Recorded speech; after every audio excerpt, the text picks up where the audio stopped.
Welcome to No Fugazee Podcast. I'm your host, Cooley. Tonight is debate night. We got myself versus Tilly, and it will be moderated by Destiny. Let's go.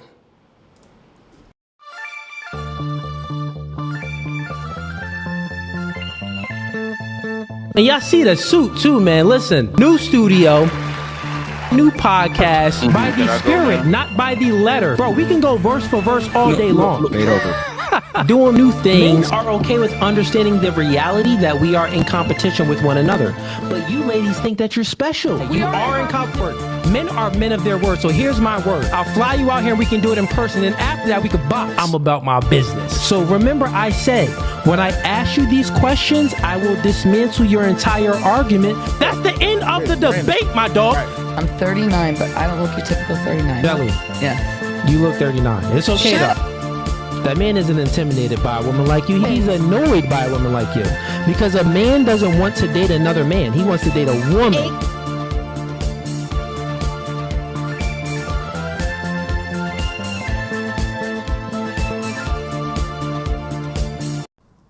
All right, ladies and gents, welcome back to No Fugazee Podcast. I'll be bringing up Tilly and Destiny in just in a second, but let's get the normal scheduled programming. Tonight is debate night.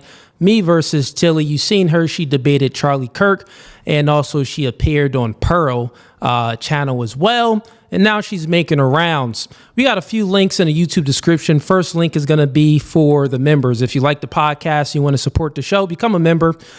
We got 3 tiers. First tier is Gang. Second tier is Hitman. Third tier is Mob Ties. The next link is going to be for one-on-one consultations if you want to speak with me privately. And then we have the Clips channel where we post clips on there daily. Subscribe to the Clips channel. After that, we have all of our social media links, the TikTok, the Instagram, the Facebook. Hit us up on all social media platforms. All right, let's go ahead and bring up Tilly and Destiny, and we'll get started. Hey, what's up? Cool. What's up, everyone? Yep, I could hear you. Just some background noise there. I'm not sure what end that was coming from. Sounds like it was a shower. Don't worry. Something's happening. Okay, I'm moderating. I'm going to be keeping track of the time here. Yeah. Tilly has the opening statement. It's going to be for 4 minutes, and I'll start the timer as soon as she starts. Unless, does she need to introduce herself as well? Oh, yeah, Tilly. If you want to go ahead and once again, also chat this debate is the topic is patriarchy necessary and good for society? So Tilly, you can go ahead and introduce yourself and speak about anything you got going on for just a brief minute, and then you can start with your opening. Okay. Well, I'm Tilly. I think you gave me a pretty nice introduction. I've been online for a short time now. I initially went. I did the rounds after debating Charlie Kirk, and so I'm looking forward to the debate. Is it fine if I just go straight into it? I guess I can say I'm on YouTube at Blonde Praxis, and my Instagram is Tilly with loads of L's.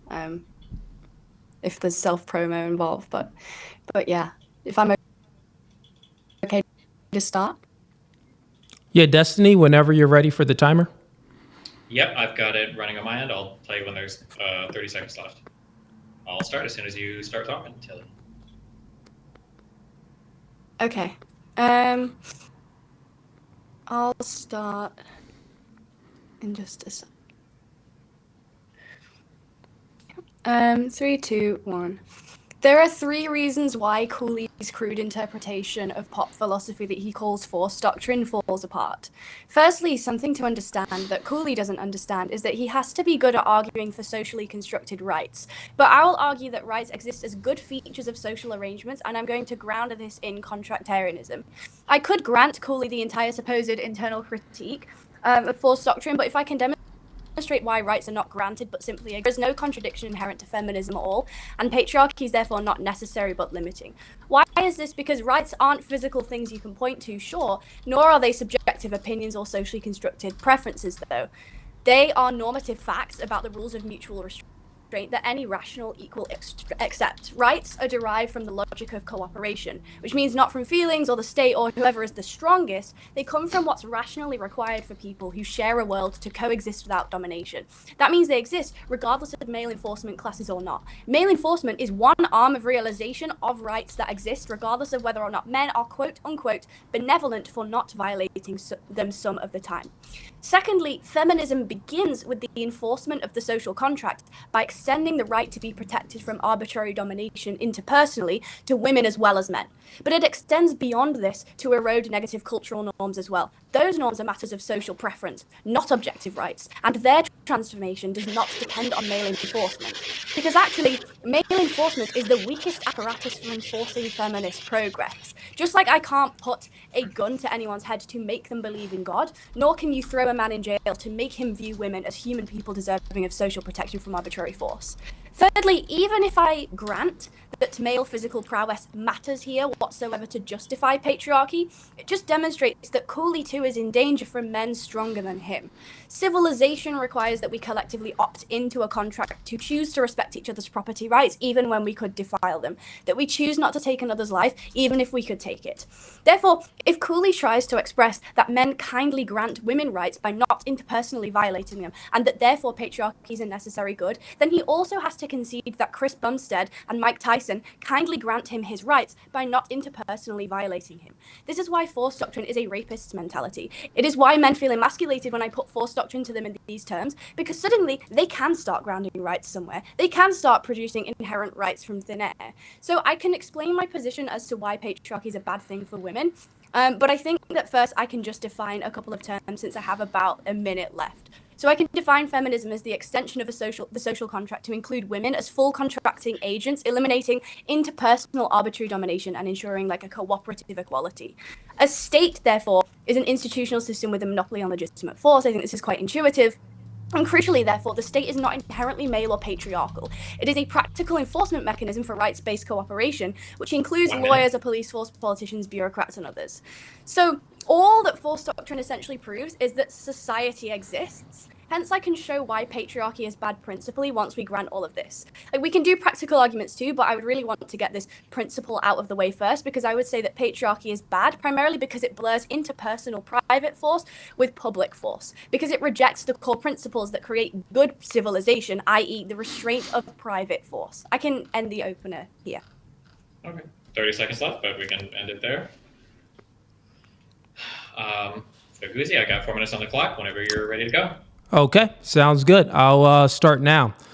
Is patriarchy necessary and good for society? I take the affirmative position, and it's ironic because my opponent takes the non-affirmative position, and she's a proud, self-proclaimed feminist, but isn't aware that feminism appeals to patriarchal systems to enforce the mental constructs, also known as rights, that she has in her mind.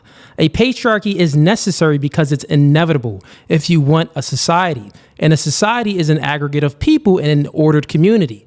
Well, how do you create order, one might ask? It's by enforcement of rules, laws, and rights, and men have the monopoly of force to enforce said laws and rights. A society without order is chaos, so women would have to appeal to a collection of men to enforce their rights, but men aren't afforded the same privilege of having women to enforce their rights, which is why feminism and other egalitarian systems like socialism, which I think my opponent may make some prescriptions for if she concedes to force doctrine, but feminism and socialism both push for equality, which is just a lie, because only a collection of majority men can do the enforcement of the rules, laws, and rights, which creates order, and collectively women can't do the same for men or for themselves. So it's never equal. Now, let me make this clear. I don't believe that might makes right. Force doctrine is a prescription. Isn't a prescription, it's a description. But I think I can demonstrate how my opponent is the one that actually believes that might makes right. I'll concede the rest of my time for my opening by asking Tilly this one question. Do you believe that morality is subjective? Okay, 2 minutes left, but yeah. Yep, I conceded. I concede all my time. I got lots of minutes left. I'll concede that to ask her this one question.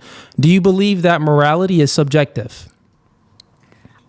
No, I believe that there are certain rights that we ground in social contractarianism, which is outside of and or mind independent. So, for example, as I outlined in my opening speech, feminists do a couple of things. The first thing they might do is enforce subjective rights that are basically mind independent logical phenomena that any rational agent would agree helps people live and coexist in society without dominating one another. So that's an objective thing. For example, the right to life. What I would say is subjective, i.e. like preference-based, are fighting against certain cultural norms that feminists view as negative. And that doesn't require an enforcement class. Okay. Well, if you say that you don't believe in subjective morality, what you're doing is, and correct me if I'm wrong, you're saying that you believe in objective morality, and it's objective because it's mind independent, but you just said that you rely on logic to create some type of right where it's objective. That really doesn't make any sense. So I'll just ask you a question. If it's the case that you think that you have this right in your mind, right? Like you gave the Mike Tyson example.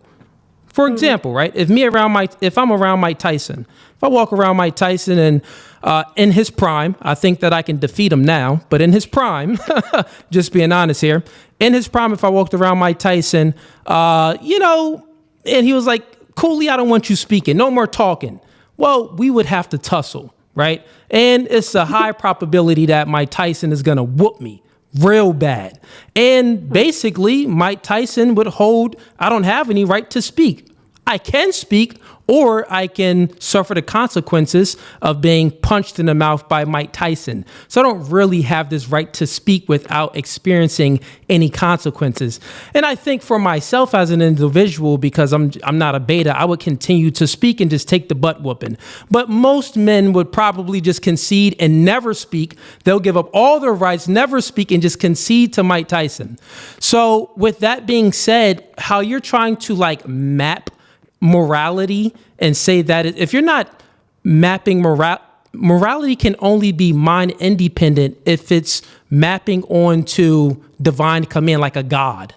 But if you're just mapping it on to logic and reason and stuff like that, well, it's good for people to to have life. Well, some people don't think that. And also, if you kill my family, well, it's a high probability that I'm going after your family. So you're not really like mapping this onto anything. You're just like saying words, but it doesn't really hold any weight. How do you ground morality? Please explain. Right, I'll ask you a really simple question then, which is 2 + 2 4, whether or not you are on Mars or on Earth? Like, let's say every human being disappears from society.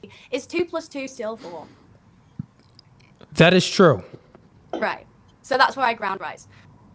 Do you see how, like... Okay, so that is math. Okay, got it. What you just did was, so what you're doing is you're using a transcendental argument to say that, well, I mapping rights onto transcendental categories. Transcendental categories is logic, like logic and reason, things that we can't objectively prove, right? We can't objectively prove these things, but we still live everyday life. Real quick, we live I already answered your question. We live every day. What you're doing is you're using a transcendental category to prove rights, but you're not demonstrating it properly because it can't be demonstrated. So my question is, how do you ground your morality if it's objective? Where is it grounded in? It's not grounded in logic. Wait, can I real quick? Can I ask a question for both sides, and then your question can still stand up? Maybe this will. I'm just curious. Can both of you tell me what you believe a right is? Like, give me a definition of what you think a right is, or what rights are.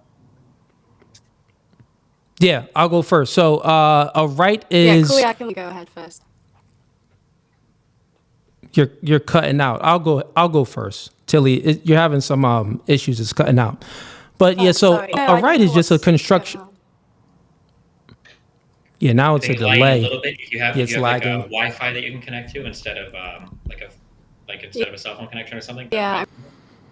I'm gonna hotspot to my phone. For that. All right, yeah, no worries. Let's give her a second here.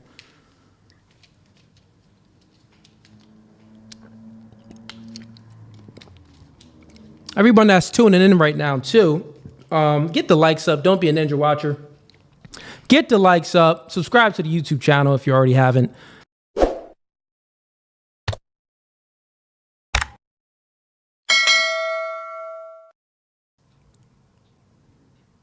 Okay. She's probably going to come back in. So also everyone in the chat as well, I will be reading all super chats. So if you have any questions for myself or for Tilly during the end of the debate, we'll get to those super chats. And then we'll be allowing people to come up and ask Tilly questions and myself questions at the end of the debate. But we're only allowing people that sends in $50 super chats or above. If you're a member, then you have to send in a $20 super chat, and then you can come up and ask myself or Tilly some questions.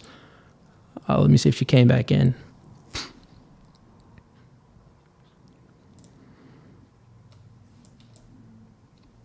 Is this Okay. working again? Yeah, that's better. We'll see. Yeah. Okay. Oh, okay. So I guess I'll answer the question first, Tilly, because I think that is a good question that Destiny posed. We should define. Real quick. She's pausing again. Yeah, she keeps going out.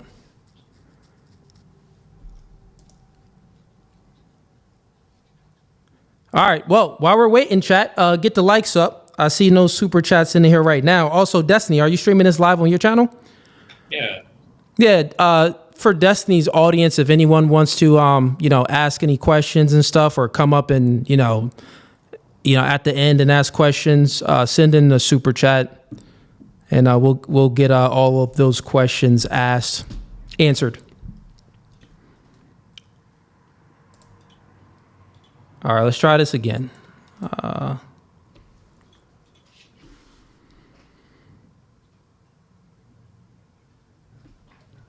All right, so Tilly, you are up, but your screen is black right now. So,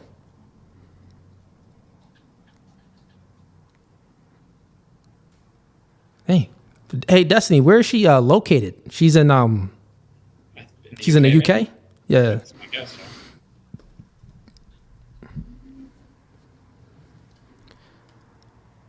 Okay, she's just came backstage. Let's try it again.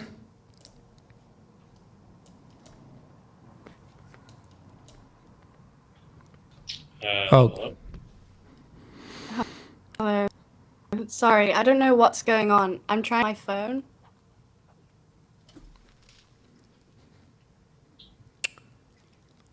Do you have a Wi-Fi, like an internet connection? Yeah, it's just shutting off now.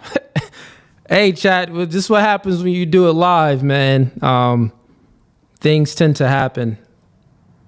But hopefully she can get it figured out. Let's try this again. All right, Tilly, can you hear us? Can you hear me? Right. I think I'm lagging like crazy.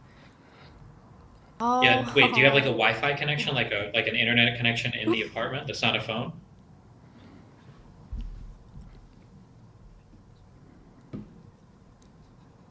I should do, but I don't know why it's not working. Are you connected to it? Yeah, it's lagging with the audio and with the video. So if it wasn't the video, I mean, if the audio is clear, then, she could just shut the video off, but both is messed up.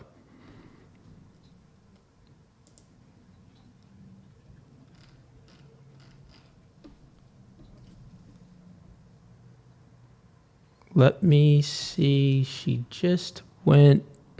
Okay, you know what I'm going to do? I'm going to just fully remove her, and then she's going to just have to fully come back in. That may work. Because before, it seems like she wasn't fully removing herself. So I'm going to just boot her out the entire restream. Hopefully that'll work.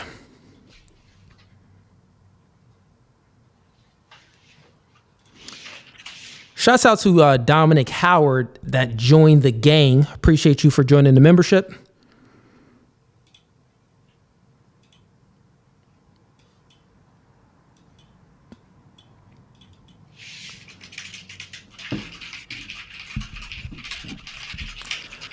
I mean, since we hear Destiny, I mean, this is why women need the patriarchy. They don't even know how to operate Wi-Fi correctly. God dang, she need a man to help her.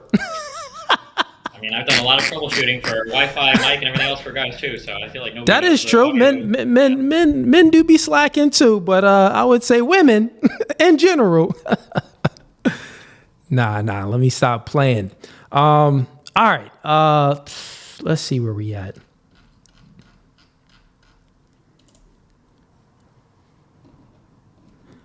So she hasn't. All right. So I fully booted her out. She didn't even try to attempt to come backstage yet. So maybe she's working on something here.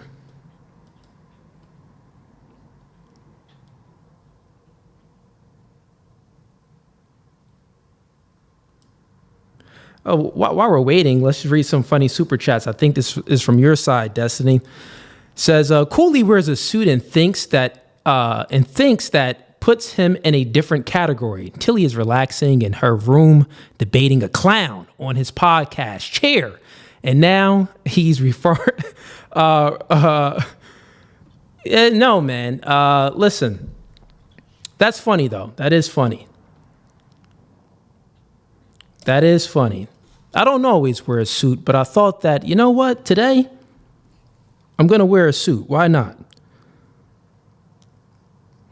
Shout outs to, just going to read some super chats while we're waiting. You know what? I'm going to be friendly since none of your people are sending in super chats, Destiny. I'm going to read their regular chats. Because over here, we keep it no fugazi. We like all the smoke. We like the jokes and all that. Shout outs to Zigzag. He sends in $10. He says, sup, bro? Here's some coins while we wait. Glad I made it live. Okay. Appreciate you, man. All right, Tilly just came back in. Let's see if this is working better now. Hello, I joined on my phone. Is this okay? Yes, it's much better right now. Yeah, Okay. much better, much better. All right, so where were we, Destiny? So I was just curious. I feel like both of you should define rights. Okay, could you go ahead, Cooley, and redefine your definition of rights because I missed it? Okay, yeah, so I think that rights is a construct of the mind. So rights is a construct of the mind. We, formulate these do's and don'ts in our mind, and then men enforce those rights. A collection of men enforce those rights. So rights is just a construct of the mind. Okay. I would say that rights are the minimal set of claims that each rational agent has to be able to make over themselves and over the world in order for a social contract to be possible, i.e. society. Okay, got it. And who would enforce those rights? I think that... I mean, what are you getting at when you ask that question? I'm asking that question. So you define rights as, repeat it again, actually, because it's so ambiguous. It's like hard, or maybe I'm just slow. Repeat it again. You're in, what is it? Cambridge University? Yeah. All right, fair enough. I just have a high school education. Repeat it again for me. So I say that rights are the, hold on, I wrote the definition down myself. It's essentially the minimal set of claims that each rational agent has to be able to make over themselves and over the world in order for a social contract to be possible, i.e. mutually agreeing and binding themselves to a contract to enter society. Okay, got it. So then rights is a construction of the mind. No, because rights are a set of constraints that any rational agent would agree to put on themselves when they choose to enter society. Just like how maths, there's like obviously the debate about whether or not maths. Yeah, but it's subjective. We give ourselves these rights, is what you're saying. No, that's not what I say. I say that rights are to do with the extent to which we follow any kind of rationality insofar as it would require us to enter society. So it's like, for example, mathematical theorems or like Nash's equilibrium, these types of things are just like basic fundamentals about the world that sure we use to discover it through our mind, but they're not invented. Okay. So it's not invented, but we can choose to discover it through our mind. But That's right. so once again, can you touch a right? No. Okay. So you cannot touch a right, but you have rights. And if you can't touch it, it's not in the physical world, then it would only be in the mind, right? Well, you also have maths. Say that again? You also have maths. I can't understand you. Did you say maths? Maths. Math. Oh, math. Okay, I'm sorry. It's the But okay. I see what you're saying. So we also have math. That is true. The funny thing is, math we can map on to reality. Mm-hmm. Why can't we do that with the only way to map how you define rights? How can we do that if it's not by force? What do you mean? So math, I can see one thing, I can see two of the same things, and I can see one thing and see another thing and say that's one, put it together, that's two. I can think of that, but I can also map it onto reality. I can touch it. It's also physical as well. With rights, how does it become physical in reality? Because maths are norms of thought and rights are norms of action. So, like, I'm saying that maths and rights are a similar category of thing, which is like structures that anyone rational would presuppose. Like, rights are structures that underlie coherent actions, and therefore you can ground them in, for example, a social contract. Just because I can't touch something doesn't mean it's like inherently subjective. Okay, so you can ground the right, but my question for you is, you're saying something, but you're not really demonstrating it.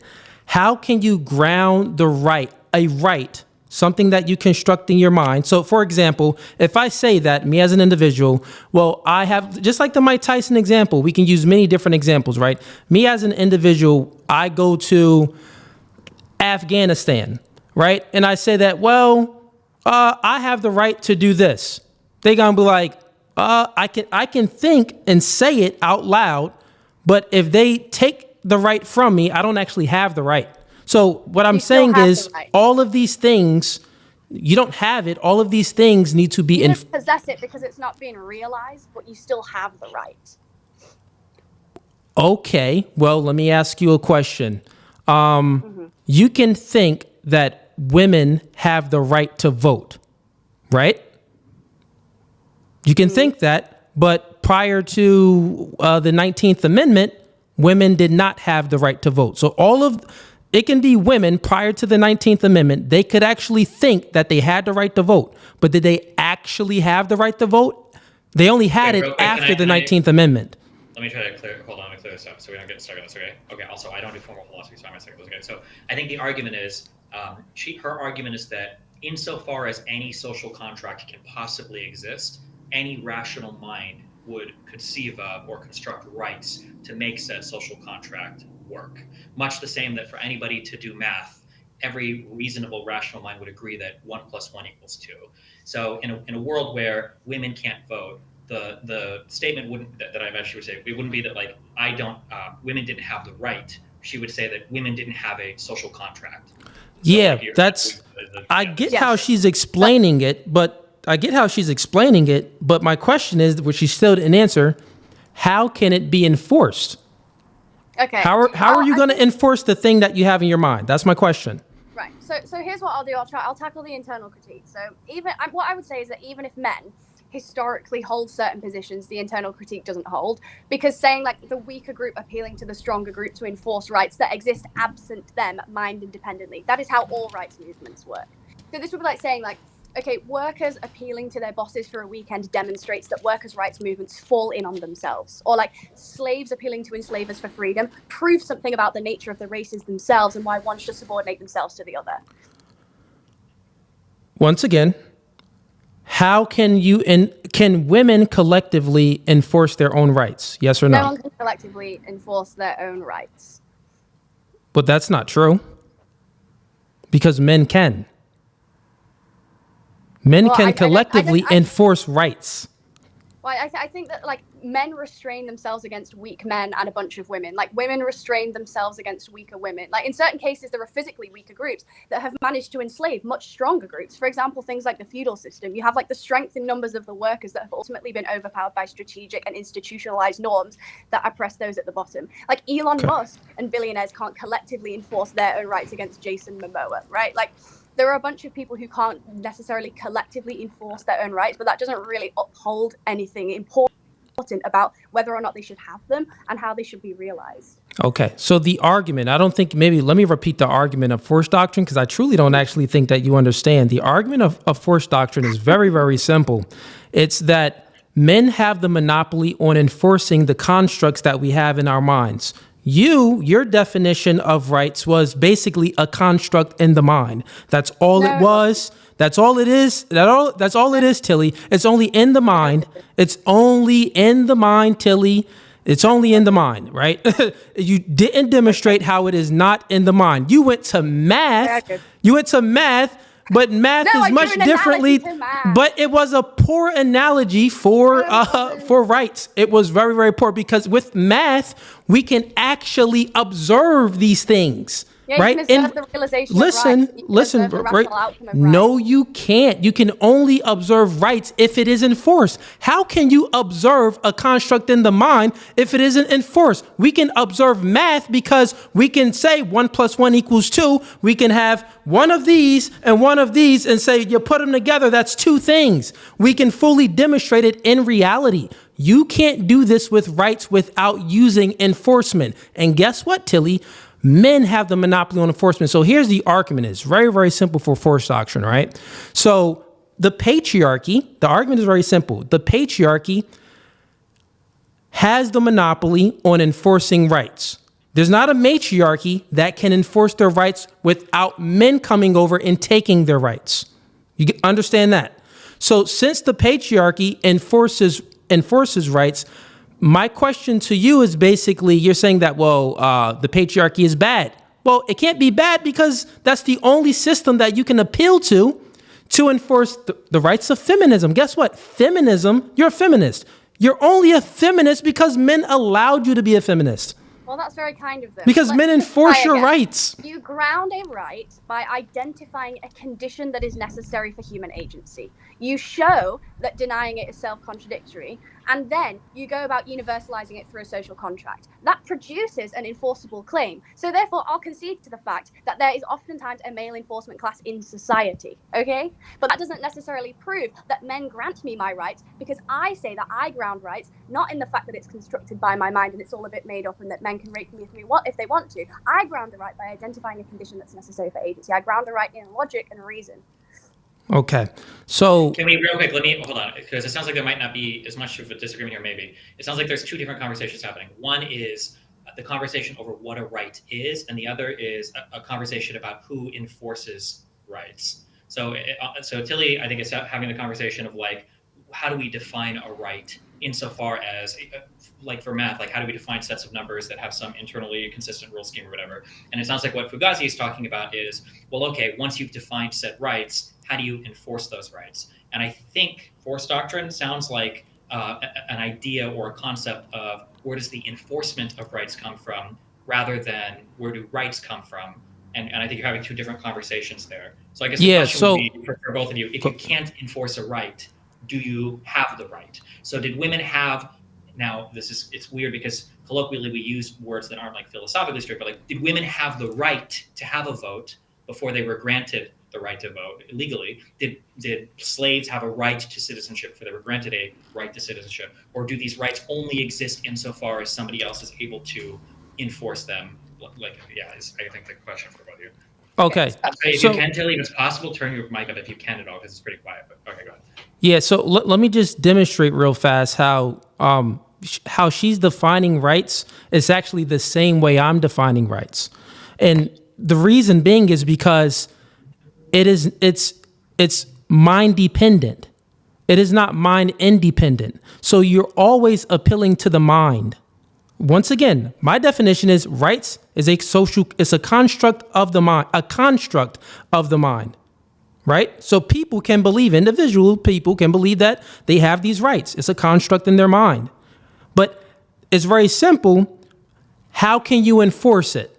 It can only be enforced by patriarchal systems, male dominated,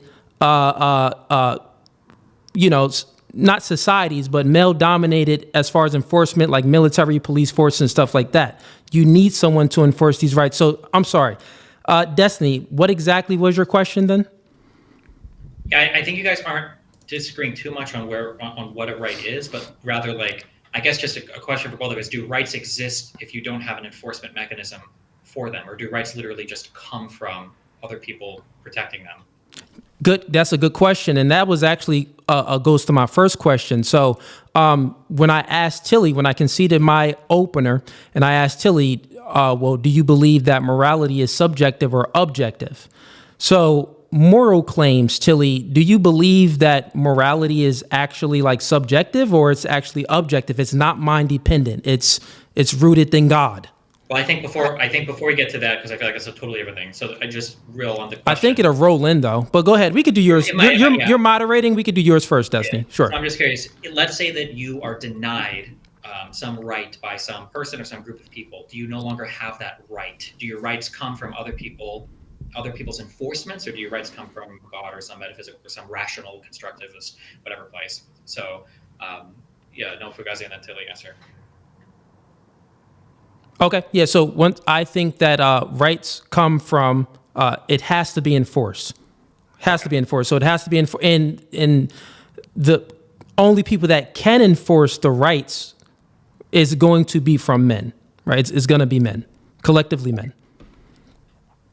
And then Tilly's answer is that rights exist, but there's a difference between a right's existence and the enforcement mechanism. So what I would say is that a state enforces the terms of the social contract that prevent domination.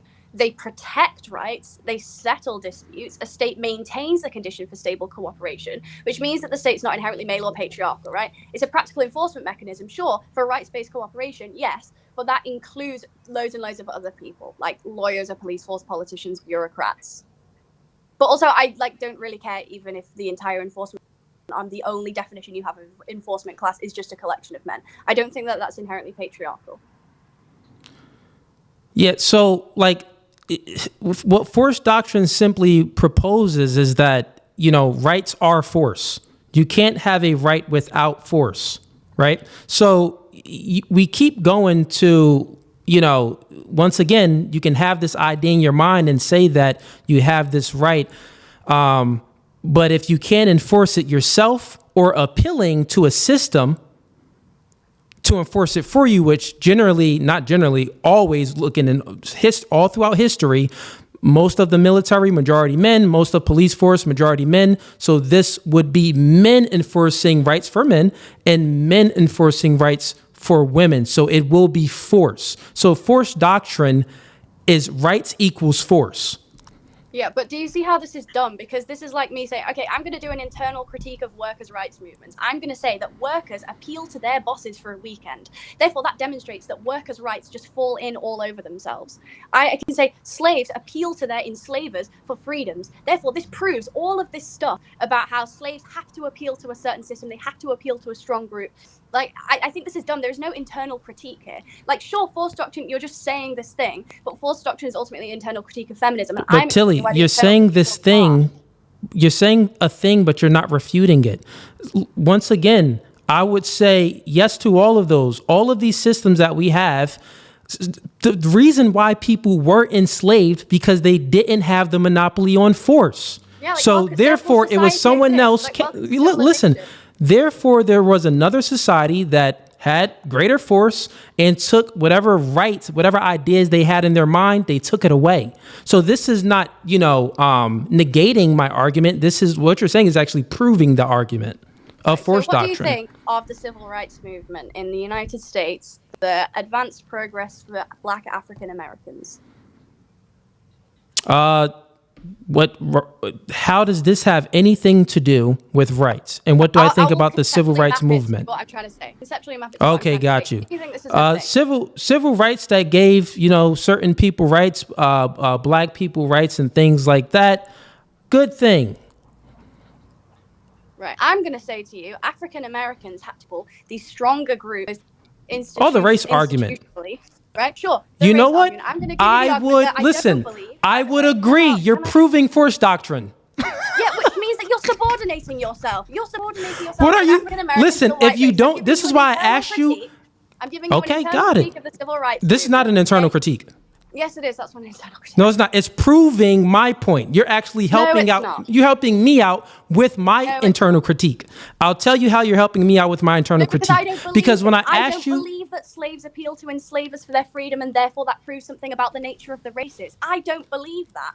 who said that? Who said that it's something about the races? It's very simple. I'm getting to the fundamentals, right? It's a very simple argument. You can bring up black versus white. You can do an emotional appeal. I'm not an emotional man. I know reality. Listen, I know reality. And this is true. The reason why Africans over there was enslaved 300, 400 years ago is because guess what? They didn't have the monopoly on force. This is why whites were enslaved too. Whites were enslaving other whites. And also, prior to the white people getting there, Africans were enslaving other Africans. This is reality. So what you're saying is demonstrating force doctrine. This is not disproving force doctrine. Once again, the debate is about, is patriarchy necessary for society and is it good? And my standpoint is very simple. Might doesn't make right, but it makes.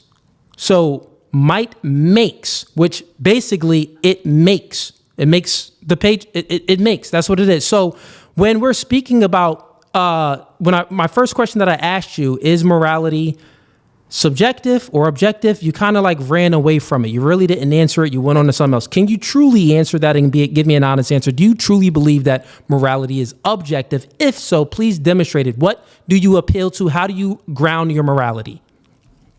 Okay, I think we should backtrack a little bit because I feel like you misunderstood the point that I was making about internal critique. The point that I was making was not that a certain group of people had a monopoly on force. Obviously, there are groups of people throughout society that have monopolies on force. I'm saying that doesn't demonstrate anything about whether or not movements that seek to grant them more or reinforce the rights that exist absent them are good or bad things. So the force doctrine stuff is essentially to do with the extent to which feminism just falls back and collapses in itself because it relies on patriarchy. I'm saying you can track that analogy to every single movement in the entire tier of human history, and it just doesn't track because there are tons and tons of times where like the weak group has to appeal to the strong in order to get rights, and that says nothing about the movement itself.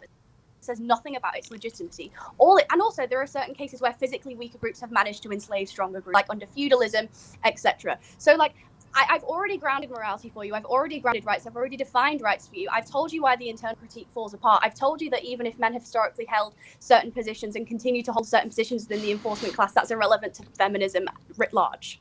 You didn't demonstrate any of that, and I'll prove to you how you didn't.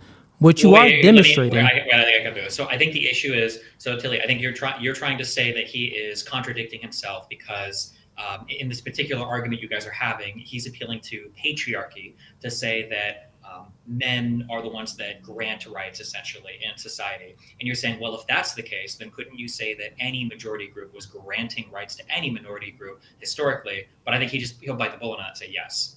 So that's why he's saying it's not technically criticizing his position.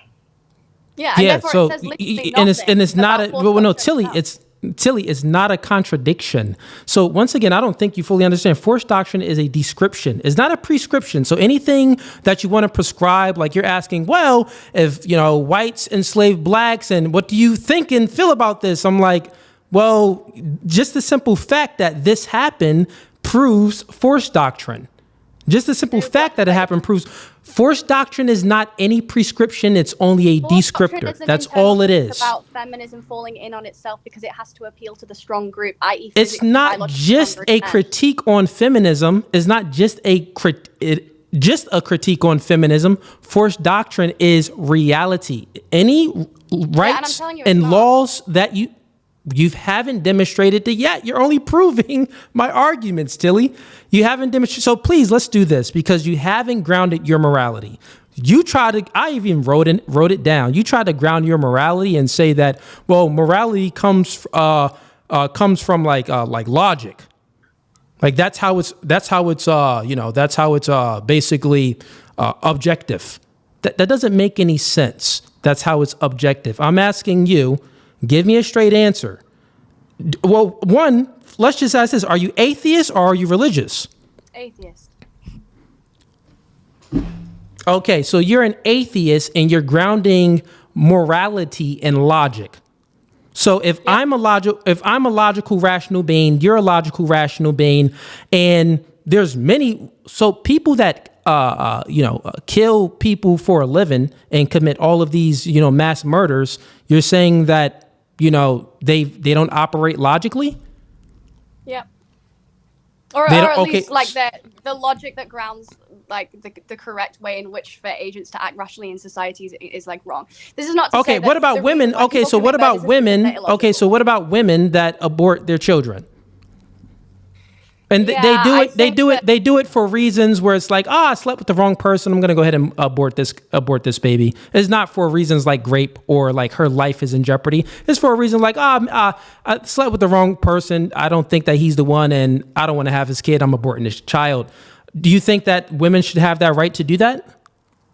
Yeah, I think that falls under the right to And you would think that that's morally good? It's morally good that they have that right realized, yeah. Okay, so it is morally good that women abort their children just for how they feel. But once again, where are you grounding it good in? You're not ground. You're ground. It's subjective, Tilly. You believe in subjective morality. Requisites for agency. That's not subjective. What are the rational conditions that are prerequisites for agency? Exclusive authority over one's own body. You kind of like cut out there for me, and it got low. Say that again. I didn't even hear you. I was saying that agency requires exclusive authority over your own body. Like there are rational conditions that are prerequisites for agency, and those things can be like concluded rational. Okay, so as long as it's rational, let's just use your argument and let's see if it makes sense. As long as something is rational, then it's good. If it's rational and logical, then it's good. No, because I'm saying that if a rational agent doesn't have certain authority about whether or not their own bodily processes, then they don't have like bodily autonomy. Okay, so I'm not saying as long as you can logically like justify something in a logically watertight way, that automatically makes it something that is a really good thing. Like there are a bunch of things that maybe I could logically get to that you might have objections to or you might think about. So Tilly, it's not objective. Objective means that it's not changing. It's not objective. It changes based off of your subjective interpretation of what you believe is morally good and morally not good based off of using your rational mind. So you're making an appeal to logic and reason for morality. Well, guess what? This is still going to be subjective, Tilly. This is not proving that morality is objective. You actually fully demonstrated that it's subjective. Well, what are the rational conditions that are prerequisites for agency in a civilization? What would you say that those things are? Because what I see is there are certain rational prerequisites for society to exist writ large. For example, I can't go around killing people. If everyone collectively decides that they feel as though it's okay to infringe on another's property rights, that's a very difficult way to do society. I would argue that it's almost impossible. I would say that this is just an objective fact about the social world. Yeah, well, the thing is, I would agree with that, but your understanding and your definition of, objective morality does not demonstrate that. Because once again, if you're saying that you believe in objective morality and you're appealing to rational beings and logical beings. Well, we all need to act in accordance of logic and be rational. And you're saying that sometimes if you're acting rational and logic, it can be good, but other times you can utilize reason and logic and act in a rational way, and it can be bad, right? So if it's good, if it can be good and it can also be bad, this does not mean that it's objective. This means that it's subjective. No, because agency has rational preconditions. For example, you cannot be under arbitrary coercion in order to have agency. Okay, so got it. So now you're using agency in there to give people agency. Well, what if I think that you don't have any agency? Okay. And I take your agency, but I'm utilizing reason and logic to take the agency and to kill you. You're not using reason, rationality, and logic to revoke my agency. You're using physical brute force. Well, wouldn't that be removing your agency? Yeah, it would remove my agency using physical brute force. I can do it in a rational way by setting up a plan to kill you. So you can see that there are some type of like norms that we use. Sure, you can set up a plan to kill me. But in a logical way. What are you saying? I'm really trying to understand you. Right. I'm giving you some grace here. Go ahead, speak. There is a non-optional structure of agency that is required of us to coexist together in society. So you coming up with a plan to kill me is violating a non-optional structure of agency. Okay, got it.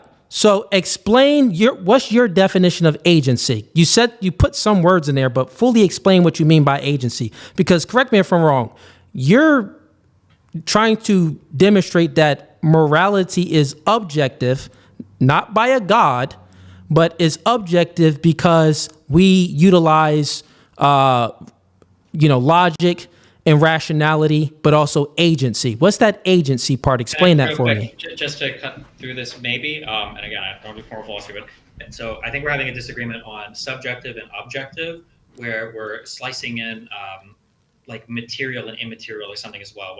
So I think when Tilly's saying objective, what she's saying is that if there's some desirable end state for society to exist, then there's going to be some necessary lines of argumentation that every rational being will agree with. So if we believe that people having agency in society is good and everybody has a rational mind, we can all do deduction and all that there are going to be some arguments that objectively must be true and unchanging from person to person in order to satisfy said end condition. Not that it necessarily is like mind independent or comes from God or anything like that, I believe is what Tilly's saying, right? Right, exactly. Okay. Yeah, okay. So, okay, yeah.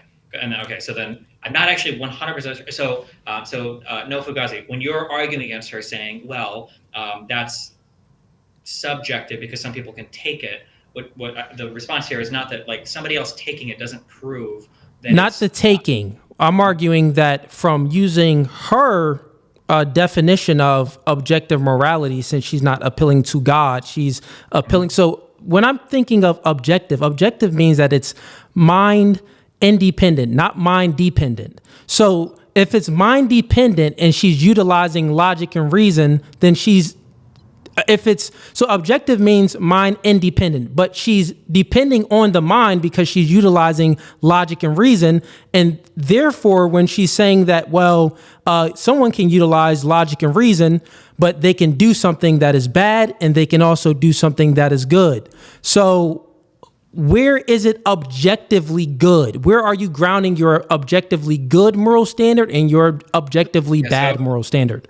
I think the objective is just objectively means just, and again, you have to correct me wrong. I think objectively here just means it's like logically satisfying an end condition. So if you have some ZFC, some set of like math axioms, you would say that like 1 + 1 = 2. This is an objectively true statement because given some set of axioms, this is what we come up with is 1 + 1 = 2. If you're looking at a social arrangement where there's a social contract where people all have some maximum level of agency, they can choose to do things or whatever, right?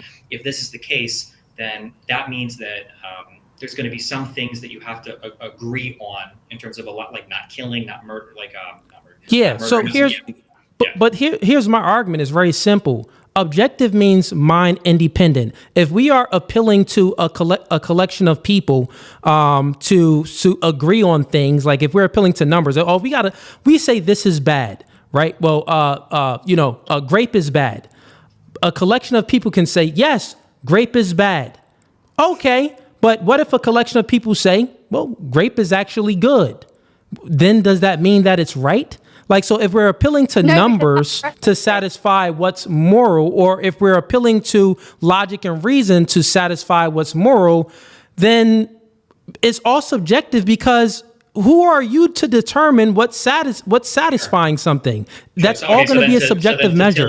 Let's say two people have a disagreement on what is morally true over the subject of sexual assault or something else, of stealing or whatever, of killing. If two people have a disagreement here, how do you resolve that disagreement? Or would you say one side is wrong, or how do you address that?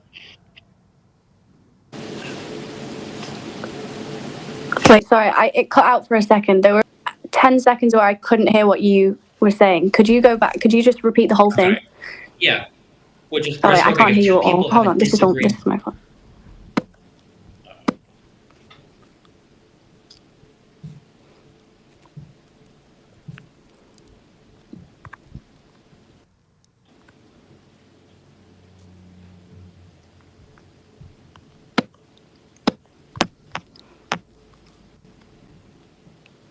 I have the worst connection in the world. You're fine.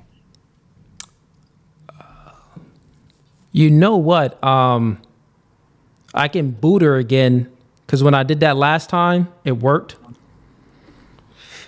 Let's try that. Bring her back up. All right, Tilly, your camera is off now.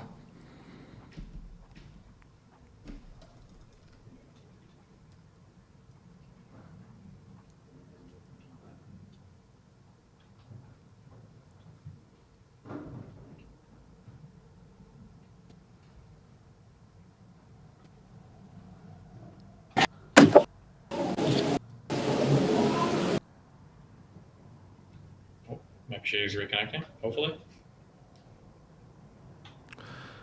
Yeah, no connection still. I didn't boot her that time. She went out herself. But we got a few super chats in here. Let me get to the super chats real quick while we're waiting. Chat, if we're going to bring people up towards the end, if you guys want to ask questions to myself or to Tilly, but we're accepting $20 super chats from the members, $50 super chats for anyone that's not the members, if you want to come on up and ask us some questions. Let me get to these super chats real quick, and I actually can't pull them up on screen, so I'm going to read them here. We got Casanova sends in $5. Wi-Fi problems are a direct consequence of liberals taking over. We got Dane Snyder sends in $5. Shut the heck up, Destiny. This isn't a 1 versus 2. If she can't define her position, then she needs to lose and learn. Stop rescuing her. Any thoughts on that, Destiny? Well, I'm just trying to move the argument along. If you guys are stuck on a particular thing, I'm just trying to elucidate points, not trying to argue anything. Fair enough. We got Darian Murphy sends in $20. Force doctrine states that there is no right without force. Rights only exist through force. She doesn't have an answer for that, so she is simply avoiding Cooley's point the way women typically do. Appreciate. Let me bring her up. She just came back in. See if it's working better now.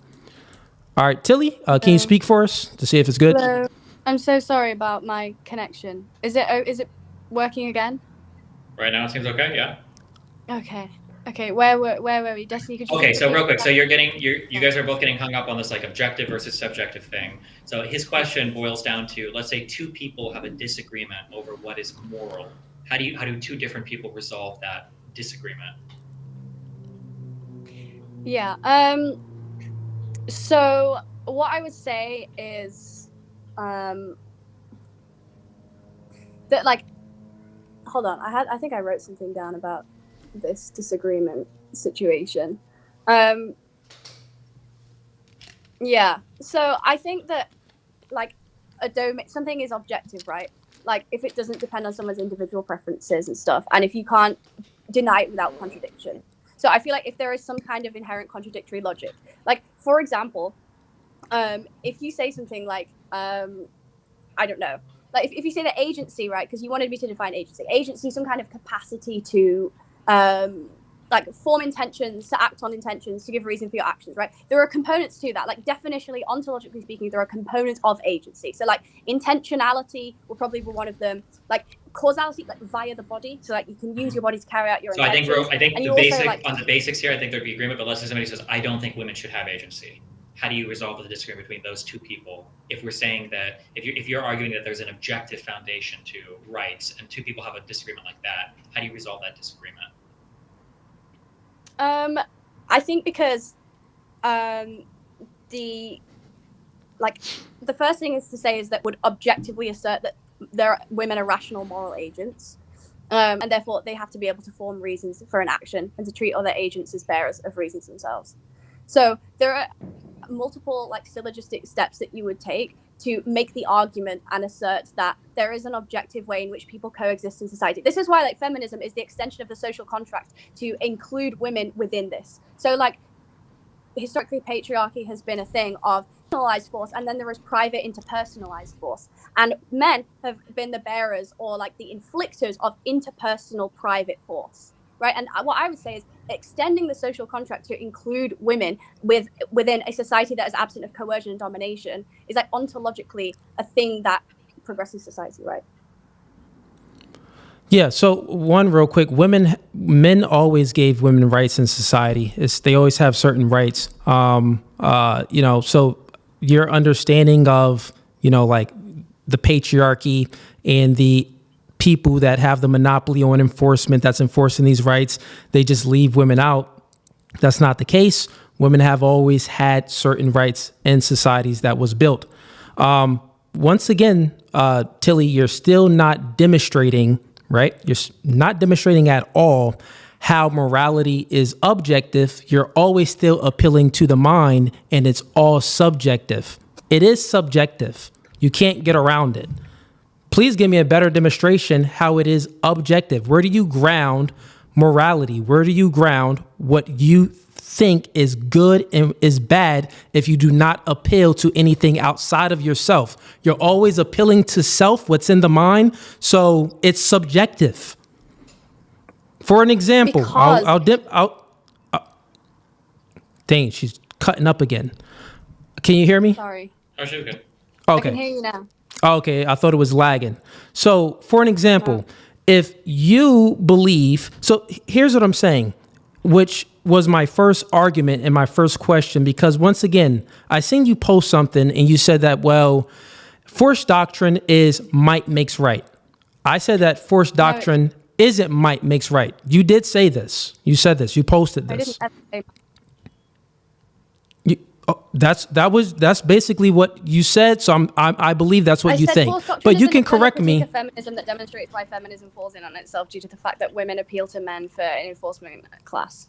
Oh, Is forced doctrine? No, is forced doctrine might makes right? Is that what you believe or no? Not necessarily, but it oftentimes does collapse into that, especially because your understanding of force, like, ultimately does demonstrate that might makes right to you. So force doctrine is probably not might makes right, but your like ideological belief system is probably that might makes right. Okay, my patriarchy. My ideology isn't that might makes right, because I don't appeal to what's in my mind. I appeal to what's outside of my mind. But since how you demonstrated objective morality is actually all subjective, because you are appealing to logic and reason, these things that are inside the mind and agency, satisfying agency. Well, who's to determine what is actually truly satisfying agency and what is not satisfying agency? This would be a subjective measure. So if it is all subjective under your worldview, you rely on preferences. Everything reduces down to preferences. So if it's preferences, a preference-based morality, well, you are going to have to, how do you justify then? How do you justify what's good and what's bad. If it's just preferences, because it is just preferences, Tilly. No, because logical laws are not invented by the mind, right? They're conditions that make having a mind possible. Like you can't think or assert anything unless non-contradiction holds. So something that I would say, for example, is that like morality is objective for that, right? Because there are certain moral norms that are necessary conditions for being a rational agent at all, and they are not like optional preferences, right? Like they're built into what it means to interact with people as a human being. Yeah, I can interact with, someone can interact with a human being totally fine. But what if that person then, once again, you think that abortion and a woman taking a baby's life away is a good thing? I think it's a bad thing. Who's right in this instant? Who's right? How do we determine who's right? Is it based off of a collection of people making this law? Because that's what you're appealing to. Basically, you're saying that, well, abortion is right and it's a good thing if a woman aborts her child because we collectively came together and gave women the right to make these abortions. So therefore, you're appealing to this right that men enforce. So you're appealing to force doctrine. But in this instant, might does make right. Because hypothetically, if you got pregnant and you wanted to abort your baby, but the father of that baby was trying to stop you, cops would come and lock him up, force him in prison. Which means the state is stronger than both me or that man. Once again, you have to appeal. So then might does make right for abortions. Does might make right to you? No, might makes right for abortions. Is that true or not true? No, not necessarily. I don't think might makes right. Okay, well then how can you have an abortion if, generally speaking, most women aren't stronger than the people that they lay with. If you get pregnant, he can physically lock you up in a cage and say, you're not having this abortion. You're actually going to have this baby. He will monitor you, make sure you don't do anything dumb, and make sure that baby comes to term. The man, generally speaking, men have the monopoly on the force. An individual man can do this. Possibly even a 13-year-old can do this to a woman. They're physically stronger than most women, maybe 16. But what I'm saying is you would have to appeal to a system of a patriarchal system of men enforcing the right for you to have that abortion, which then in that instant might does make right. Do I have this correct or wrong? So what is the state under your remit? What do you mean by what is the state? What, can you define the state as, is it an institution? Is it the enforcement class itself? What is the state? Well, a state would be, it would be an institution. It can just be I would say a state would be an institution. It would be force as well, people that can enforce it. And that's what it would be, institution and force. So both. What I would say is, let's say I'm in a terrible situation where someone is interpersonally using coercive and arbitrary domination against me. I would not appeal to men. I would appeal to the state, which is because if I were just appealing to the man who has kidnapped me, that might not necessarily work. I would appeal to the state, which is an institutional system. The state is that organization which has a monopoly on the legitimate use of force, right? What this is to do is designed to enforce certain terms of a social contract. It's designed to protect arbitrary domination. So not only does it protect rights using an enforcement class, it also settles disputes. It also maintains conditions for stable cooperation, right? So sure, you have your enforcement class, and you also have many more practical enforcement mechanisms that are used for rights-based cooperation, which means the state is not inherently male, it's not inherently patriarchal just because it happens to have a majority male enforcement class, given that I demonstrated that rights exist absent mind. Can the state enforce anything without men enforcing it for them? Well, like I said, I feel as though that's so irrelevant. Yeah, well, no, that would be, you would have to answer, no, they can't. So once again, you're still appealing to force doctrine. You can't. I'm not appealing to force doctrine. That is a made-up pop philosophy term. I'd be appealing to. No, you're appealing to people that can enforce your right.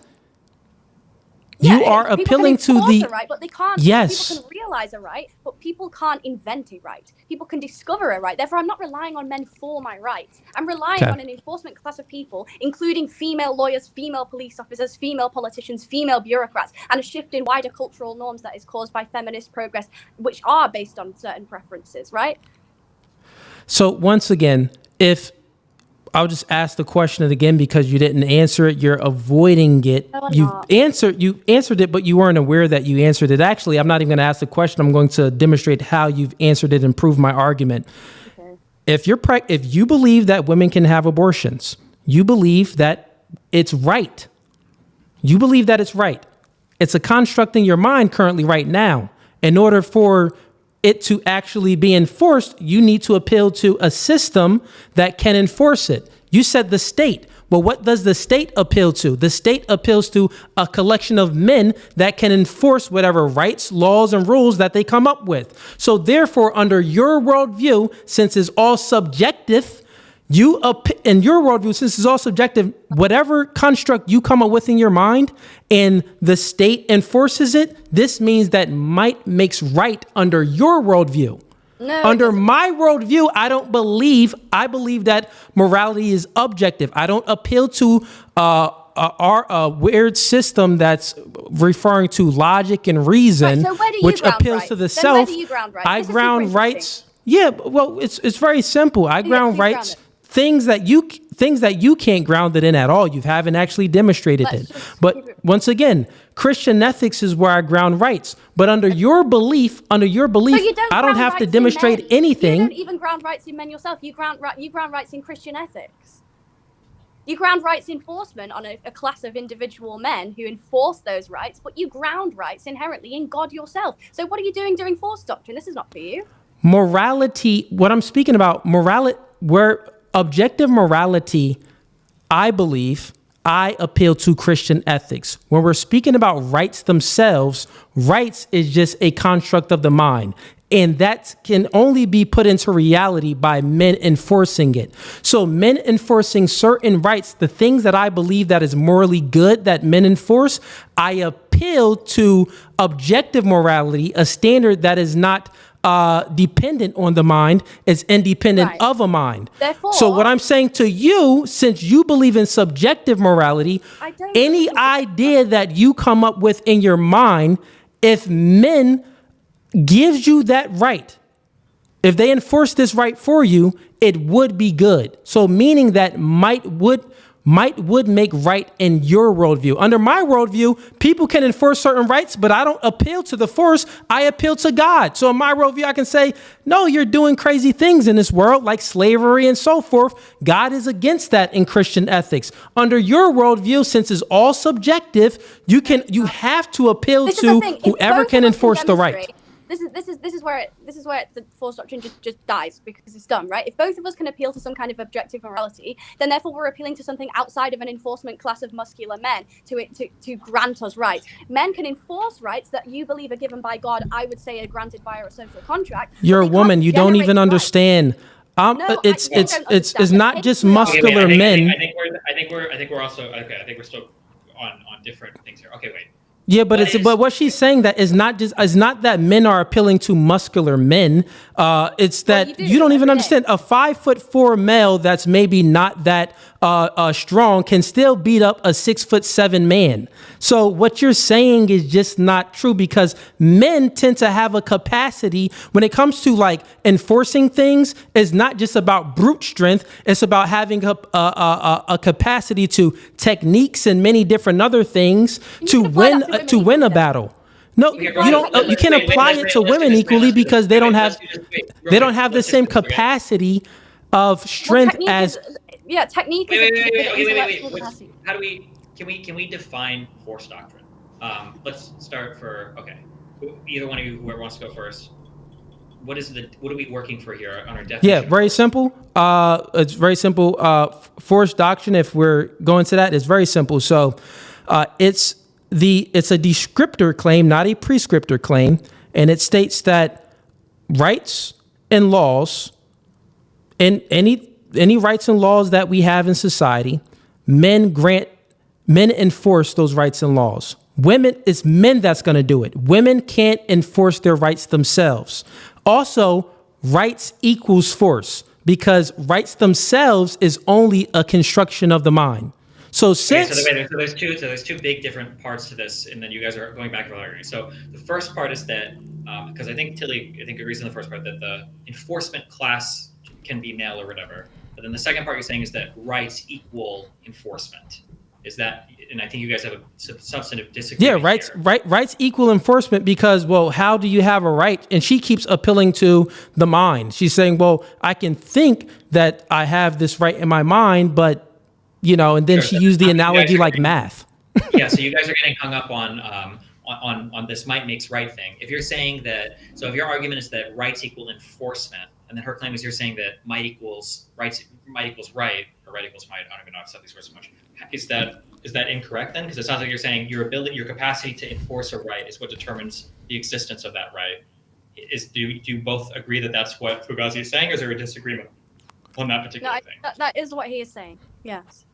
Okay, so Fugazee, do you agree or disagree that that's what you're saying? So if you can't enforce a right, you do not have the right. Correct. Rights equals force. Okay, so I don't think you guys can necessarily disagree on this point.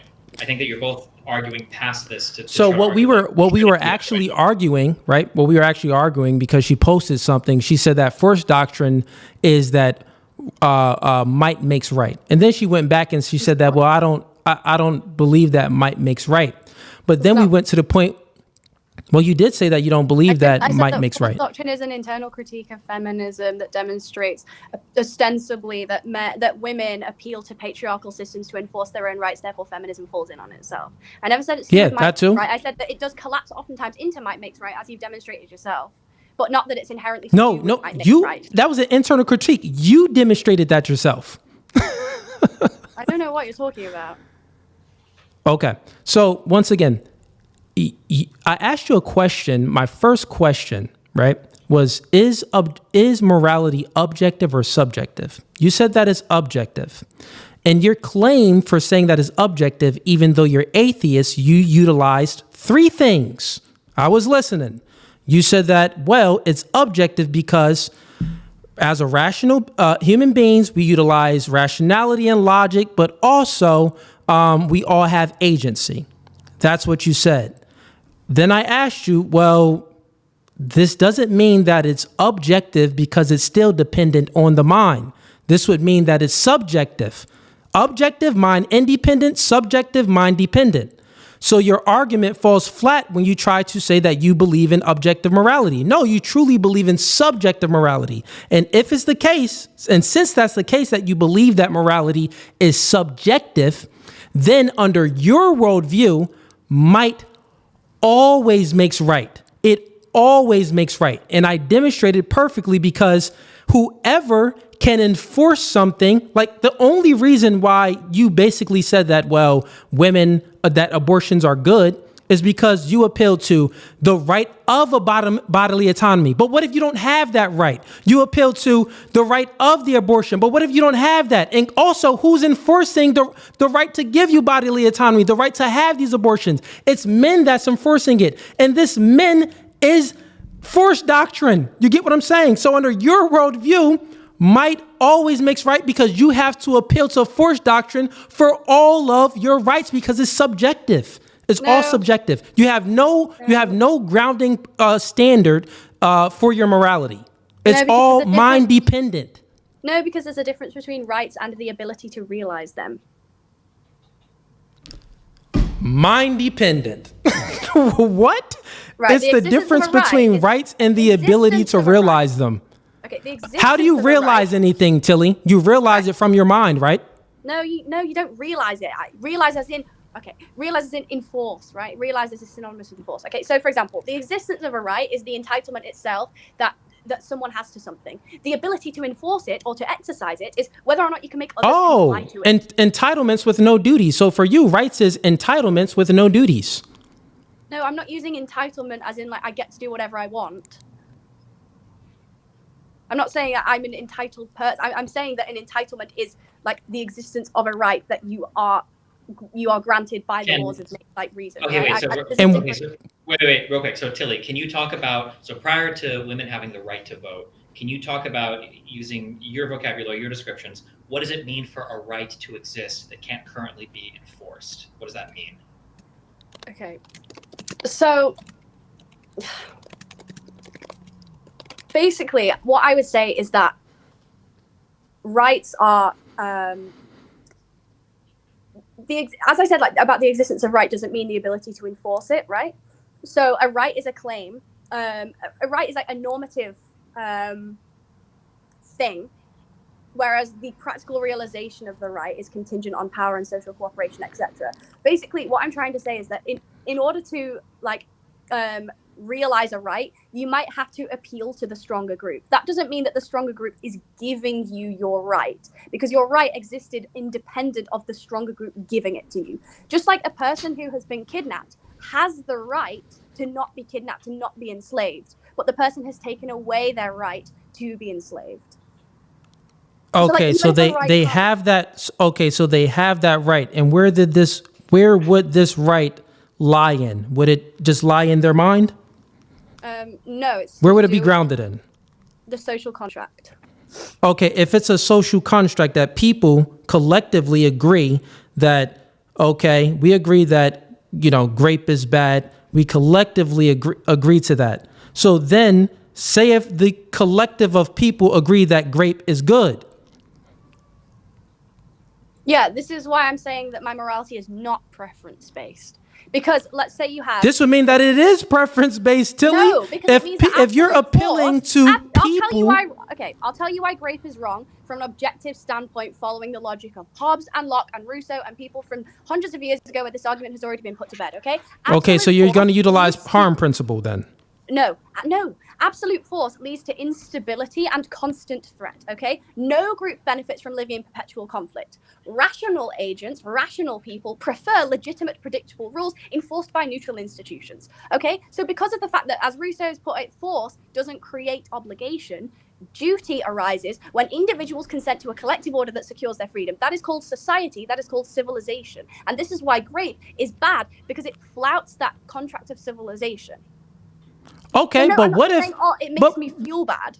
Okay, but what if a group of people, like they make the society, but they actually agree?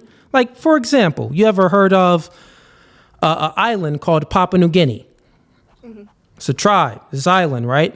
And you heard of that. And basically, as a rite of passage, these kids have to do oral acts to the warriors, and that under their worldview, right? That's good. So like pedophiles, they're doing these things to children, and these children are doing these things to adult men. So if they all agree to that, is that good? Since they all agree to that, and that's this society that they built, is that good? No. Okay. Can you demonstrate then how it is not good if you just said a second ago that basically you have a right because a collection of people agreed to this? That's not why I said you have a right. I'm sorry. You said that it's good because a collection of people agreed to it. No, I'm saying society happens when people collectively agree, or good society happens, as in effective society happens when like a legitimate order emerges, right? And a legitimate order, what that looks like is when people choose restraint, people choose to reject arbitrary force and domination onto others, like where restraint is a feature of the social contract. So no, I'm not just saying that like grape is bad because, or grape is good because of people agreeing or disagreeing to do it, right? I'm saying that your internal critique fails because you are mistaking things like universal social contract dynamics or things that require society to work for male enforcement. Right? But feminism depends on the same cooperative structures that underpin literally any legitimate political order. It's called society. Tilly, you're just appealing to the same thing. So if it's the case that a society is being constructed in the number of people, just like, once again, Papua New Guinea, they constructed this society, and over there, as a rite of passage, the young soldiers have to give the warriors, they have to do sodomy on those warriors, give them head. Their standard is that it's good. Yeah. How can you demonstrate? What are you going to utilize from your worldview that it is actually bad? Because the thing is, you can only appeal to self. You can only appeal to self and the collection of people that you have that agree with you to say, oh, yeah, that's bad over there. This means that it's all subjective.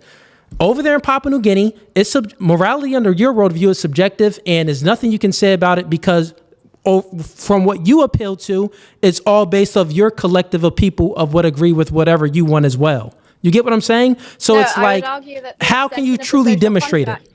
I would argue that the extension of the social contract should extend to those people who are forced into sexual servitude, which includes women, which includes those kids in Papua New Guinea. What I would say is that in a world of autonomous agents, conflict happens. Okay, and to live safely and so to what would you? cooperate, you must recognize certain constraints, and those Got it. constraints So cannot under arbitrarily your harm others. worldview, Sexual violence is an arbitrary harm. got it. So under your worldview in Papua New Guinea, would you go over there and force all of those males to stop doing that to the kids? Well, there are multiple ways to commit acts of force. Yeah. So you would actually utilize force doctrine to go over there and stop that? Male enforcement class existing doesn't mean that force doctrine is correct. There's a difference between those two things. You didn't prove how there is a difference if you just said that, well, I believe that this society over here, the things that they're doing and promoting is bad. And under our collective agreement over here, we agree that it's not a good thing, right? No, so we're going to go. repeatedly. You just agreed. You just stated that you would actually go over there and you would enforce those men to stop doing that to those kids. I would say that whether or not somebody enforces or acknowledges a right, the rational requirement for cooperation exists, and we should extend that social contract rationally to as many agents as possible in society. How are you going to extend it without using force? A patriarchal institution. How are you going to extend it without using force? A male police force, a patriarchal institution, or an enforcer does not create those rights. They make them practically observable. And that how are you going to do it without using force? Not an internal critique. How are you going to do it without using force? An enforcement class of males does not cause feminism to crumble down. No one's speaking about feminism right now. We're speaking about Papua New Guinea. How are you going to? We're not speaking about feminism right now. How are you going to stop the males over there in Papua New Guinea to stop doing those weird things to those children? Well, you are you going to do it? Establish some kind of enforcement class of males, and you would also try and push for cultural progress that are both preference-based and granted via reason and logic. So once again, all of your arguments. You would furthermore institute better it's circular. Legal systems, such as lawyers, bureaucrats, politicians. You can speak about lawyers. Got it, Tilly. Listen, you can speak about lawyers. True power, here's the thing. True power does not lie in the people that write stuff on paper. Yes, that isn't true power. That is false. Because we have civil wars. We have civil wars because of this. Well, okay, how many kings was overthrown in past history because the working class or the military went against them, opposed their views. So just because you can write stuff down on a piece of paper, that is not where true power lies. True power lies with the people that can enforce rights and create law and order. That's where true power lies. So you have this weird misunderstanding that, oh, well, we'll create laws and we'll do this. Well, things on a piece of paper does not stop someone from killing someone. A man with a gun stops someone from killing someone. You don't know what you're speaking about. Why is it that when Jeff Bezos walks into, let's say Jeff Bezos is alone, his security is not with him. He's going to walk into an Amazon factory, and there are hundreds of workers, and they all hate him because he doesn't give them bathroom breaks and he doesn't pay them enough or whatever your criticism about. They all hate him. Why is it that they don't just kill him? Because you know why they don't kill them? That's a perfect question, Tilly. They don't kill Jeff Bezos if they hate Jeff Bezos when he walks into the Amazon warehouse, because they know that the threat of force will be upon them. They know that there's consequences for doing bad things in society. That's what they know. So therefore, they don't go ahead and kill them because they know that they're going to go to jail. There's going to be police officers come to take them in jail, and they're going to spend 70 years in prison because men forced it. You get what I'm saying? Women can't do it. Force doctrine is simply that men hold the monopoly on the force. So women and the things that they think of, they have to appeal to men to enforce it. But also men enforce other things as well for men. But that's what would happen. So you're not negating my argument. You're basically proving it. Okay, two things. The first one is, so just to generally clarify, you do admit that you appeal to stronger men than yourself for protection also. It's not stronger men, Tilly. It's not just stronger men. It's not to do with strength. What is it to do with? So once again, when I say that it's not just, I'm not saying that it's not to do with strength, right? Why So would just you admit so just to appeal listen. to stronger men for your own So safety? just listen. No, we already, once again, Tilly, we already went through the argument and we spoke about Mike Tyson in his prime versus me. And I said that, Mike Tyson in his prime, it would. I think in terms of where this disagreement is, okay? So, so you gave the example of, Tilly gave the example of in an Amazon warehouse, Jeff Bezos walks in, why don't they kill Jeff Bezos? And then no Fugazee. So you said a thing, you said that they were worried about consequences. But I think that, so Tilly's argument, I think, is you said they were worried about consequences, but you said consequences from society, not from just men. And I think Tilly's argument is that a necessary precondition for society to emerge from people is that there are going to be some agreements that you have to make respecting other people's agencies, and that from all of this respect, you get this thing called the social contract, and then from there, society emerges. But ultimately, you're appealing to that social contract in society, not just a group of men. So I think it's like a question of categorization. Listen, Destiny. Listen, Destiny, thank you that you followed. No, thank you that you followed that argument, because the thing is, she's not peeling the layer back further enough. Yeah, you can break it all down to, okay, what is this? In my opening, which she never refuted the argument, what is a society? A society is a collection of people in an ordered community. Ordered community. How do you create order in a community? You create order in a community by putting Mutual consequences. Trust, no, you don't. You can say mutual trust. If people disagree with you, you create order by putting consequences on people. So if they break a law, therefore, it's going to be the threat of violence. The threat of violence is what stops people from doing that. And men hold the monopoly on force and that threat of violence. This is why if Jeff Bezos walked in, his employees wouldn't kill him, because they know that men is going to put them in prison. That's why. Not women are going to put them in prison. It always reverts back to men have the monopoly on force. Okay, let's hypothetically speaking for you, Tilly, let's say it's the case, same example that you use. Jeff Bezos, all his employees hate him. He walks into Amazon warehouse, but in society, right? Women are majority of police force and military. But all of these, it's mostly men that work in warehouses. Do you think that the men would be as intimidated because some chicks walked in there and that's going to enforce it? Not at all. They're going to be more likely to kill Jeff Bezos. So under a matriarch. Do you think that feminism argues that the enforcement class should be primarily female? And if so, what is the relevance to your argument? I also think that if a bunch I'm proving the argument that the only reason. Well, Tilly, what I'm doing is I'm proving the argument that the only reason why men are worried about the threat of force is because it comes from other men, not from women, which proves force doctrine. Let's say if some chicks walked in and tried to say stop, and that was how society was created, men wouldn't stop. Let's say you sat in your car and you're driving along and you get a speeding ticket. A police woman pulls you over. She's got a gun. She writes you a ticket. She gives you the ticket. Are you going to comply with her? So I would say that the probability would be the same that I would comply with her, because why? She's physically weaker than you. Why? Listen. With her? I'll tell you, because backup is going to be a man. So I know I have to deal with men. Think about, this is what I'm saying. if it's the case that a woman cop pulled me over, but the woman cop, all she had to appeal to was calling other women cops, it's a high probability that I'm going to smack. Listen, stop, listen.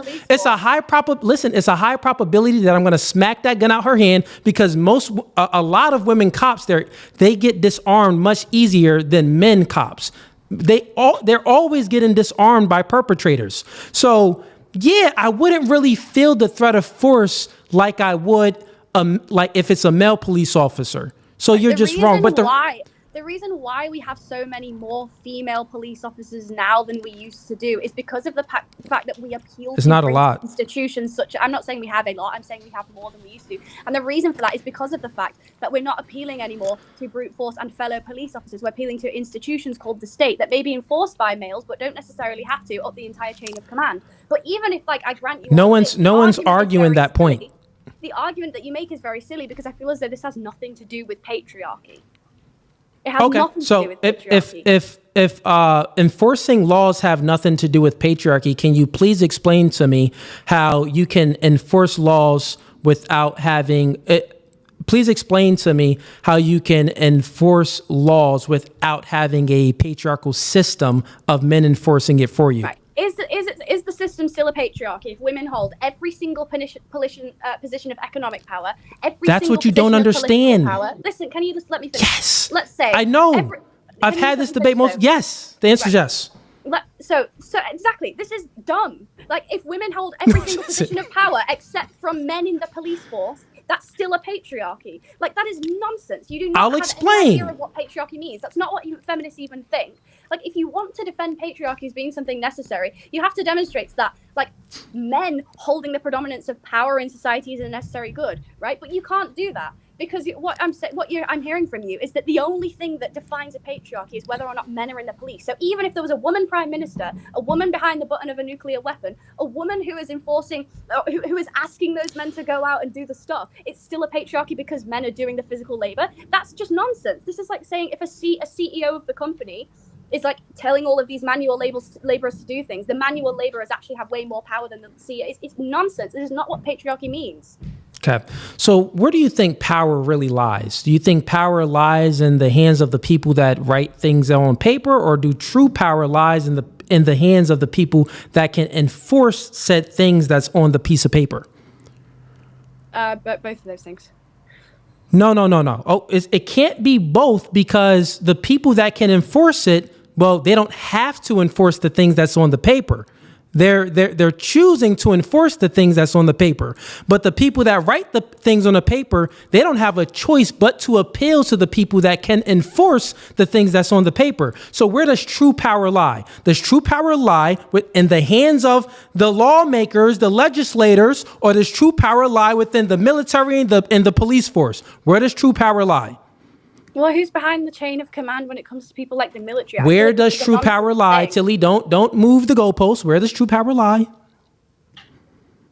Well, I don't think that true power lies in an enforcement class of working class police officers. I think if you're going to choose between Elon Tilly, Musk then and a bunch demonstrate of how. Tilly, you have to you're not demonstrating how true power lies within the hands of the people that write things on a piece of paper, rather than the people that enforces the things on the piece of paper. Because at any time, the people that enforce the laws and the rights, they can choose to not enforce it. This is why civil war happens. This is why kings get overthrown since the beginning of time, because the people that have the monopoly on force, they choose to rebel against this class of people that's in authority, right? That's writing things on paper. I ask a question to clarify for both of your positions. First, just one name. Can each of you tell me, in the United States of America, or maybe even in the world, right? In the United States of America, who each of you consider the most powerful person right now? Tilly, you can say it, and then Cooley, you can say it. Cooley, go ahead. Okay. You asked me, who do I think that the most powerful person? Yeah, right now. Who's the most powerful person? Okay, so the most powerful individual would be the person that's in charge of the military. That's the most powerful person. And that would be Donald. The most powerful person in the United States. That would be Donald Trump. Okay. And then Tilly, would you agree or disagree with that? I don't. It's very difficult to pin down like power to one specific individual, but I would probably say it's like someone. Yeah, potentially Donald Trump as well. Yeah, but okay. So then, if we say that Donald not Trump because is he's commander of the so military. yeah, but Donald you know Trump is the most powerful person. Real quick. So then, each of you should explain why. And I'm not trying to lock you into this aspect, but like, if you were to say Donald Trump, can each of you explain why do you think Donald Trump is the most powerful person in the United States? I'll let Cooley start. he controls the military. He protects our borders. He controls the military. So you know that's why he's the most powerful person alive in the United States. I wouldn't say that that's the most powerful entity. The most powerful entity would be the military. And at any time, if the military collectively said, you know what, we're not enforcing any of these rights and laws that these legislators wrote, and that the things that Donald Trump is saying, well, they can rebel. So Donald Trump is only powerful because of the military? He's only powerful because people, because the patriarchy, the people that have force to enforce the things that he wants, that's why he's powerful. But at any time, if they choose not to enforce it, he has no power. So the thing is, what's funny is Donald Trump relies on men to enforce these things. But these men collectively do not rely on Donald Trump. I think that... Can I ask you a question? Just one clarifying question on that. They can choose to rebel. Yeah, so if you're saying that Donald Trump is, I think we would all agree, Donald Trump is probably not the most physically powerful man. Yeah, no. You're saying that he's the military, and any individually, my guess is almost anybody in the military is going to be more physically powerful than Trump.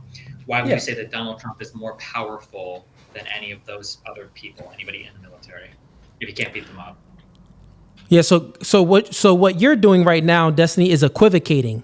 So you're using two different definitions of a power, right? So if we're speaking about when I say that true power, and my definition of true power, and my argument is, well, that's within the hands of the people that can enforce the things that we write on a piece of paper. That's true power. And we know that is true because the reverse can't happen, right? The reverse can't happen.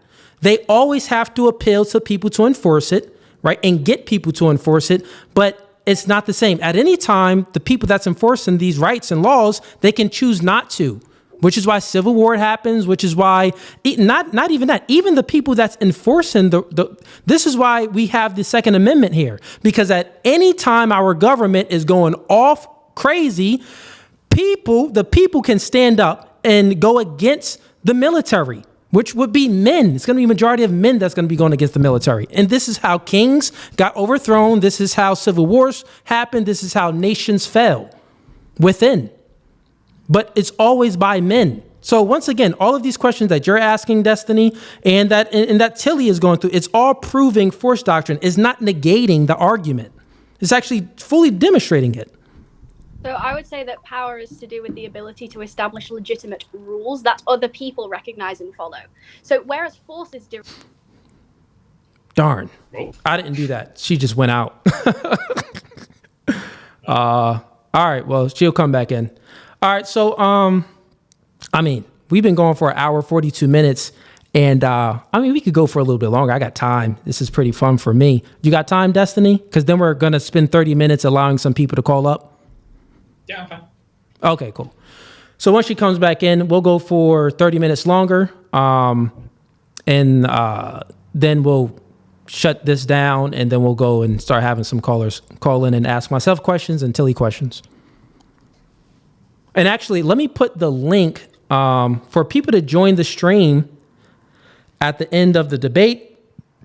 Let me get you that link, and I'm going to pin the link in the YouTube comments, and that's going to be on my page, No Fugazee page. Anyone that's tuning in on Destiny's channel, come on in and ask me some questions, and try to catch me in some stuff, because I know you guys are definitely against me, which is fine though. I welcome it.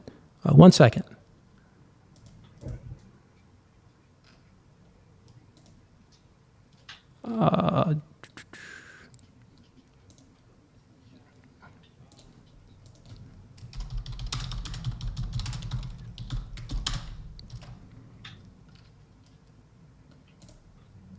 All right, everyone that's tuning in, I just went ahead and pinned the link in the YouTube comments so you can come there if you want to go ahead and ask us some questions. And now let me see if Tilly is back in here. Okay, yeah. All right, let's try this again. Hey, Tilly, can you speak? Okay, you're good. So Destiny, I think you were asking a question. Or Tilly, actually, Tilly, you were speaking.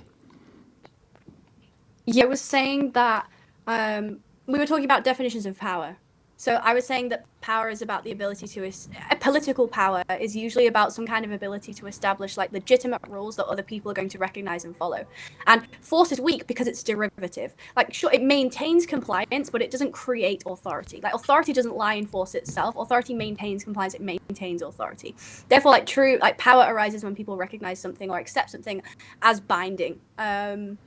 Like, for example, let's say you have like some kind of supreme ruler or dictator. That person has power because they define laws, they guarantee security. Like the soldier's sword or whatever, like that's only effective insofar as like laws confer the legitimacy of that. Because the state isn't just that which has a monopoly on force, it's that which on legitimate use of force, what is considered legitimate. This is why a police officer could probably shoot me and be more likely to get away with it, but I can't shoot someone and get away with it almost ever.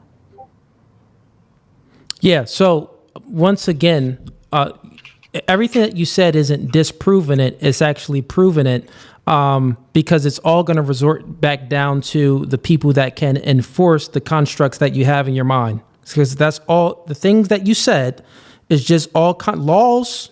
All of these things are just ideas in the mind. It's written things that you have on a piece of paper. And then what you do is you have to go to people have to believe in it. They have to be influenced to say, you know what? I'm going to enforce this law. This is why people go to, to be a police officer. This is why they go into the military, because they believe in America. They believe. You get what I'm saying?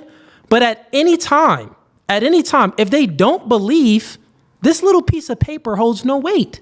So therefore, you always have to keep appealing to get the people to believe in whatever the construct whatever the law and the right is. To their head? You're doing that by threatening them with violence? That sounds like authoritarianism. You're doing it by defining rights. No. You're doing it that's by not what I said. Social norms. You're doing it by organizing collective action. And yes, I'm saying that's the only way that right equals force. So this this thing that you have on a piece of paper, then please, Tilly, if it doesn't equal force, if rights don't equal force, please point to a right. Can you touch a right? Please demonstrate how you have these rights currently right now in the UK if men aren't there to enforce it. You wouldn't have a right if men weren't there to enforce it, because other men would come and take whatever idea you had in your mind. They would take it away. Right. So it wouldn't be enforced. Tilly, if you think that you can walk down a street, put it like this, I'll fully demonstrate it, right? In Afghanistan, our troops was over there in Afghanistan. And when our troops was over in Afghanistan, women had actually certain rights in Afghanistan. They was going to school. They was just, walking the streets normally and stuff. They were kind of chilling, right?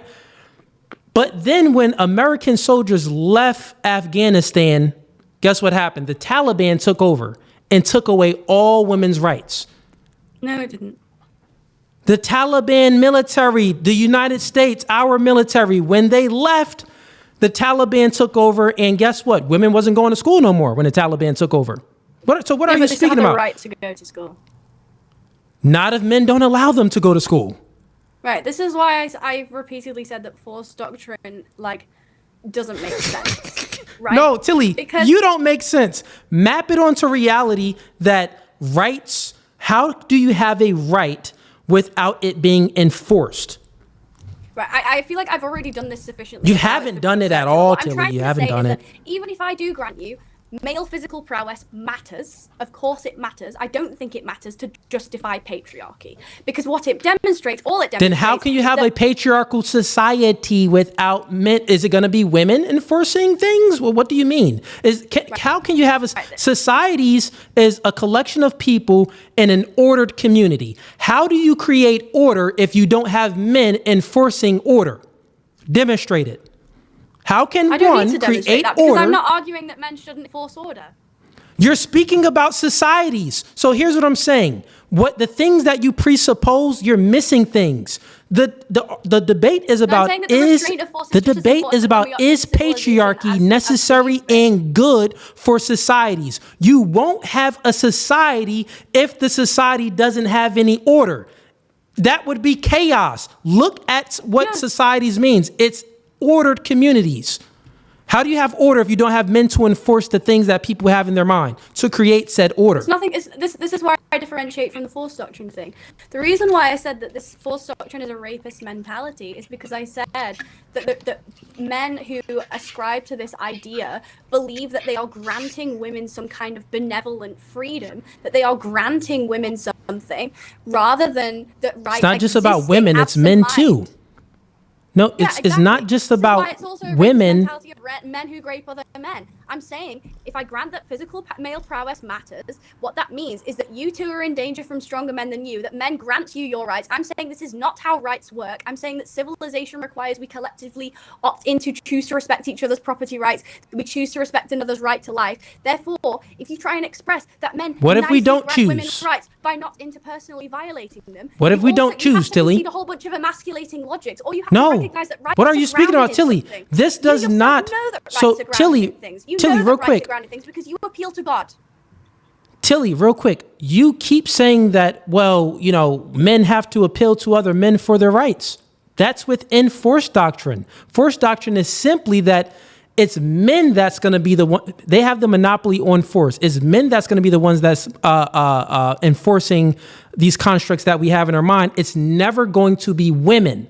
It's never going to be women. Collections of women cannot do it themselves. There's not a collective of women that can enforce any rights. Andrew Wilson comes up with force doctrine because whenever he speaks to like liberals and leftists, they believe and they assert something to do with subjective morality. So he tries to critique them, right, by saying, well, if everything's based on preferences X, Y, Z about feminism. So like it falls apart when I just don't subscribe to subjective morality. No, nothing fell apart. Tilly, nothing fell. Not one of my arguments I truly had two arguments. None of them fell apart. Argument number one was, actually, I've written it down. Actually, let me go to it real quick. Where is it at? Okay. So, argument number one is the patriarchy necessary and good for society? Yes, because it's inevitable if you have a society. It means you have order, and men can only enforce the law and the order. And if you think societies are good, then you're basically affirming the patriarchy, because if you think societies are good, you need the patriarchy to build the society. So obviously it's good. Now, so the second argument is very simple, which you truly tried to escape it, but it didn't work. You actually admitted that you actually believe that morality is subjective. My first question was, do you believe that morality is objective? You said that yes. And then you appealed if it's objective, it's mind independent. But then you say that, oh, it's dependent on logic and reason and what's the other word? Agency, which is things that you appeal to it all depends on the mind. So your morality is not objective. Your morality is truly subjective because it's mind dependent. It depends on having the ability to utilize logic and reason. But guess what? Someone can act in a logical way and kill someone. You said, well, yes, that would be bad.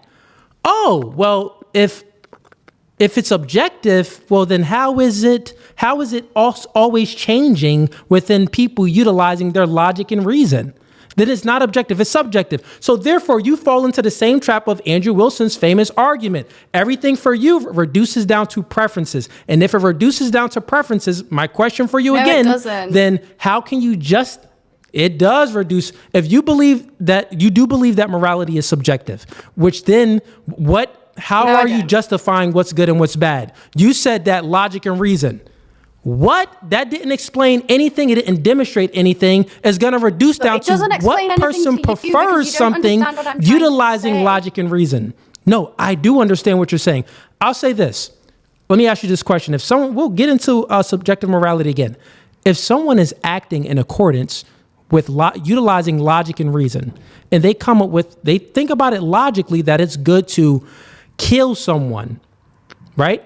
It's logical to kill someone.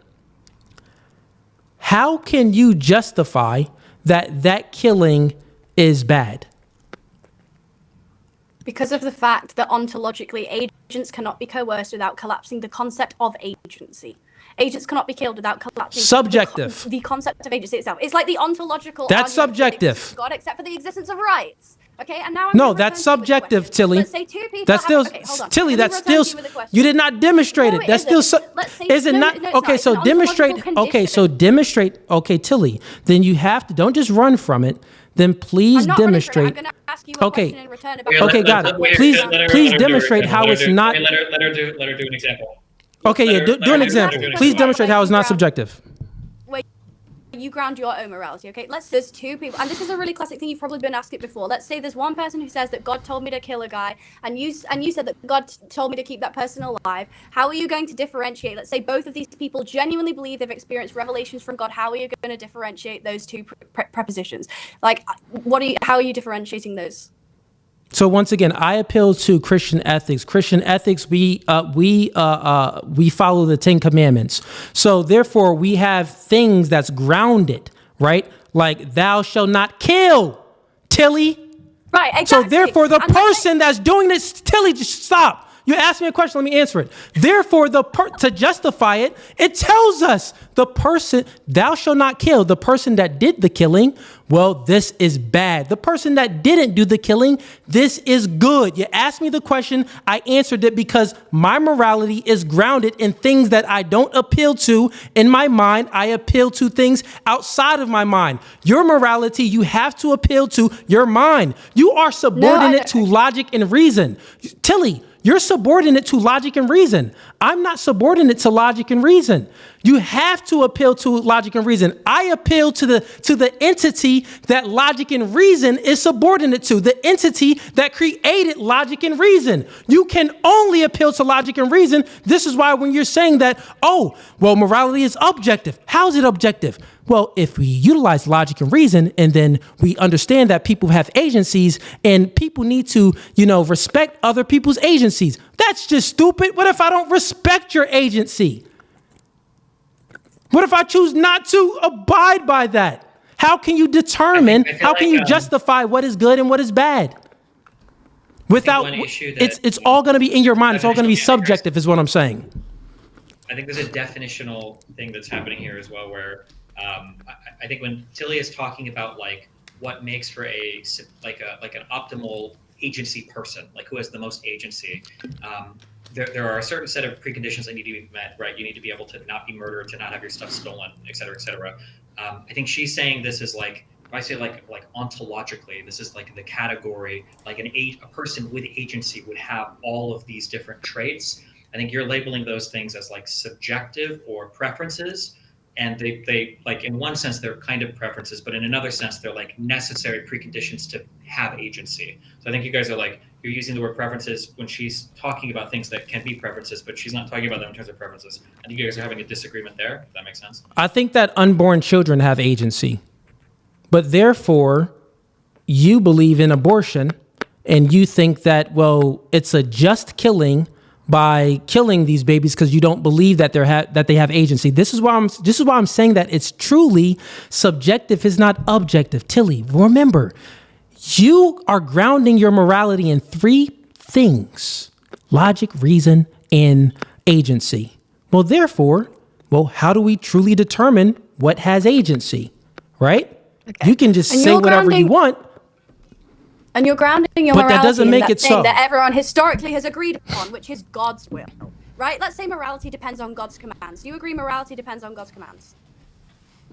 I'm going to assume you mean yes, right? For an act to be morally right, we have to know what God's will is. People disagree on God's will. Therefore, moralities can human beings' interpretation anything guaranteed by reality. It means morality depends on which human being you trust rather than the necessary condition for agency. It's no longer universal. It's non-negotiable. It's not non-negotiable. It's logically binding, which means that my method of grounding reality is better, even if I can see that it's flawed.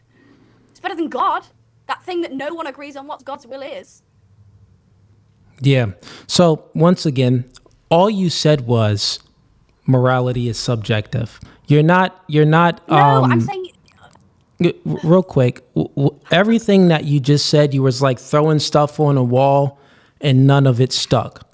None of it stuck, and I'll explain why. Right?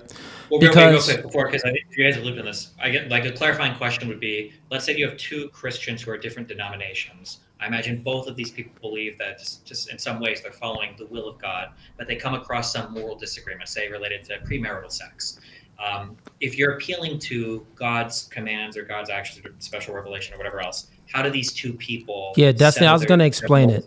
Yeah, I'll explain it. So when I say that morality is objective, when I say that it's objective, I don't appeal to the things that I have in my mind because we have our own desires. I may desire something and I desire it so much. Like in my worldview, a homosexual, he desires, homosexual sex, right? This is a desire, and he may actually feel that it's good because he desires it, and he can think that it's a loving thing. But under my worldview, we don't appeal to our flesh food desires, right? Our flesh food desires is all subjective. It's not objective, right? So when I say that God sets the standard of morality, he sets the standard of what's good and what's bad and what's going to have consequences. And he puts the consequences on the good and the bad, if you do believe in God. Yeah, now, you don't have to. For two people, how do they resolve a disagreement in God's commands? If two people, because there's different denominations, right, of like Christianity. So how do So once again, we don't even have to speak about that. That would be moving the goalposts, right? The onus is on her to demonstrate how her standard of morality is objective. I'm totally fine. I have these debates all the time. I can demonstrate how if one group, one denomination over this denomination, they're interpreting the Bible and having LGBTQ flags in and having women preach. I can bring up many scriptures in the Bible that says, well, women should be silent in church. We can have this argument between two Christians, but the onus is not on me to prove it. The onus is on her to demonstrate how her morality is objective by utilizing logic, reason, and human agency. She hasn't done it yet. She keeps on appealing to things that is subjective within the mind. It's mind dependent, not mind independent. Okay. What I'm trying to demonstrate is that your morality is much more subjective than mine. What I'm trying to say is that your morality depends on which human being you trust rather than on the necessary conditions for agency, which are ontological states. Whereas religion is notoriously something that people continue to disagree on because of the fact that people disagree on God's will. Therefore, for an act to be morally right, you have to know what God's will is, and God's will is continuously a mystery. This is something that has caused more wars in human history. It's not a mystery. You're lying. At all. Yeah, okay, once again, you're just speaking about God. You're just speaking about God. You asked me for mine. I said that I believe in Christian ethics. It's just not a God. It's a different. So the thing is, listen. No, you actually did not prove that. The thing is, I can demonstrate it here clearly. But you know what? I don't actually have to demonstrate it because the onus, it's like if I ask you a question, you don't answer it, and then you ask me a question. Oh, demonstrate this. Well, I'm having trouble demonstrating it. Well, how about you demonstrate yours? That's what you're doing right now. You cannot you are doing that. You cannot ground your morality being objective. It's all subjective to your own mind. So once again, if you utilize logic and reason and listen, if you utilize logic and reason and utilize agency, those are the three things you use to ground morality to make it objective. Well, is logic and reason dependent on the mind? Okay. So the first thing I'll say is... Answer those questions. Is logic and reason dependent on the mind? Is agency dependent on the mind? Hold on. I'm going to answer the question. I'm gonna answer the question. I'm just letting you know that it's 2 a.m. You- so I'm Oh, no, gonna Tilly, you were cutting It out. would be an hour and a half. It's been more like 2 hours. Yeah, Tilly, you were just cutting out. That's why we were is it speaking, okay but I'm now? sorry. Go ahead. Yeah. Yeah, it's good now, but yeah, Is it go okay ahead. now? We'll wrap it up right after you say this. We'll do closing statements. Did you hear everything? Okay. So what I was going to say is the reason why agency-based morality or like contractarianism is better than religious morality in terms of a measurement of objectivity is because agency-based morality is derived from the necessary conditions of action. So, for example, non-coercion, self-continuity. Those conditions cannot be denied without contradiction, just like 2 + 2 is 4, just like gravity. Divine command morality, stuff about God, is mediated by human interpretation. People don't agree on what God commands. The objective basis of morality becomes subjective in practice. So if you care much about in practice, maybe you should care about what the enforcement mechanism for your Christian ethics, given that every single like war in human history, with like some rare exceptions, are caused by some kind of religious disagreement. What I would say is that agency-based morality applies to all agents equally. Divine command depends on authority, revelation, religious belonging, like basically a bunch of nonsense, right? And therefore, agency-based morality is rationally justifiable, whereas divine command morality like is open to so much more rational scrutiny than that. Okay, are you done? Yes. Okay, so I'll just refute what you said in my closing, since you said you had to go. But would you have time for a few callers to come in? Honestly, I have a thing at 10 a.m. in the morning, so You got like 15 minutes to spare? I have a. Okay, hold on. Look, I'll show you. My schedule tomorrow is I have a 10 a.m. supervision, and so I have to be up really early. And we mentioned the debate would be around an hour and a half. So if the debate had ended half an hour early, I would take a bunch of the calls. Yeah, well, I'm just asking, do you have 15 minutes to spare? Yeah, I don't know. Well, I can come back. well, tell me what you do. Tell me what you do know. Coming back and answering the calls. Well, no. Like I'm open to coming back. And Okay, answering that's fine. calls. That's all I So we wanted. can The yes do or it, no. like, another That's time, totally fine. next week, whatever. But I can't. Like. No, that's 2 a.m. totally fine. So I hope your audience is understanding of that.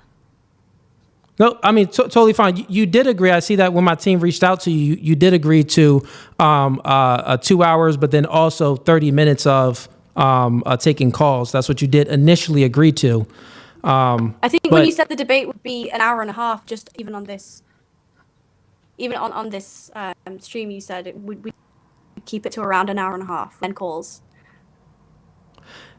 But look, Yeah, I don't. You know what? Like, it's all good. I think that even when I mentioned it again, I can. It's all good. We can do closing. we can do closing statements, and I'm happy to do a debate with you again when your connection is better and stuff. Yeah. But I think maybe you weren't here. Maybe you were having connection issues when I even mentioned it to Destiny in the audience. I said, well, continue the conversation for about 30 minutes long. 30 minutes more, and then we'll move into closing statements, because you agreed to 2 hours for the debate and then 30 minutes. So really it's 2.5 hours, but it's totally fine. I guess I'll go with my closing statement. It's all good. I'll go ahead and do and for the people that want to come up, you guys can still ask me questions. I'll stay here. And Destiny, you mind staying around for 20 minutes to take some questions? I'm sure people. All right, cool. Yeah, that's cool. All right. So are you okay with doing closing statements or no? You just want to go ahead and, because it sounds like you got to go. I'm trying to just I could do a closing statement for like a couple of minutes. Oh man, dang. It's not good. I can come back to debate the callers, even dedicated debates to the callers, but I really can't tonight. I'm sorry. It must be genuine with scheduling. I'm very bad at scheduling stuff. So I do genuinely apologize. But I can do a quick closing. Fair enough. So you know what, since I'll just do my closing statement first, and then I'll have you do yours, since you got to leave once you go anyway, right? So my closing statement, truly, I had 2 arguments here today. And my arguments was very simple. the conversation, the debate is about, is the patriarchy necessary and good for society?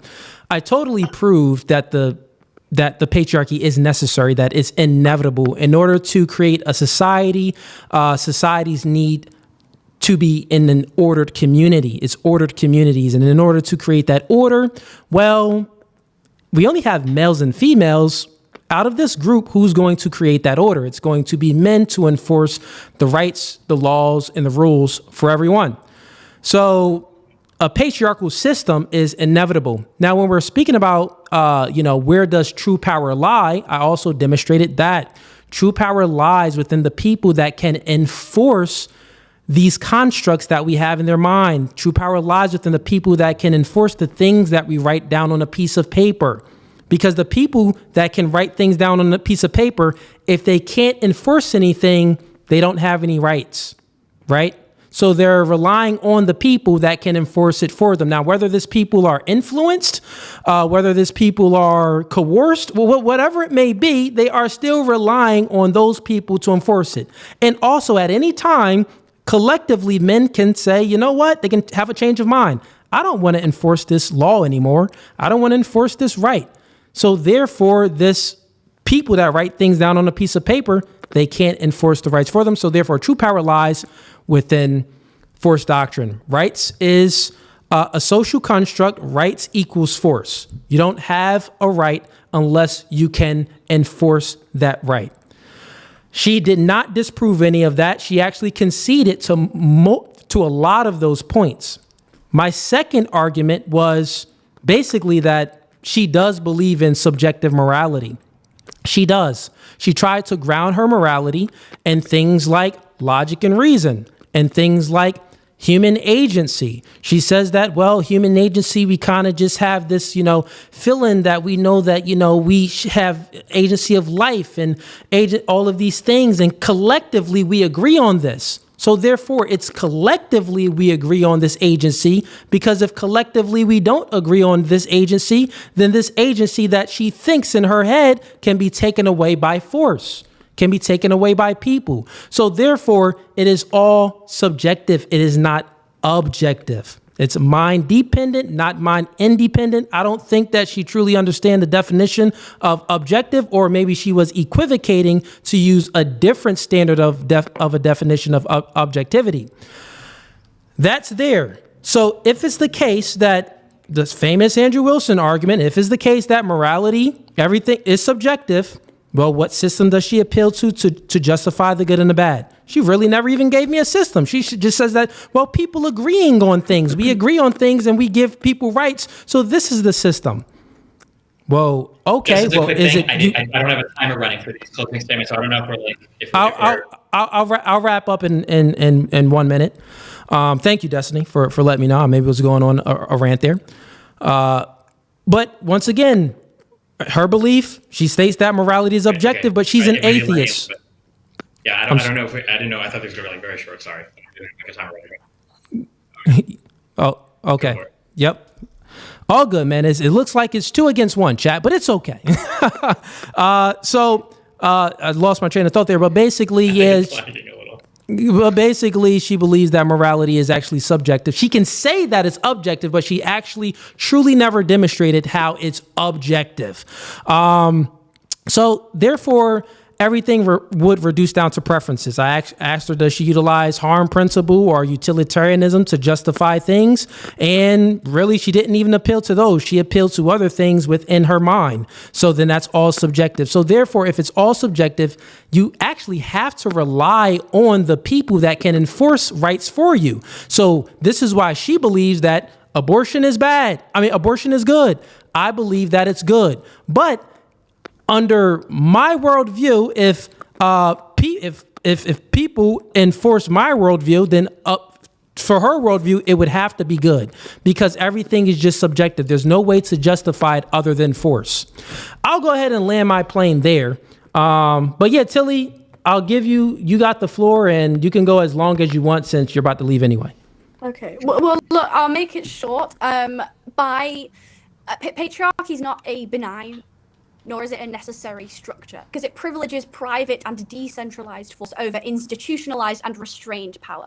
Therefore, it undermines the conditions that make cooperation and stability possible, those conditions being rights. Civilization is founded on a mutual recognition of rights and the collective restraint of private violence. Patriarchy reverses this. It normalizes domination, it creates structural instability, it leaves both men and women exposed to arbitrary coercion from the stronger.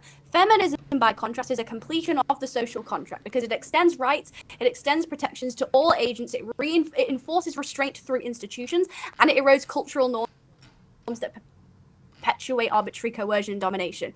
The end of this debate, which unfortunately we didn't, is very clear that societies that embrace restraint produce trust, prosperity, safety, well-being for everyone. Those are usually the most feminist societies. Patriarchy is not power. Patriarchy is not civilized. It is not rationally grounded in rights or social contract principles. It is not the framework that secures freedom, equality, or stability. I will just keep it that short. I would love to schedule another debate or something where we dedicate taking the calls. If possible, I can drop you a DM. Let's do it again. Yeah, for sure, Tilly. I'll have you back. It was good decorum. We have the back and forth and stuff like that. Appreciate you for coming on. Shoot me a DM. We can debate about maybe feminism if you want or anything. I know you kind of chose this debate, but I'll let you even choose the next debate. If you want to choose the topic of the next debate, that's totally fine too. We can do it. So just shoot me a DM. Okay. I got you. All right. Appreciate you. Have a blessed one. You too. Bye-bye. Bye. All right, Destiny, let me go ahead and make us bigger here. So lucky. I'm sorry. I'm not loving either of you. Nah, man, listen, man. It's all good, man. I understand that you have a totally different worldview, so shouts out to you for moderating the debate. Actually, Tilly chose Destiny as the moderator, so, thank you for coming on and moderating this debate, man. So, Destiny, you said you got about like 30 minutes to spare, right? Or am I muted? No, I'm not muted. You said you got a few minutes to spare, right?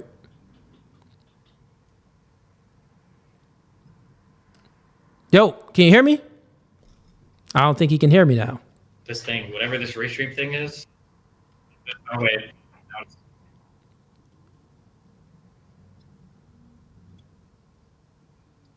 Destiny, can you hear me?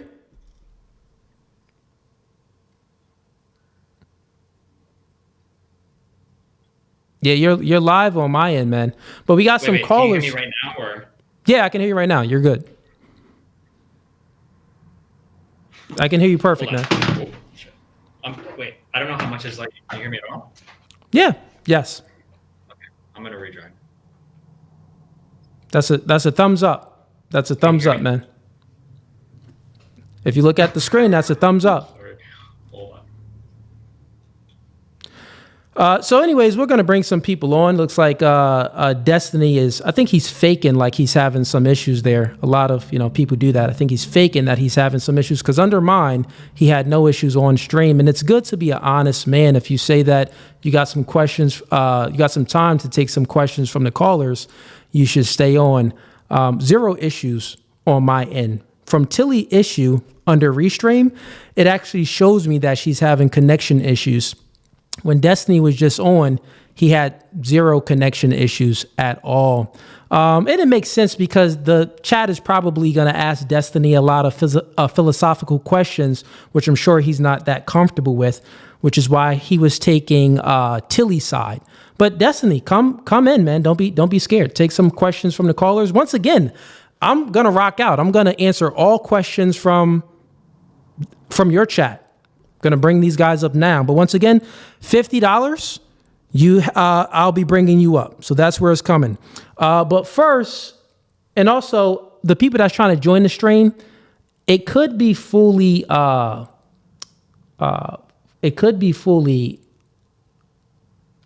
booked. Okay, let's see. Destiny came back in. Hey, Destiny, can you hear me? Wait, can you hear me now? Yes. I can hear you. Can you hear me? Can you hear me? I can hear you. Okay, sorry, I was laughing because it's just at the end, it's literally lagging for every person. So there was just a massive shit show. Okay, so you can hear me. For everybody, but yeah. Okay. I think we can hear each other now. So go ahead, right? Okay, cool. Got it. So I'm going to just bring up some people and they can ask some questions. But once again, for the people that want to ask questions, you got to send in a $50 super chat and I'll bring you up. If you are a member of my channel, then it'll be $20. Are you able to reconnect to this? Say that again. Are you able to reconnect to this call? Because I think you might be delayed on this call too. Are you able to reconnect to this call? I don't know why I'm making it. Are you able to reconnect? No, I'm not delayed at all. To this room?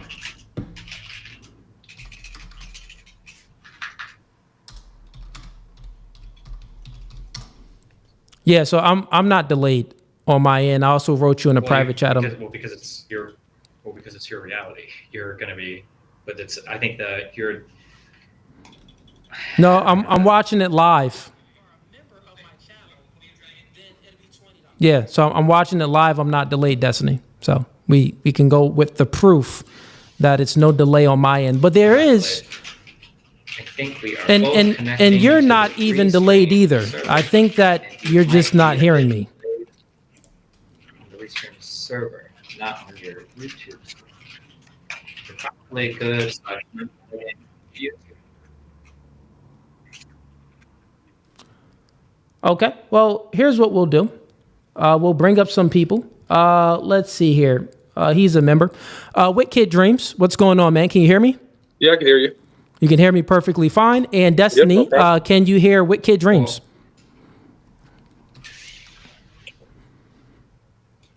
Wait, can you hear me? Hello? We can hear you. Yep. Wait, Wicked Dream, can you hear me? I can hear you. Can you hear me? Let me try. 1 sec.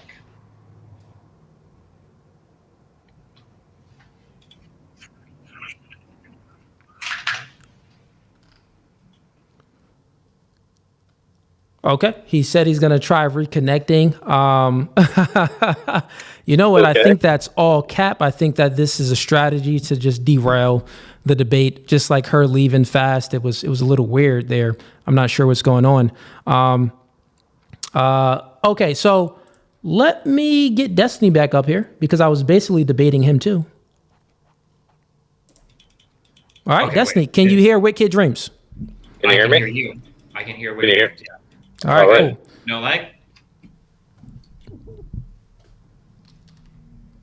All right, Wicked, you sent in the $20 super chat because you're a member. Appreciate the support, man. What question do you have? So I was just curious. It seemed like everything that she was saying was just everything is a preference upon how she feels. There's really no grounding in any of her morals.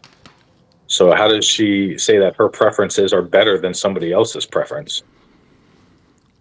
Yeah, Destiny, do you think that the way she explained it, she was able to ground objective morality by utilizing logic, reason, and human agency? Well, first, wait. Can you hear me, or is it laggy still? Are we all caught up? We can hear you. Yep. No, we're good. Okay. I don't know if we got to the morality part necessarily, but it sounded like her grounding had to do with the idea that there emerges from humans some like optimal form of society, some social organization that is beneficial to every person in like some objective manner, and there are like ways to achieve that end state. And then you could argue that the beliefs that everybody in a group has to possess to get to that end state are like objectively true beliefs. So for instance, if we want to have a better society, all of us should objectively believe in not killing each other with no justification. And that's where her objective grounding for the morality comes from. Yeah, but what if we believe that it's okay? And I mean, who's to say that I'm right? Who's to say you're right? What if it's better that we get rid of the people that, bring harm to what we think is harm to our society? She's using essentially harm principle as So I what's think better.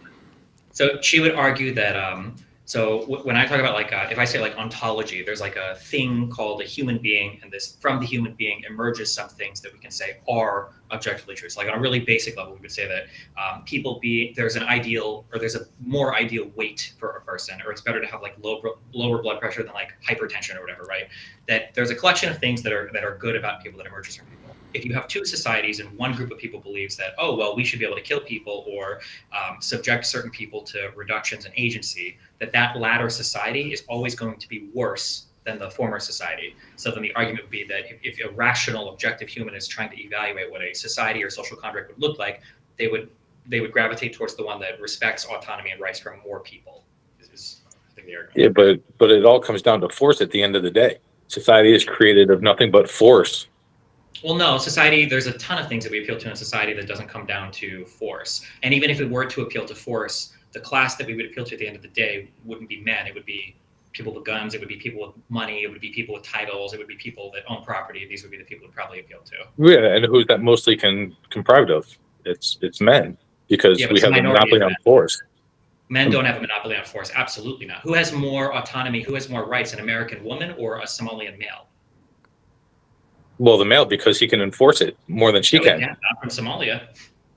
Well, we're talking about in America. So obviously the Somalian male would be here in America, so he can enforce that. He has the power to, unless it's another man who has more power than him. If it's a single man versus a single woman, and he says, I believe this, and she says, I believe that, it comes down to force. In a one-on-one situation, that would be true, but we don't organize that way. We organize along social lines, right? Women. Right. Well, okay. So if it's 5 men versus 5 women, it still comes down to force. Whether it's a group, a single individual, no matter what, it still comes down to force. Well, if it was 5 men versus 5 women, then society would go extinct because nobody reproduced because the men would just kill all the women, right? At some point. Well, no. I mean, they could do exactly like Cooley said. They could impregnate them. They could hold them, make sure they come to term. They could have the babies. I mean, there's ways that they could. I'm not saying that is a correct or right thing to do, but it is something that they could do because they hold the monopoly on force to do that. Why do we think those societies haven't been the most successful ones, historically speaking? Well, I mean, there's different reasons. There's many different reasons that could be. But it still has nothing to do with the force. They were still able to do it because they have force. Well, so like it was explained earlier, I don't know the details of this, but it was explained earlier that there's some tribe in Papua New Guinea that is like incredibly weird, I guess, or patriarchal or whatever. How they become warriors. But it seems like that society is not like a dominating one on the planet. If anything, it probably would fail to quite a few societies where women are afforded, more well, they seem to be dominating over there.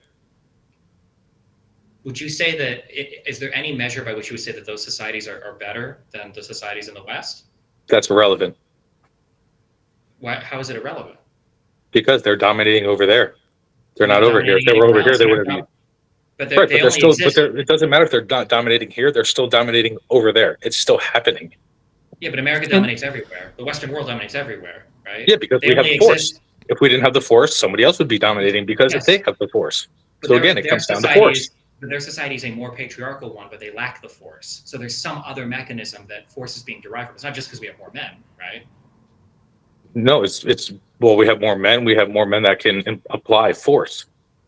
Do we have more men than India? Who would win in a war, the United States versus India? I mean, the United States would beat every country in a war. We have the biggest military. Yeah, but we don't have the most men. So there's something else there that's powering the force. Well, currently right now it's so currently I see what Destiny is saying. He's saying that it's more than just like numbers of men. And currently in today's society, that is true because listen, if the reason why you got Israel, a small state of comprised of 10 million people? I think it's 10 million people in Israel, maybe a little bit more. 7 million, 8 million Jews, yeah. Yeah, something like that. But the reason why they have a nuclear bomb and these countries around them don't have any nukes, right? So, and also America is helping them. So yeah, we have technology that comes into play. But even if we look at, let's just say, 400 years ago, and you take away guns, there's no guns. Generally speaking, it's going to be numbers. Mm-hmm. Take away guns, it's going to be numbers. Yeah, there are guns, yeah. right?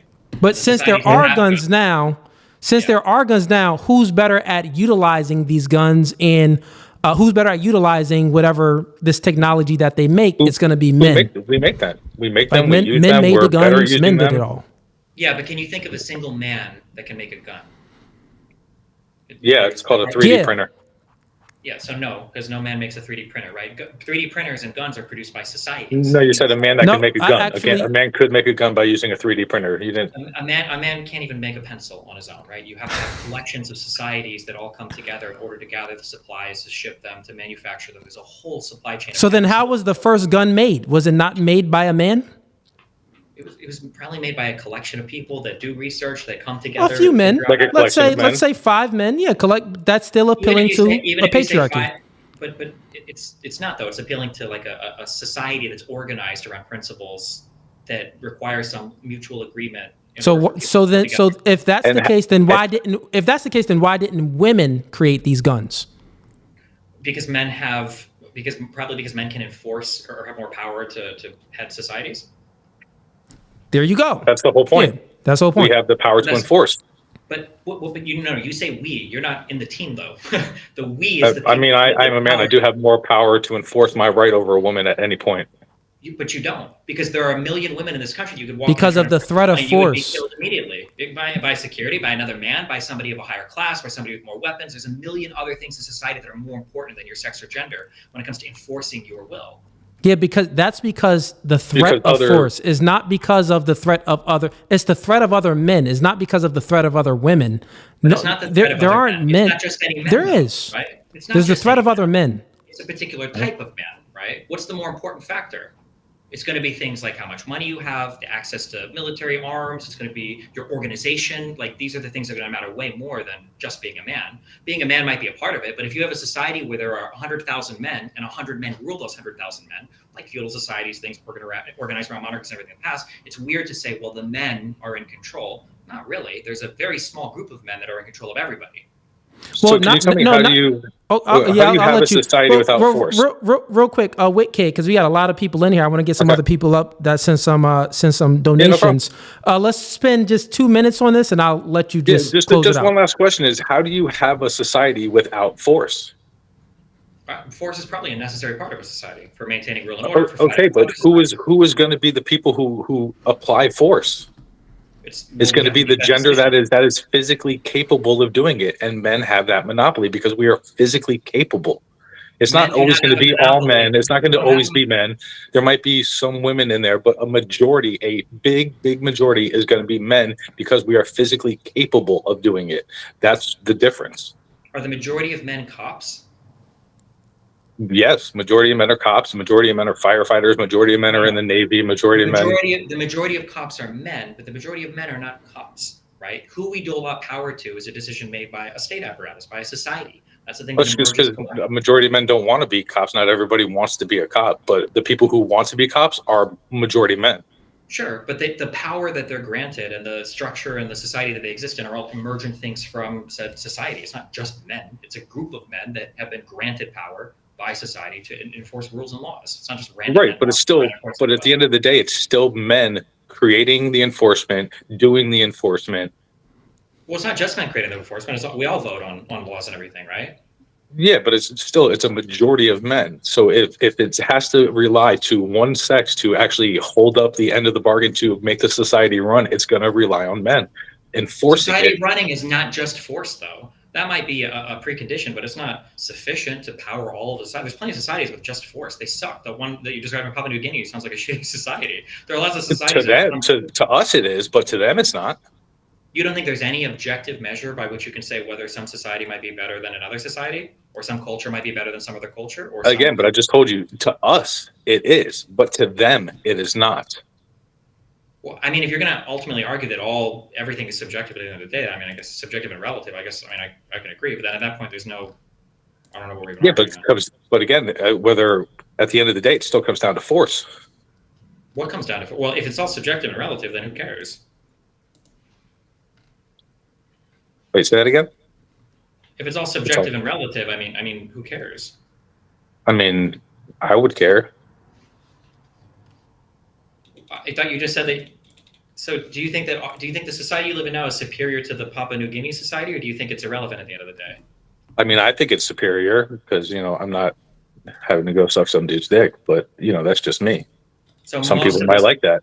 Sure, but most of us probably prefer the society we live in now versus the society that they live in, right? And we have the ability to maintain the society even though theirs is probably more patriarchal, right? Because we have this whole social structure that has emerged to ensure our rights, our freedoms, our ability to do scientific research, to build guns, to build nukes. Yeah, but I'm pretty sure that there's people in that society that rather live there than live here. I don't think so, because if that was the case, we'd probably have seen more of those societies emerge than the ones that we live in now. Well, that just depends on the morals of the people. But there's still people who believe that it's, over there is pretty good and they like it over there. They have no problem with what's going on. So, do you think it's totally random? Do you think it's totally random that most societies look like the ones that we're in today versus societies that look like the ones in Papua New Guinea? Do you think that was just a random chance? Hold that question real quick. I got to speak to the chat. Everyone that's in the chat, we got a lot of trolls in here that's coming in backstage. Whether they're trying to come in backstage, it looks like it's some of your people, Desi. Like they're not even sending in any cash to come backstage. They're just, coming backstage. But once again, any of my chat or even Destiny's chat, if you want to come in and ask a question, if you're not a member, you got to send in a $50 super chat. If you are a member, you just got to send in a $20 super chat, and I'll allow you on up. Dane Snyder, I see Rachel Wilson. I'm going to get to your comments as well. Anybody that wants to come on up, do it now. The room is not full. It's available. I'm sorry. Go ahead. Do you think it's just a roll of the dice that more egalitarian societies seem to emerge as more successful than the more patriarchal ones? It depends on what you define as successful. Anything that we would deem to be successful. As in, how about this? What? In human history, let's just say for war. In human history, when two societies have gone to war with each other, which one tends to win? The more patriarchal one or the more egalitarian one? Well, the one that can apply more force. That really doesn't matter whether patriarchal or egalitarian. But why does it seem like the more egalitarian ones always seem to be the ones that generally win? How would they be egalitarian and generally win? I would see it as the ones that have more force. It doesn't matter whether they're egalitarian or them. Yeah, but it seems like they produce more force. Why do egalitarian societies tend to produce more force than patriarchal societies? I would have to see that. I don't know that that's factual. Well, do you think that the United States was more patriarchal, or do you think Japan was more patriarchal in World War II? Or do you think that in the Crusades, or do you think that Muslim caliphates, do you think those were more patriarchal, or do you think that Western nations were more patriarchal for World War I? I think we were more patriarchal. You think in Muslim societies, you think that they had equal rights between men and women? No, not in Muslim societies. Muslim societies are completely different. They're extreme on a lot of ends. Sure. Why did they collapse? They seem to be a heavily patriarchal society. This also has to do with IQ and as well. It's why not do just higher patriarchal. IQ societies tend to be less patriarchal and more egalitarian? I don't know that that's true. Well, does it seem true? To me, it doesn't seem to me that it would be.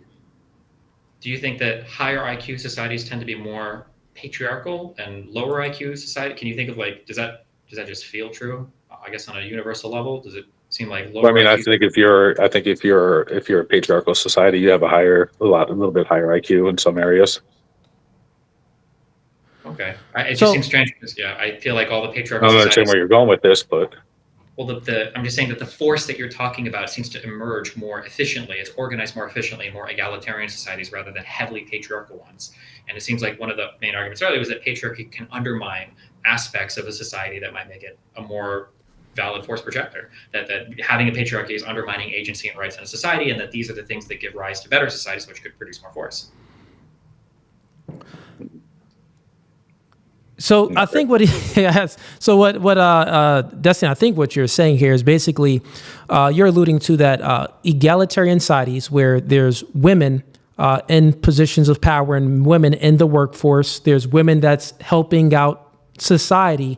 They tend to do better than societies that is just patriarchal, where it's men in legislative powers that's given rights and it's men that's enforcing the rights. That's your argument, right?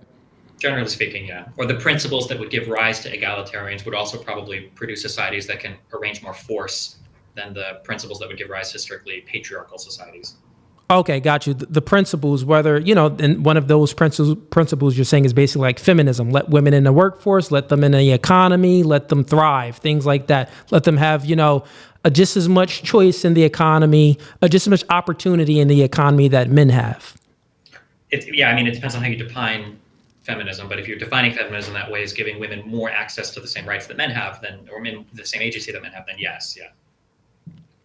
Okay, got it. So if that's the case, then why, if we look at history, we could just go to World War One, and was there women in the military in World War? Was there women that had the same opportunities in the workforce during the time of World War One?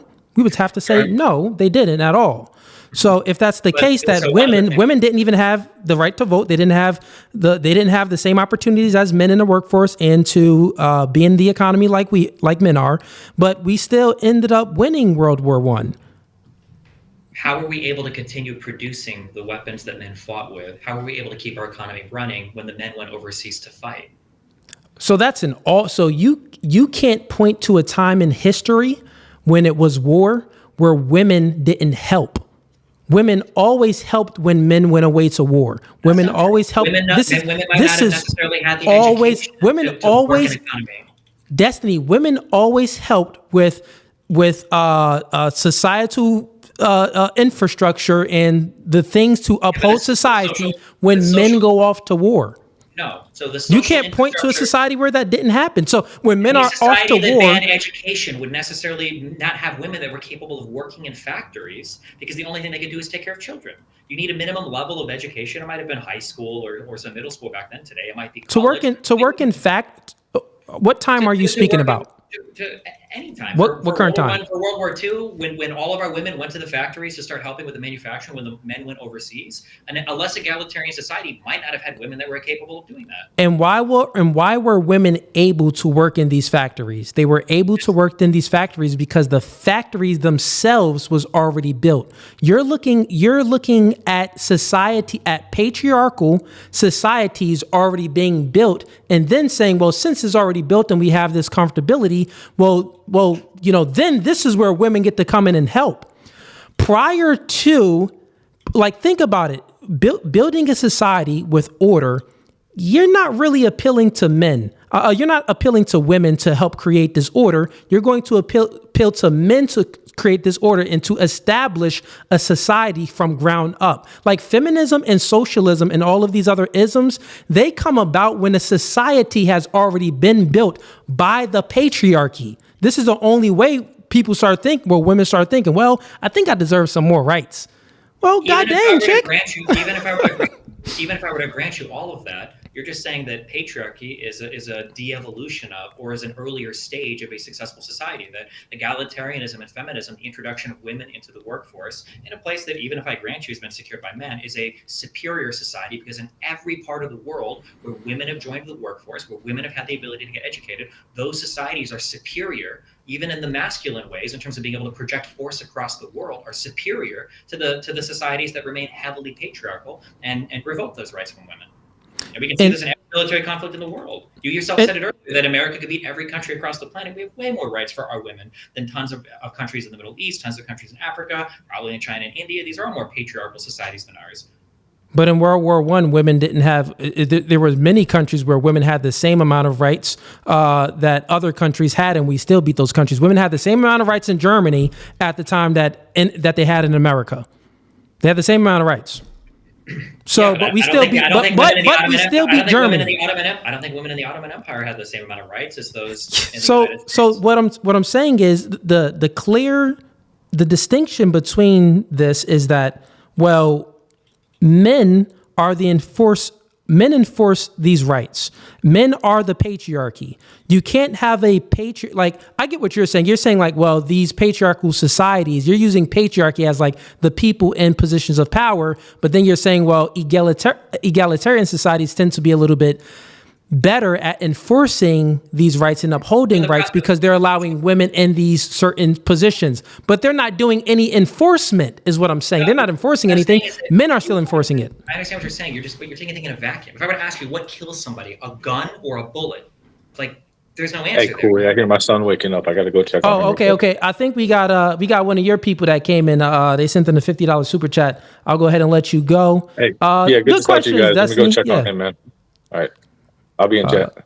All right, cool. Let me go ahead and let you out. And anyone else that wants to come on up, ask me some questions, or Destiny, come on up.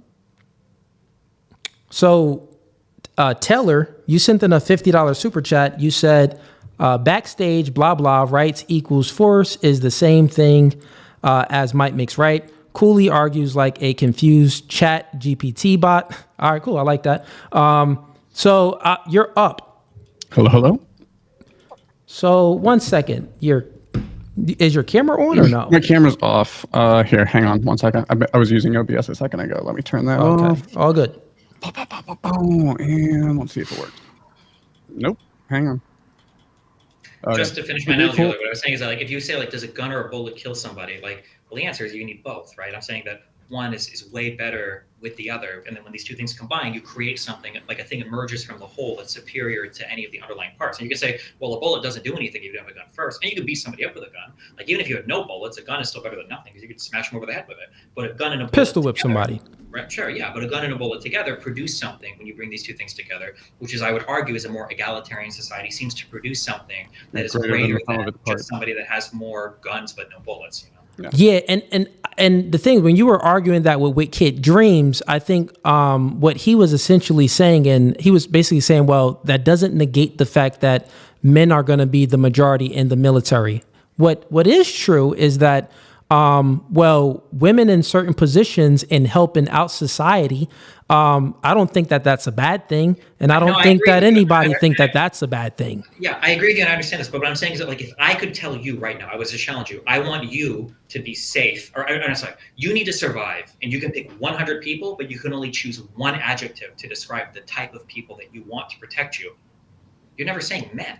That's not going to be. There's a million other things that you would pick before men in that society, right?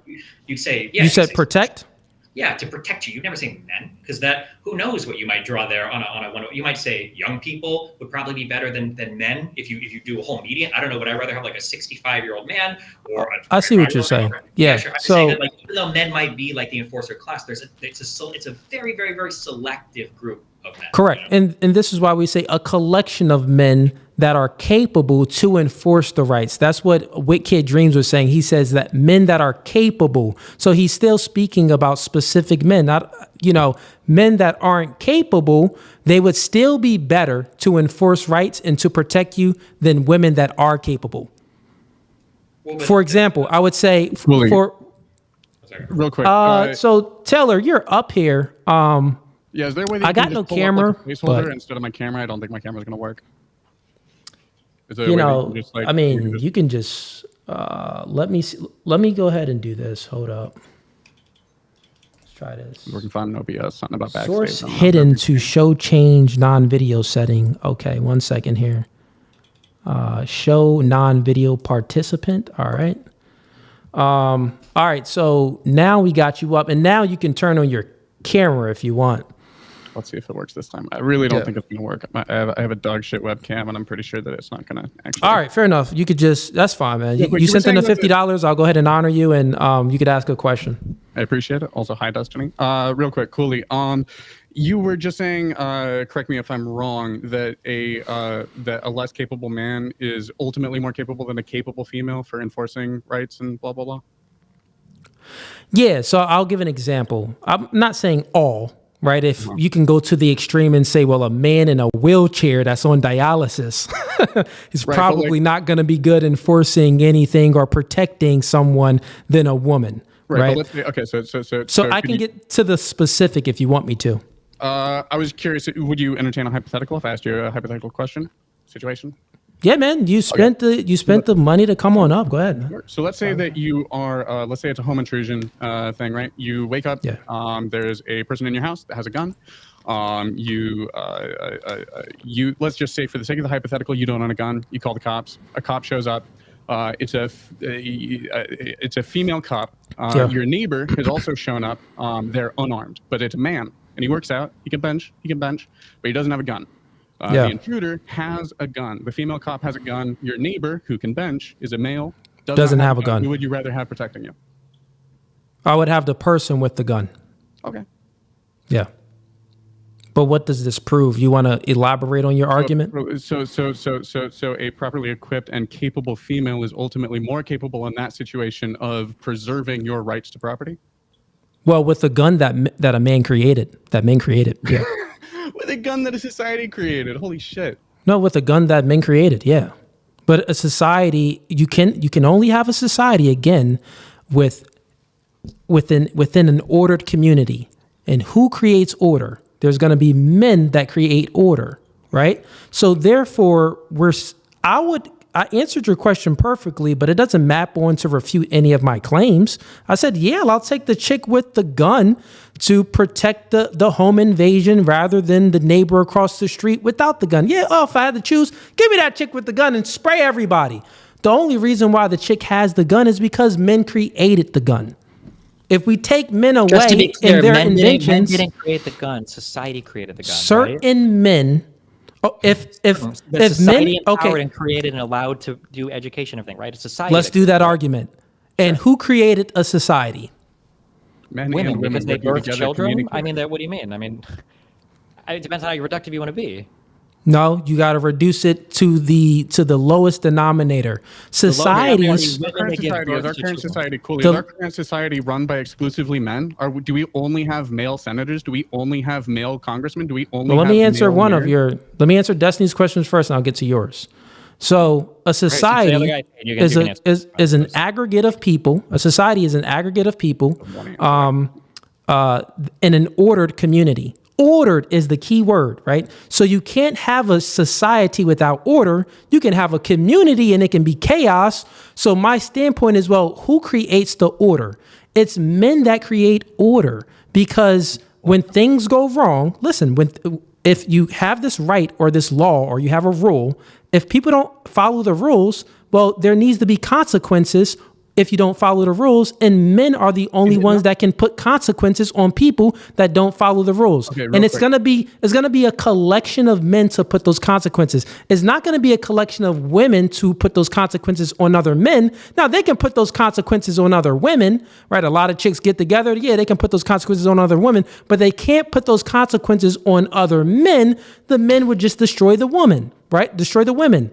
So if you're speaking about real quick, if you're speaking about, if you're referring to a society, you're referring to a patriarchy. You're affirming the patriarchy.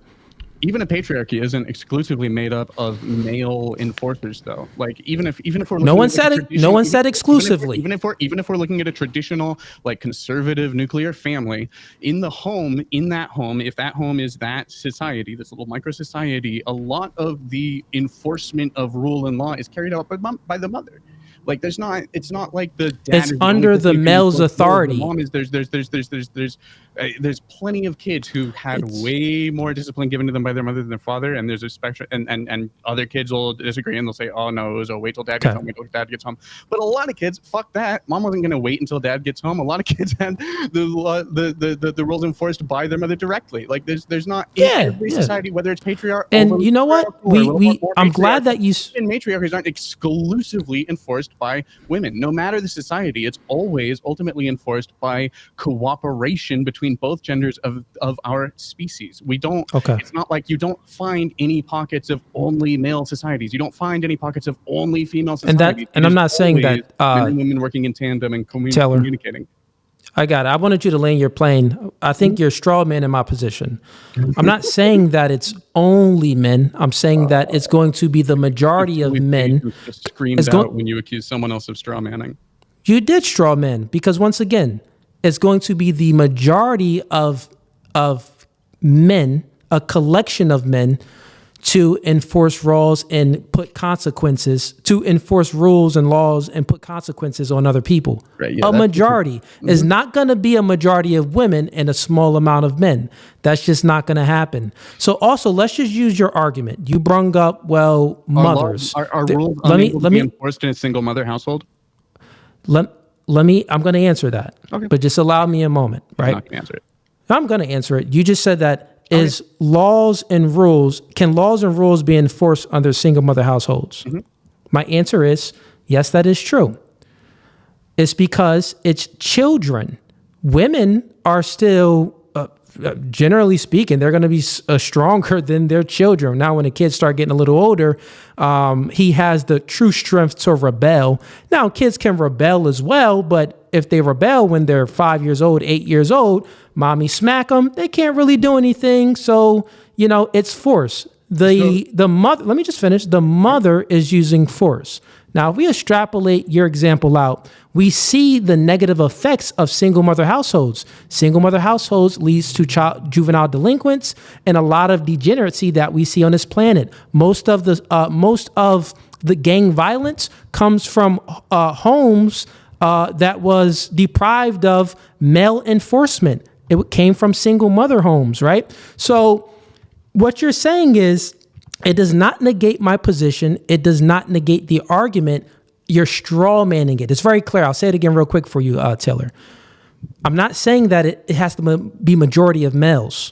I'm not saying that it's only males. I'm saying that it has to be a majority of males to enforce rights and laws and also put consequences on other people. That is a patriarchy. You can't have a society without order. If you want some order, this is why there's not really order in single mother homes. They're juvenile delinquents. They always rebelling. There's more order in a nuclear family. And also, let's just say, I'll give you this statistic. Single father homes do just as good as two-parent households, and they do better than single mother homes. You know why? Do you have a source for that? I can pull it up if you... What's the... Yeah. That's totally... Yeah. I mean, I could pull it up. I could pull it up if you want to, but just let me land my plane. Right. So within this, you'll see a clear difference how a man can put his son in place until, when the son is even 18. What? He can still put his son in place. He can still enforce laws and rules by putting consequences on his son. Generally speaking, mothers are not going to be physically capable of enforcing any rights or laws unless the child complies to it once the child is like 16 years old. I feel like the older a child gets, the more likely they are to rebel against their father instead of their mother for that specific reason, because they feel more. A son might feel more justified to physically challenge his father, but he's never going to try to physically challenge his mother, because we don't only run on might makes right. That's not how that works. You don't obey your mother because you physically overpower you. You obey your mother because you love her and she loves you, and ultimately, especially if you're living in their house, you're dependent on them for shelter. You're dependent on them for your entire life. You're not obeying your parents because they could beat you to a bloody pulp if you stepped out of line. You're obeying them because there is a social contract within a family of we all take care of each other and blah blah blah blah. Okay, so here's the part where you straw man my argument. I'm not saying that might makes right. I'm saying that might makes, whether if it's right or wrong, might still makes. And if we're speaking about order, then men, a collection of men, I would say that is the patriarchy. That's where the true power lies. It makes. You can't have a society without order, and males, men in positions of enforcement actually create the order, Taylor. That's what I'm saying. You haven't refuted it. You're actually proving it the more you speak. Like the single mother household, you proved my point. You said something else as well. You had another example. What was the other example you had? Besides the mother living alone, what was the other one? I don't remember the other example. I think that the other example was just a two-parent household where the son may rebel against the father physically, but he's less likely to rebel against the mother physically, which is interesting because he's more likely to be able to overpower the mother physically, but he's less likely to rebel against her physically. You know why? Because the child knows that it's going to be consequences if he rebels against the mother and the father is rules, not because the rules could physically overpower him, but because he knows that if he follows the rules, okay. You have any kids? Exist in a more cohesive way. The order is preserved by the order isn't just preserved by the people enforcing the rules. The order is preserved by the people who are following the rules, and when what gives the rule legitimacy is that when the rule is followed, all parties benefit. Because it's not legitimate because if it's not followed, the enforcers will overpower the followers and blah, blah, blah, blah. No, the rule is legitimate if when it is followed, all parties benefit. That's how you build a society. Okay. So, Taylor, are you responsible of children? No. Okay, I'm responsible of many children. That's good. So if you were responsible of children, or even if you can think back in your younger years, you would know that children, they have a natural inclination to just be rebellious and do things. Like, you tell a kid something, just the fact that you told them no, they have this force to be like, oh, I'm going to do it anyway. And when children rebel from the parents, one of the ways to get them not to rebel, oh, don't touch the stove, it's hot. The child touches the stove because the force from the heat, now he knows I'm not going to touch that stove anymore. So even if we reduce it down to the, smallest thing, the force from heat, you feel it once, that burnt, I'm not going to touch that stove again. The child acts up, they get popped, I'm not going to act up again. You get what I'm saying? And I'm not saying that hitting kids is a right thing. That's not what I'm saying. I'm just saying that force itself, I'm giving a description of force. Force itself puts consequences on people that therefore they're less likely to do the things that we say is bad. The more likely to do the things that we say is good, because then we reward them for the good consequences. For the good actions. Laws by force don't last as long as societies whose laws are given legitimacy by the benefit to all parties. I think that Destiny, you have kids, weigh in. Hopefully only one. Okay. Well, Taylor, if that's all you have, man, I appreciate the questions, man. I really do. I guess I'll bring up someone else if they sent in any cash. If not, we got Kevin back here. So we got Kevin and TJ. Just a heads up, I think after this one I have to take off too. So okay, yeah, I appreciate you for staying in, Destiny. Kevin and TJ, I don't see any super chats from you guys. So unfortunately, man, you can't come in unless you send in a $50 super chat because you're not a member. And you can thank Destiny for this too. Yeah, thanks, Destiny. Destiny, when are you going to play something that's not Final Fantasy? Ask your mom, got him. Oh, okay. Well, listen, Destiny, I don't think we have any more people coming up. I'll get to the super chats myself, sure. But I do appreciate you for moderating the debate. And would you like to moderate another debate? And we can do another 2 against 1. Sure. I mean, just message me and I can generally do it. Yeah. I guess I guess as a final question, kind of riffing off what the last caller said, if you had a society and in one society you have on average slightly more powerful men, and then in the other society you have slightly less powerful men, but in the second society with the slightly less powerful men, you are all more like socially developed. So you have like a society with higher levels of technology and everything else, and more rights doled out to your women so that they can get educated and participate in your economy. Like, which society is going to be a more powerful, like literally can project more force society? The one with the stronger men, or the one with the stronger institutions and social structures? I think that the one with but the society that knows their duties and they actually adhere to their duties. So if it's a society where women are in the workforce and stuff like that, but they don't actually adhere to, like, they're in certain jobs, but they take up all the jobs where it's they're not in science, technology, engineering, or math. They're not in STEM. They're just doing secretary work. There's some nurses and stuff like that, but they're not really building and maintaining the infrastructure or the military.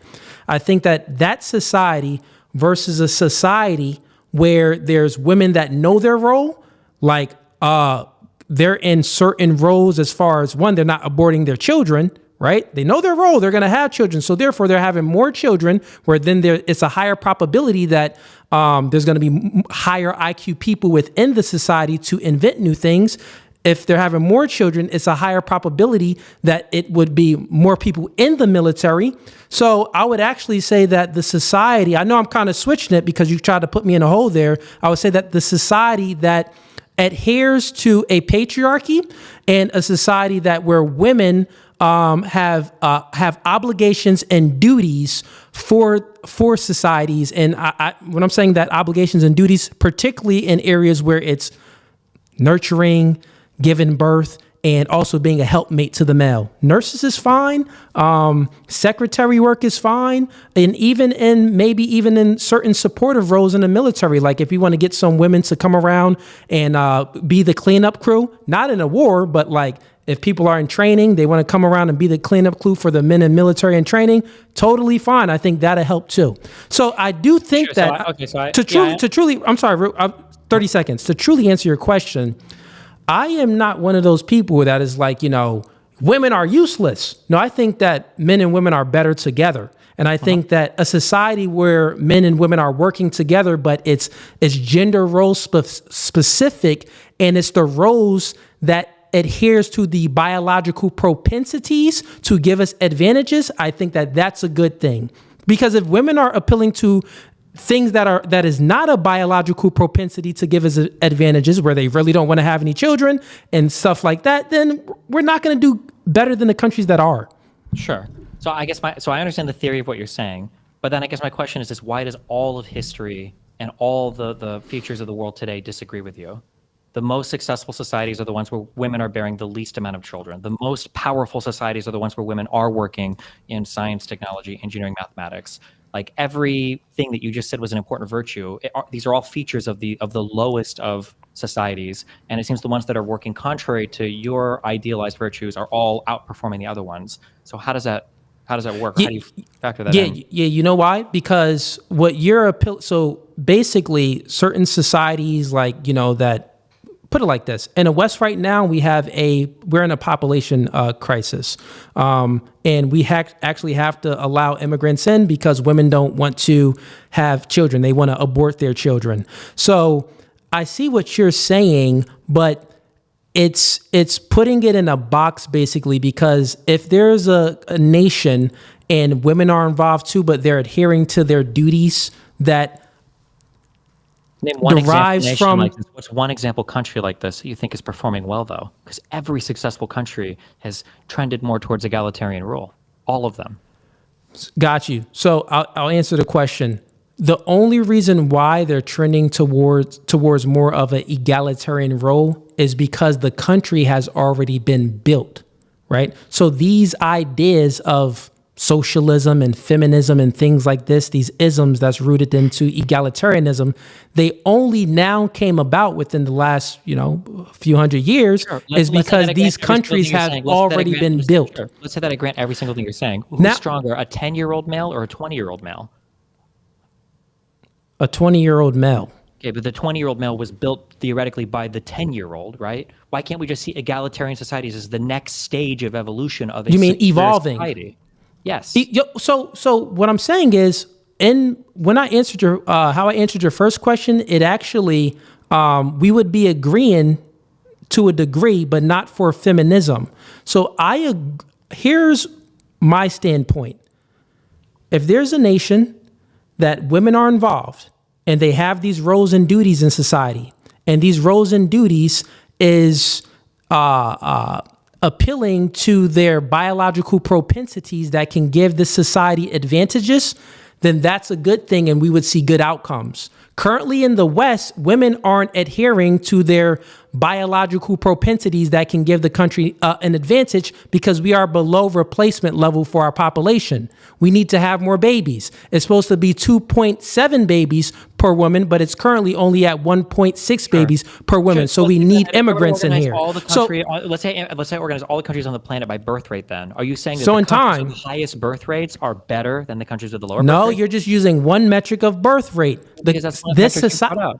No, listen, Destiny. Let's just say if we just bring it back to World War I, why were we able to win World War I and women weren't liberated like they were now? We mobilized a higher section of our society because we were more egalitarian than the other societies. That was part of it. We weren't fighting on some level of racial superiority. We weren't necessarily as discriminatory against women as the Ottomans were. The Germans had women working too. I mean, there are other things. A lot of the French had women working too. There are other things that factor into whether a country is successful. But what was better? The United States was more powerful. The United States in the 1900s, the early 1900s, or the United States now?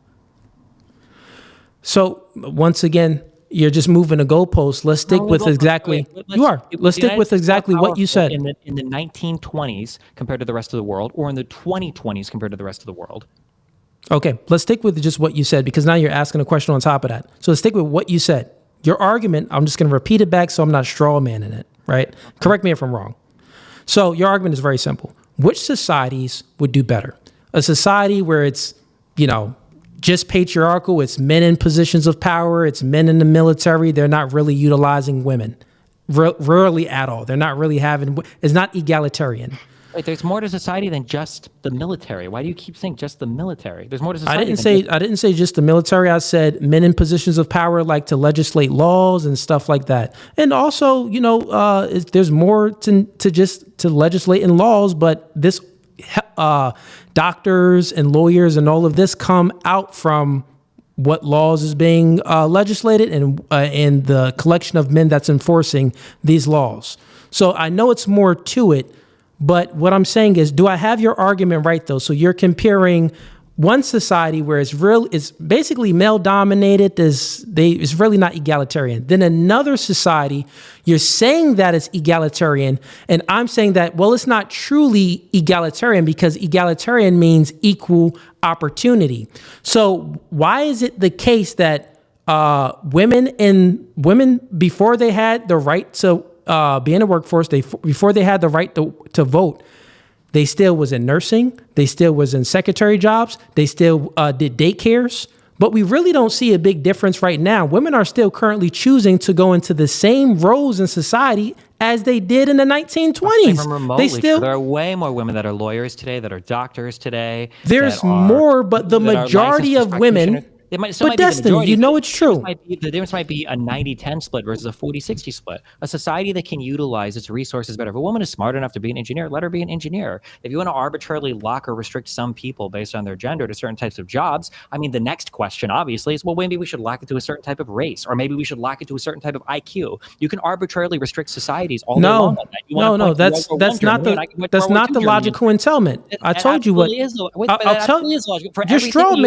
You're straw man my argument, Destiny. For everything you brought up earlier, if you wanted to say that the enforcers in society, the inventors in society are men, I could very easily say, well, who invented the gun? It's probably a white man. Who enforces laws? Probably majority white men, right? Why can't I just go to the racial construct there and say, well, let's exclude every non-white person and build an even better society? And then from there, you can say, what about only tall men? Or what about men who only fit a certain health profile? So I'll tell you what you're doing. You're conflating race and gender. So race and gender, I do these arguments a lot.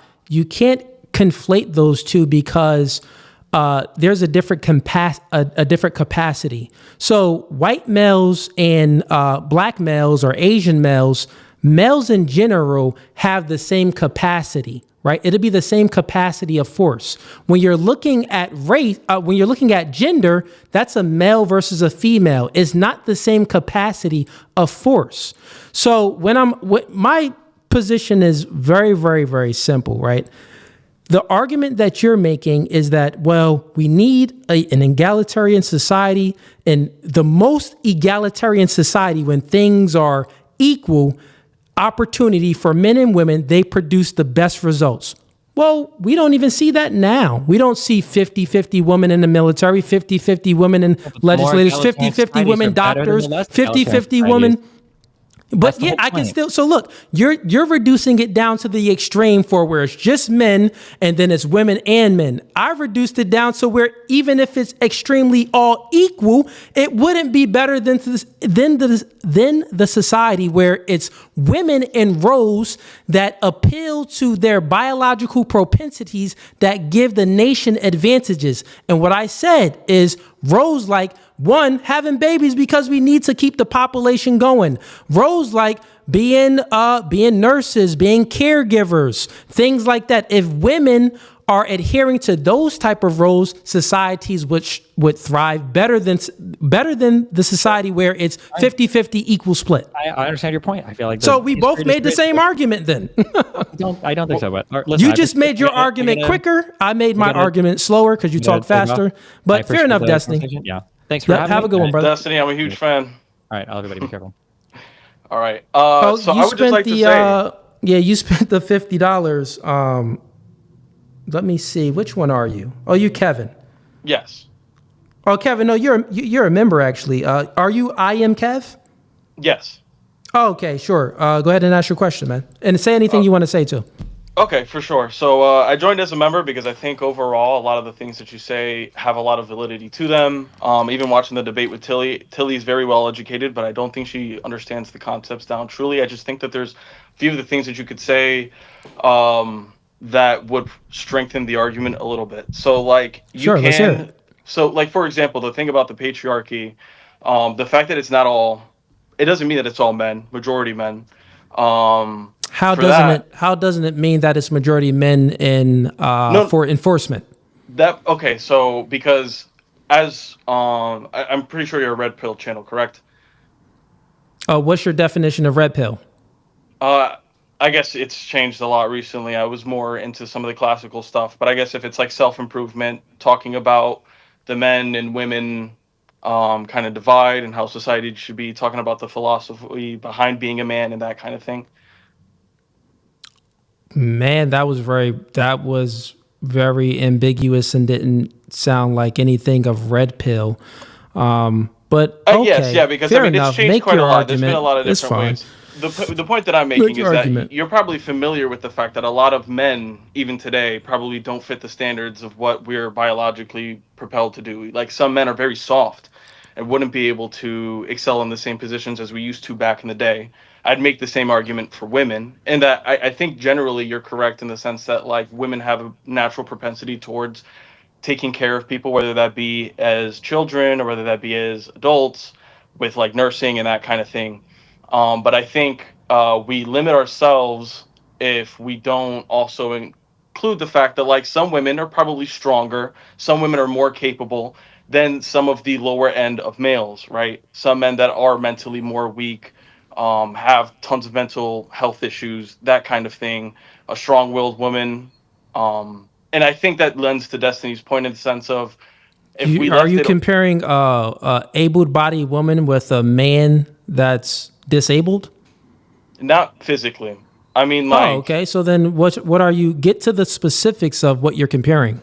So, for example, if there's a 6-foot woman who is a bodybuilder, and even though let's not even do that. Let's say military.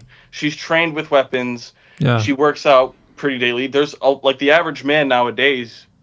You can't say the same about, right? Compared to the average man. Yeah, correct. Yes, the average man. I think he's overweight, and he can't even run. He can't even do a lot of 20 pull-ups or something like the average man, I guess, if we reduce it down to that. But sure, go ahead, make your point. Yeah, exactly. So if I think that's the point that Destiny was making, is more so if we are more egalitarian, right? Because the 50-50 split is never going to exist. There's always going to be a majority. And that's where I agree with you, I guess, sort of. I think in the way of how you mean, like patriarchal societies are necessary, where it's a majority of men behind the force. But I think it would just be stronger in terms of your argument if you do include the fact, like when Tilly brought up the police woman officer, like in that situation, yeah, women can be behind the force as well. I don't think that we can limit it to just men. Yeah, it's a bad argument. It's a bad argument. That argument is like saying like, oh, if I'm on a cliff and I'm hanging, and it's only a woman around, and since it's not a man, am I just not going to choose the woman? No, you're going to choose the man. So when she made the scenario, well, if you're in a house and an intruder breaks in and it's a woman with a gun that men created, but then there's the next door neighbor without a gun, but that's really strong, who are you going to choose? It's the same thing. I would choose the person with the gun at that time, right? The thing is, if we had the choice to choose, like once again, if a man had the choice to choose a man with a gun versus a woman with a gun, he would choose the man with the gun. That's the thing. Or if the person had to choose, nobody has a gun, who do you want to defend you? A man or a woman? I would say a man. And I would actually say a shorter man. I would choose the man that's 5'4" to defend me rather than a woman that's 6'2". I would also choose the man that's 5'4", he weighs $150. The woman that's 6'2", she weighs $180. The reason why I would choose the man is because from a biological standpoint, men have stronger bone density. Men have a more propensity to act out violent. So, and men are more aggressive. So I would choose the man because generally speaking, that man would still be more capable than the 6'2" woman that weighs more than him. So you get what I'm saying? It comes down to biology that you can't really refute. I think the last scenario that you painted, where like she's 40 pounds heavier and several inches taller. Me, I've like done wrestling, I've done different combat sports, and I've seen that there are women that, you know, they can definitely manhandle somebody who's significantly smaller in that sense. If we put it in the averages, I would still probably say that a taller, heavier woman is going to be stronger on average than the general male. That might be 5'4" and 150. But then also, there was this other thing that I wanted to mention. I like more so when it comes to some of the arguments you made. I think a lot of them are strong. I just think that in the way that you are mentioning them, they could be even stronger. So, well, tell me how. Yeah, go ahead. Yeah. So, for example, when we talk about the objective morality, she was mentioning that, like, oh, what if two people have two different interpretations of what God means? Well, at the end of the day, it doesn't matter how we interpret it. If we believe in God, God is the objective, because, as you said, the consequence. And I think mentioning that it doesn't matter, and that what the interpretation is, God would be the objective moral authority. So once again, I'm very specific on the things that I said. I didn't just say God. I say that my morality is grounded in Christian ethics, right? I don't believe in the Muslim God. I don't believe in the Hindu God. I don't believe that those gods are real. That's what I don't believe in. And I can prove that God is real, but I didn't have to prove it for this debate. I can prove that God is real. Sure. But that's something that I don't have to prove. And the reason why I didn't have to prove it is because when I asked her, well, what's her grounding for objective morality? She chose three things: logic, reason, and then she chose agency, where all of these, I demonstrated. I asked her a question. Well, if someone utilizes logic and reason to do harm to someone, well, that wouldn't be right. But you use logic and reason to get an abortion. Oh, that is right. So therefore, I don't think it's right, but you think it's right. So it's all subjective. So it reduces down to subjective morality. And then she also utilized agency. Well, she put certain things within agency. Well, what if people don't think that is what agency is? Because it's mind dependent, it's not mind independent. Absolutely. And that's the thing, right? Is that, like, we have a lot of people, I've heard the argument that, like, oh, because humans are free thinking and we have all of this ability to think for ourselves, that's what gives us agency. I think she really misses the mark on that, because we take agency away from people depending on the situation. Children, for example, we don't give them agency because they might make decisions that are going to harm themselves or others. It's the same thing with prisoners, right? If you commit a crime, you're going to lose your agency and that kind of thing. You're going to lose agency, yeah. Yeah, and when I think you did really well in terms of trying to nail her down to stating what objective morality is, because it just doesn't exist. Exactly. Like agency, like in Muslim countries and in the East, they don't believe that a woman has agency, and so they're not going to treat it in the same way, and that's going to directly contradict with what she thinks in terms of where that morality and what rights are. It depends on your definition of agency, because they do give, I'm not a Muslim at all, but they do state that women do have agency. It's just not as much agency as other religions maybe would have, but it depends on what the definition of agency you mean. But real quick, man, good questions. I'll leave you with one more question, and then always reason. What currency did you send the money in? What currency was that? Those are Danish crowns. Oh, okay, fair enough. I think you sent in enough, and it totaled $50 American. So I got you. I checked it out. More like 80, but you're good. Yeah, it was a little bit more, actually. For my last question. Sure. So I do think that you are correct within talking about the force doctrine. I think the only issue is that you think, from what it appeared at least, that when it comes down to might, just because men are typically more physically capable, that it means that they would have to be the ones that are behind the force nowadays. And I think that that's not necessarily true when it comes down to it. Demonstrate how. So, for what I was talking about earlier, I mean, if we see how men are currently with how they engage themselves in relationships and that kind of thing, I don't think that power necessarily comes from those that are stronger, because I think strength is demonstrated by a variety of things. And you did touch upon this when you talked about Jeff Bezos. He has strength because he has financial power, and that is real power. But I think when it comes down to it, women can also have power. And I think influence is the real currency of power rather than strength itself, because that's how you curry the strength to actually so influence is not stronger than force, because influence has to rely on force, but force does not have to rely on influence. I cannot be influenced, but I can still enforce something. Well, that's not necessarily true, right? Because if say that you as strength, you're a man physically capable, you have a gun, but if I'm able to corral 5 other people who also have strength, we're going to be able to overpower you, and that would give me more strength at the end of the day. Yeah, so what you're speaking about is utilizing influence to then gain more force. That's what you're saying. So yes. But that doesn't negate force. I'll explain. For sure. So if it's the case that you have the ability to mobilize people by influencing them to enforce it, at any time, influence is not... Have you ever been influenced by something and you changed your mind? Absolutely.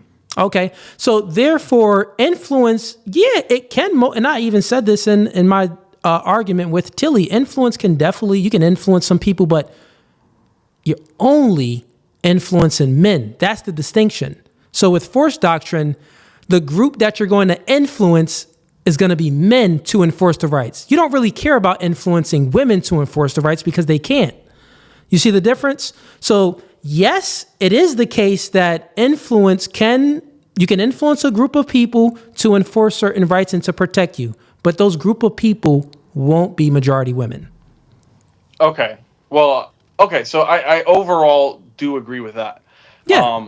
I just think that, when it comes down to it, it is still influence, because like you were saying earlier that like the people who write pieces of paper, they're not going to be the ones that actually have the power because they rely on those who have the force. But you know what? It's not truly influence, because what if you can't influence people?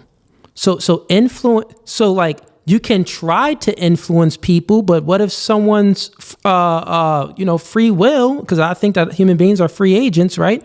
What if their will is strong enough to not be influenced? Like there's many times things try to influence you. Maybe a pretty lady that you know that she wasn't good. You ain't let her influence you. Maybe a used car salesman wanted to sell you a car.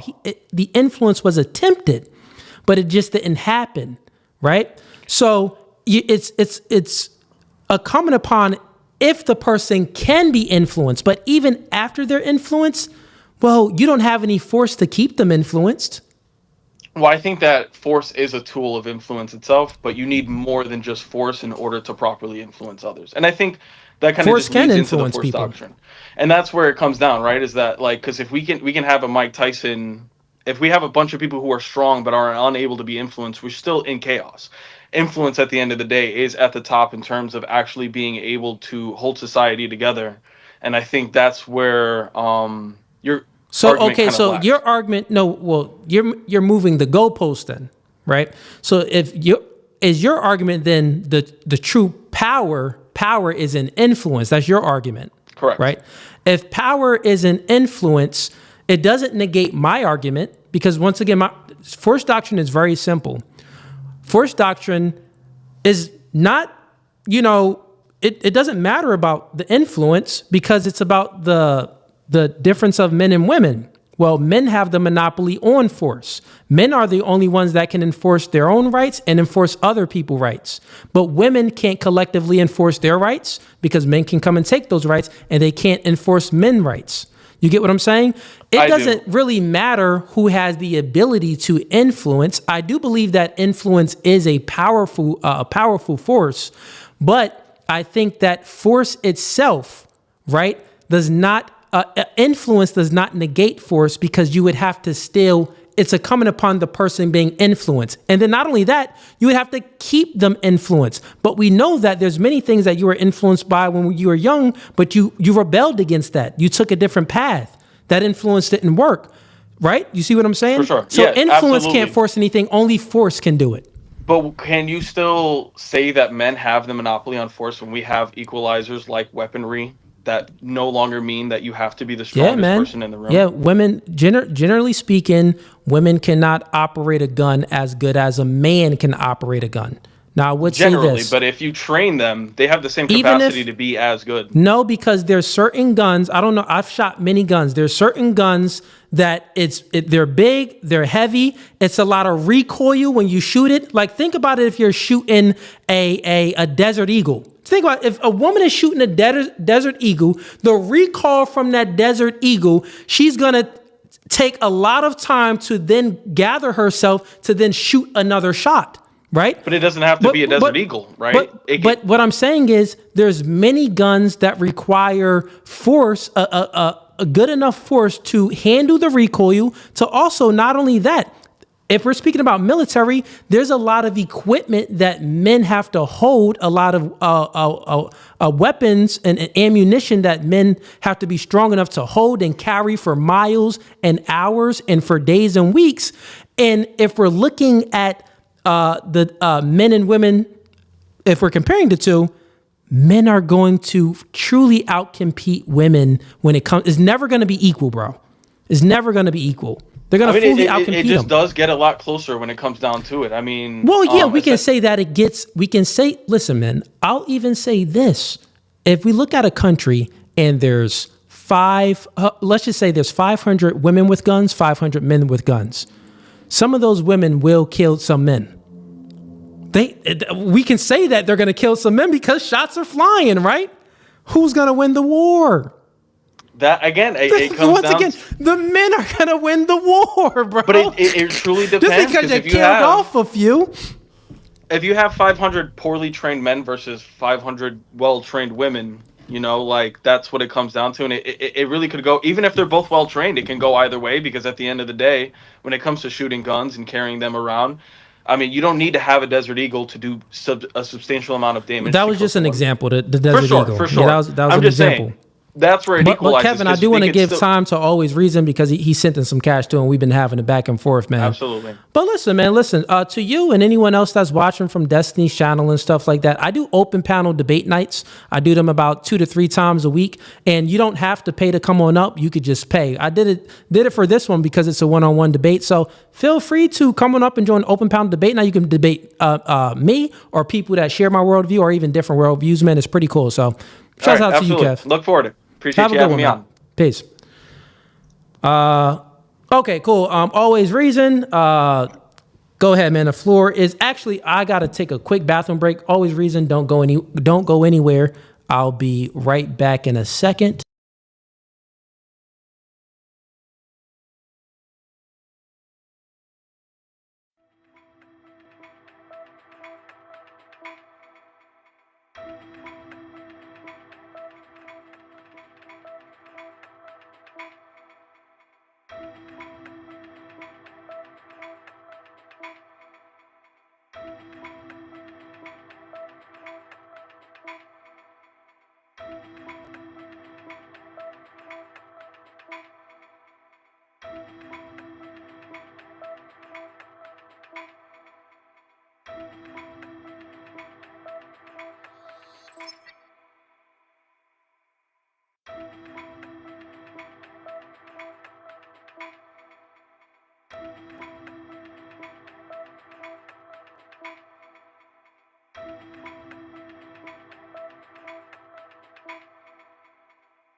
All right, we are back, chat. Thank you for everyone that is supporting the channel right now. Get the likes up, and the floor is yours. Always Reason. What questions you got for me, man? Yeah, hi. Full disclosure, I listen to Destiny very often. Okay, I'm not cool. a fan, No but I worries. like him because I think he's intellectually curious and he approaches things in a very cool way. And no matter what you hear from him, you will not hear some bullshit that's motivated reasoning. Now, today, while I listened to the debate, it started. That would be subjective, man. Yeah, this is my totally subjective my position. Fair enough. Go ahead. I look at it. This is just to set off where I'm at, right? So the debate, I think, started in a direction that could have gone well, but didn't because you have motivated reasoning. Okay.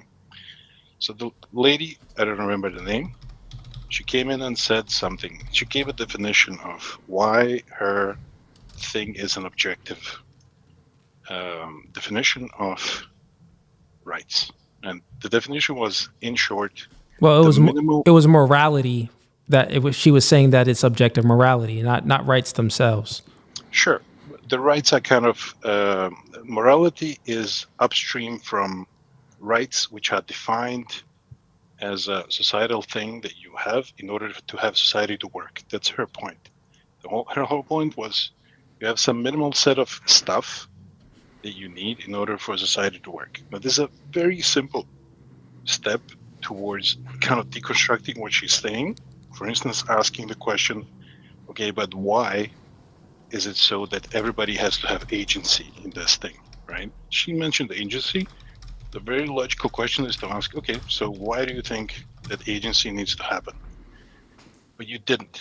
You inserted men into this thing again and again and again, okay? So question comes about guns. It's not a very interesting question, but the thing is, the entire debate could have gone in the direction of, okay, why do you think that women need to have agency? Why do you think that children need to have agency? Why do you think that everybody needs to? Why not just a king and his executioner? You could literally have Attila the Hun fit into her definition, and it would work fine. So her definition really is objective. It's just kind of meaningless because you can put almost anything into it. It just depends on how broad you have the agency, right? Yeah. So let me explain to you how it's not objective, right? Now, if I think maybe you and her, maybe even Destiny, doesn't understand what objective means when we're speaking about these, these concepts. Objective is mind independent. Subjective is mind dependent. If you are utilizing logic and reason, that's going to be mind dependent, right? If you are utilizing things like agent. I'm not utilizing mind and logic. Okay, agency. She mentioned it, and I agree with you.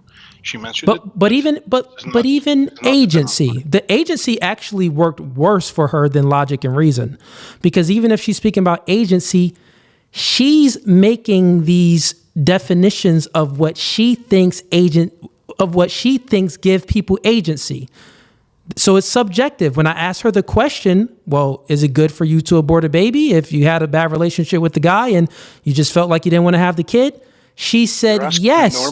I would say that question. That's got nothing to do with what I'm talking about. But listen, what I'm saying is the agency itself is a subjective metric under her claim. It's subjective because she can't map it onto anything that isn't dependent on the mind. Agency would depend on the mind, man. I'll map it very easily, okay? Okay. So, if you can map it on something that's not a mind, please let me know where agency is and point to it. Yeah. So we have, in the United States, you guys have constitutional democracy, right? Many people have some kind of agency in the voting system to choose their elected representatives, okay? That's some kind of agency. Someone gave them that right for them to have that thing. So they men enforced a right, which then you said gave them some choice, which would be agency. But if men didn't give them that right, then they wouldn't have agency. So which is why I said that listen, because men can enforce it, man. Women themselves can't enforce it.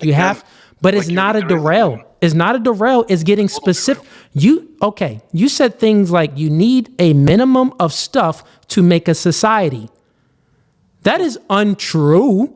To make a society, definitionally, if we're to make a society, you need people. Stuff, right? No, listen, to make anything at all in the world, you need to make an orange. You need a minimum of an orange, right?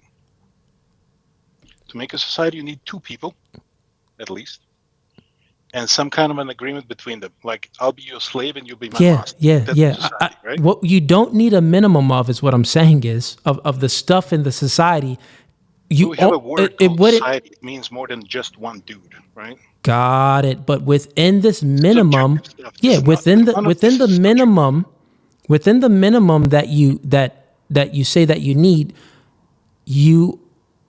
this doesn't create a society though. Societies are only created with order. Now, one, it's people. So you do need, if you're speaking about a society, there's an aggregate of people, and it's also composed of an ordered community.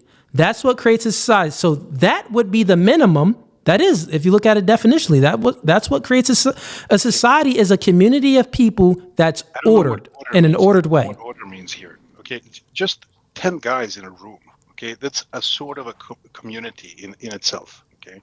They already form some sort. Immediately, it emerges.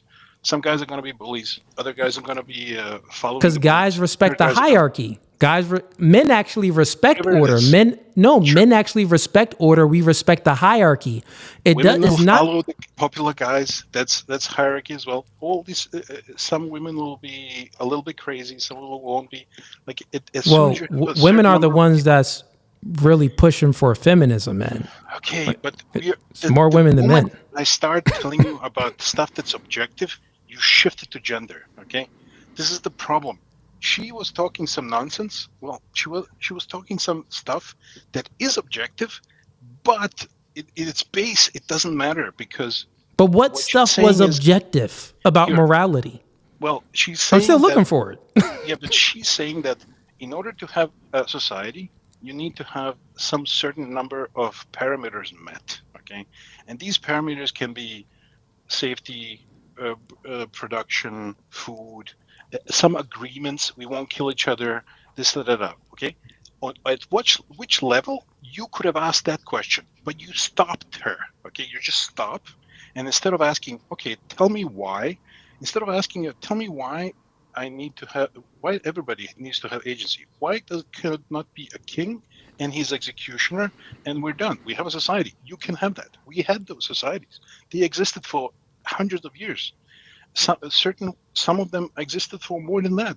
You have examples of very, very functional societies that have had slaves forever. Okay, you could have gone in that direction, but you derail that and go into men. There is no reason to say any of this.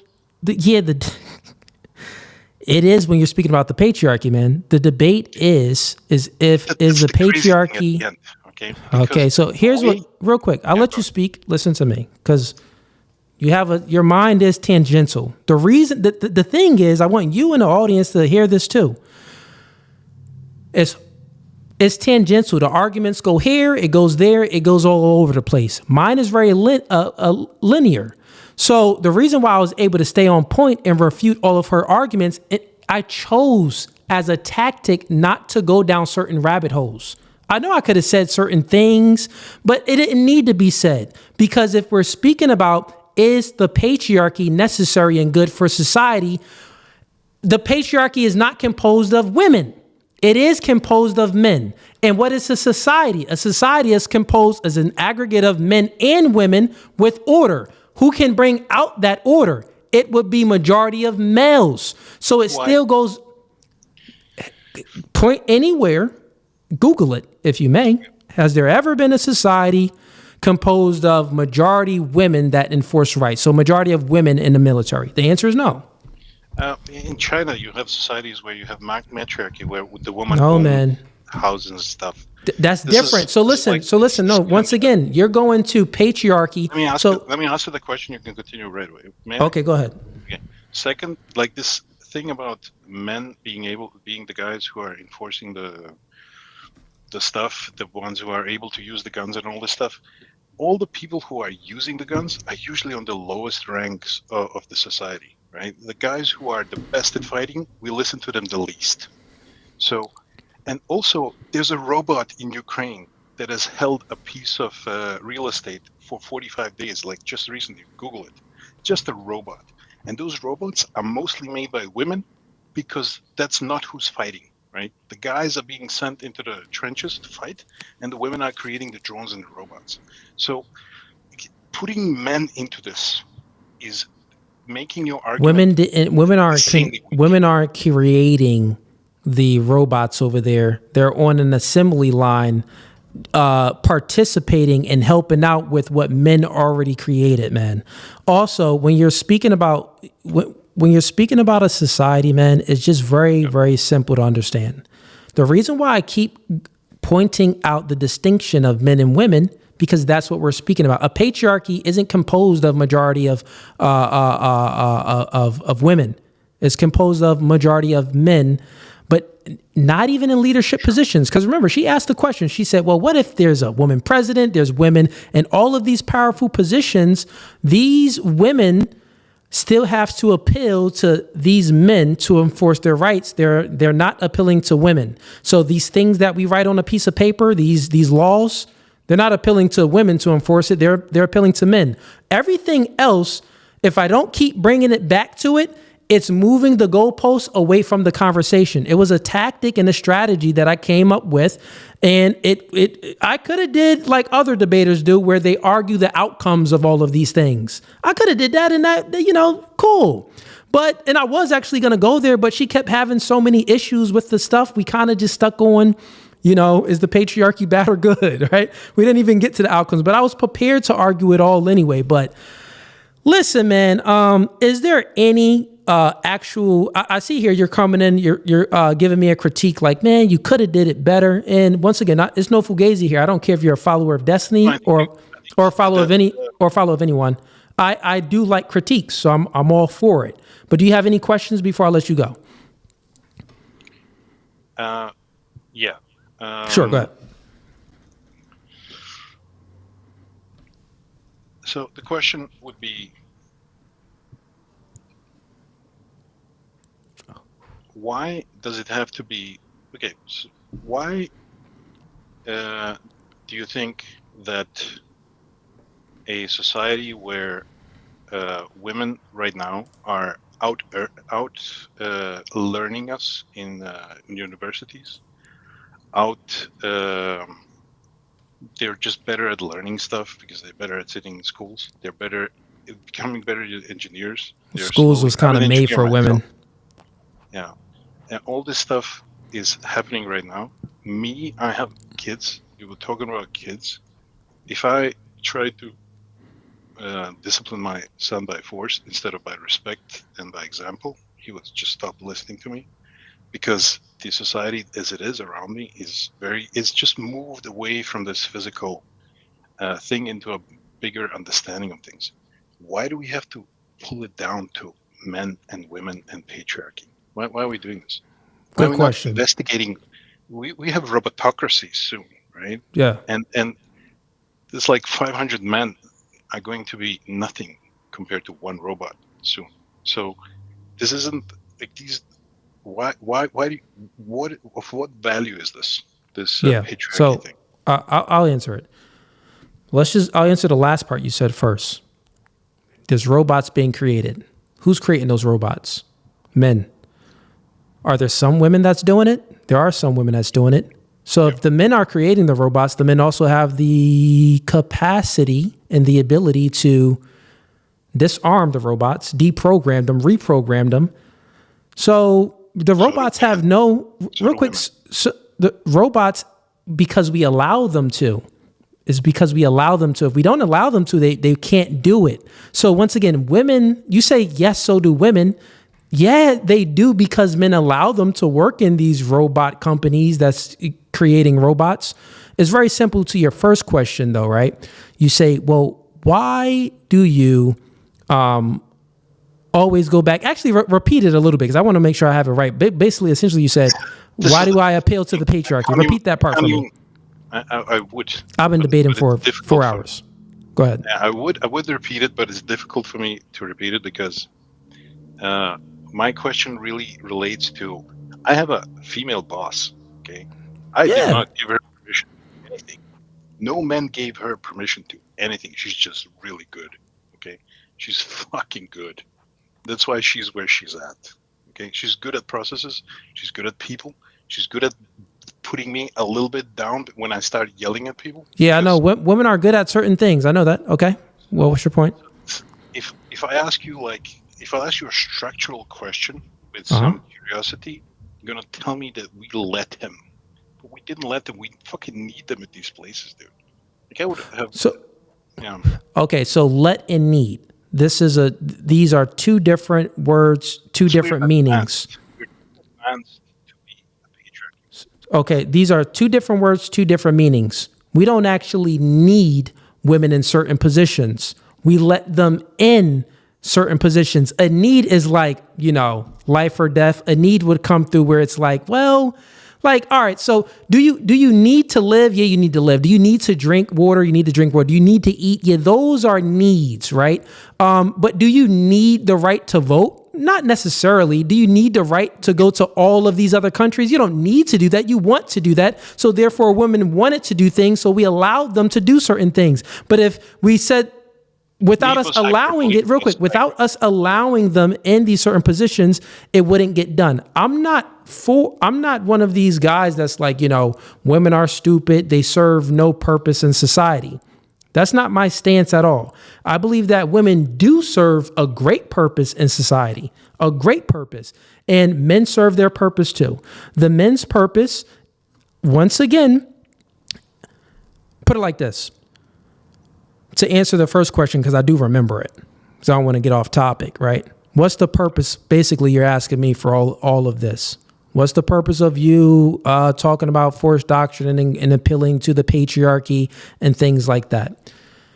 All I'm doing is pointing out a reality to things. So I'm giving a descriptor reality. Yeah, we currently do live in a society where things tend to be pretty good, right?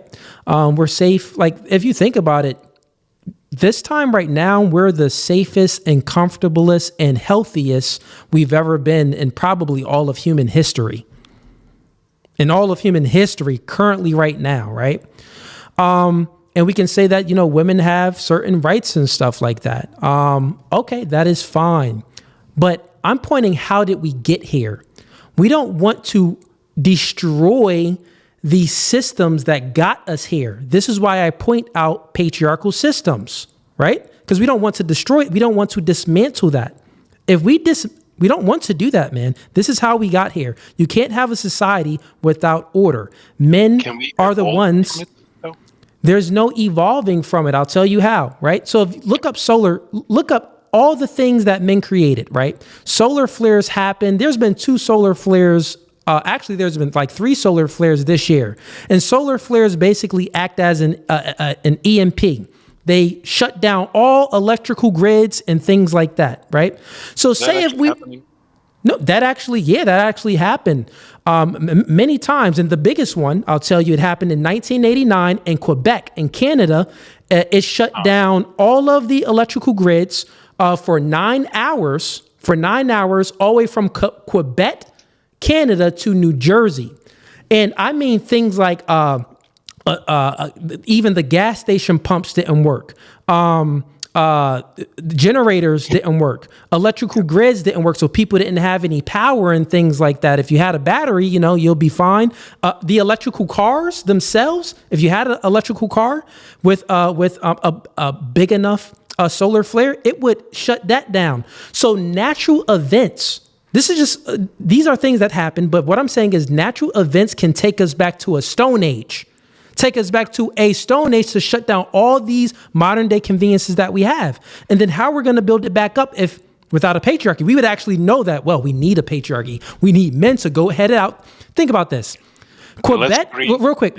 I want to bomb back to Stone Ages. Listen, I want to make this argument real quick because it's actually very funny. If you look at Quebec, right, and when that solar flare happened in 1989, it shut down all of the electric grids and the generators for 9 hours. If it was women in those positions, it would have been shut down for 9 years. The reason why I was shut down for only 9 hours with men in those positions, because men have the physical capacity to climb up those long poles, those high skyscraper poles to fix things. Climbing backwards takes physical strength to do all of these things. You can't operate a vehicle to have like ladders aren't even high enough to go as high as some of these poles are. They operate certain vehicles within like an escalator thing that brings it up. But the vehicle and escalator thing doesn't work. So you need a person that's physically strong enough to climb up these poles. Women can't barely do any sit-ups. Not even sit-ups, pull-ups. Generally speaking, men would have the capacity to do more pull-ups, pulling yourself up on this pole. So we need to have a clear understanding that, the patriarchy is necessary, is not going anywhere, and any major, without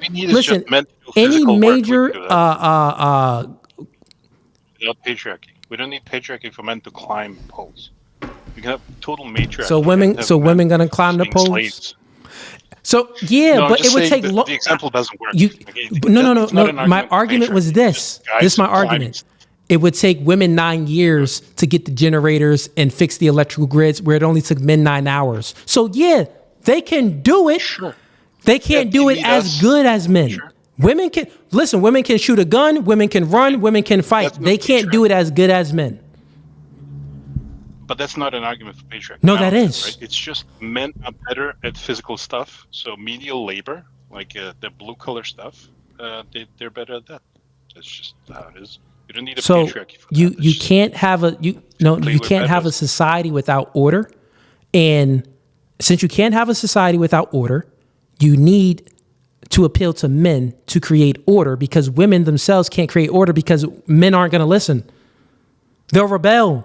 Okay, but climbing on poles is not going to help us with that, right? Like that we're better at climbing at poles doesn't make us better at creating order. That wasn't even a hypothetical. Well, that part was the hypothetical, because I was comparing men in those electrician positions, and they were able to fix the generators and the electrical grids in just 9 hours. But if it was women, the hypothetical, if it was women, it would have took them a long time. 9 years is a stretch. 9 years is a stretch. Maybe 9 months. But listen, man, good questions. Thanks for the chat. I would like to see a better debate. Yeah, next we can time, do it. And just stop seeing men and attack her argument. That is attacking the argument, man. Actually, we got to stick on the topic of the debate. So to an extent, I agree, but you shouldn't, because the topic of the debate actually is automatic lose for you. Like it asks, is the patriarchy necessary and good for? And makes it, is it necessary? It's not really necessary. You can have any kind of society in a. Then prove to me. Prove to me how you can have a society. Real quick before you go, demonstrate how you can have a society without men creating order. Are men other? So it's a society that's composed of men and women, but who's going to be the one that creates the order? The thing about it is, when you ask, is it necessary? It's necessary for societies. But the question is just, onus is now on you to disprove that any other kind of society can exist. I just did it. Other kind of society can exist. You can have just women, let's say a survival situation, and it's only women who survive. Wait, what? Okay, and they have one dude. Listen, man. I just women, I just did. If I asked you a question, demonstrate to me, because societies are an aggregate of people in an ordered community. Ordered community. So the key word is ordered. Now, who's going to create that? Because if you don't create order, now it could be higher or lesser order, but if you don't create the order, then you don't have a society. My question for you, it's only male and female. Who can create order? Is it going to be majority of males or majority of females? Let's say. I'll tell you. Let me answer it. No. Let me tell you what order is. Let me tell you what order is. Because you're actually asking better questions than she asked. You said, what is order? What do you mean by order? You know what order is?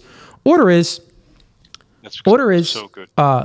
If you have rules, if you have laws, how can we get these people to obey these laws, these rules, and these rights? Order. How can you get? No, listen, real quick. Let me just answer. Let me answer. How do you get them to obey these rules, laws, and rights, right? That you write down on a piece of paper to create order.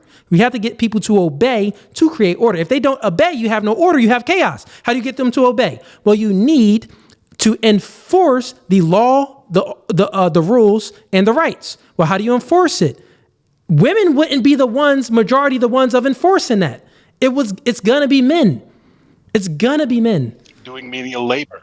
You can have a queen, right? You can have a queen that says, "Hey, men, you're strong." She's only the queen because men allowed her to be the queen. I love you, Queen Cleopatra. No, dude, yeah, it's the benevolence of men. Right? We could have elected a Hillary, God forbid, a couple of times back. Although she would have been better. I don't know about that, man. You think Hillary would have been? Man, that's another argument. But listen, always reason. Wait a decade. All these guys that are pro-Trump now, are like, yeah. Never know this. I mean, it's because of maybe the Israel. Easily, it can happen easily that you have a woman on top and men just enforcing stuff because we're better at menial labor. What I'm saying is, even if that's the case, that does not negate the fact that it's a patriarchal system, because the true power lies within. Why you shouldn't actually stick to the topic, because patriarchy necessary. It is necessary. You can't have a society without it, man. Necessary. I just demonstrated it, man. Listen, always reason. Good conversation, man. But yo, listen, I'll tell you this before you go. Since it's your first time up, you probably found me because I was streaming on Destiny's channel. I do open debate panels all the time where maybe you just won't debate me, but you'll debate some other spirited people too. Feel free to join my debates, man. Subscribe so you're notified of when I go live, man. Might as well subscribe. You in here anyway. You sent me money. Go ahead and subscribe, man. Thank you so much. All right, man. Have a good one. Peace. Bye-bye. All right, chat. Let me get to these super chats real quick. But yeah, man, I think that was a complete obliteration on my end. Fully obliterated the entire worldview. Shorty tried to ground morality in reason, logic, and agency, human agency. Wait, what? Would that be objective morality? No, that would be subjective morality.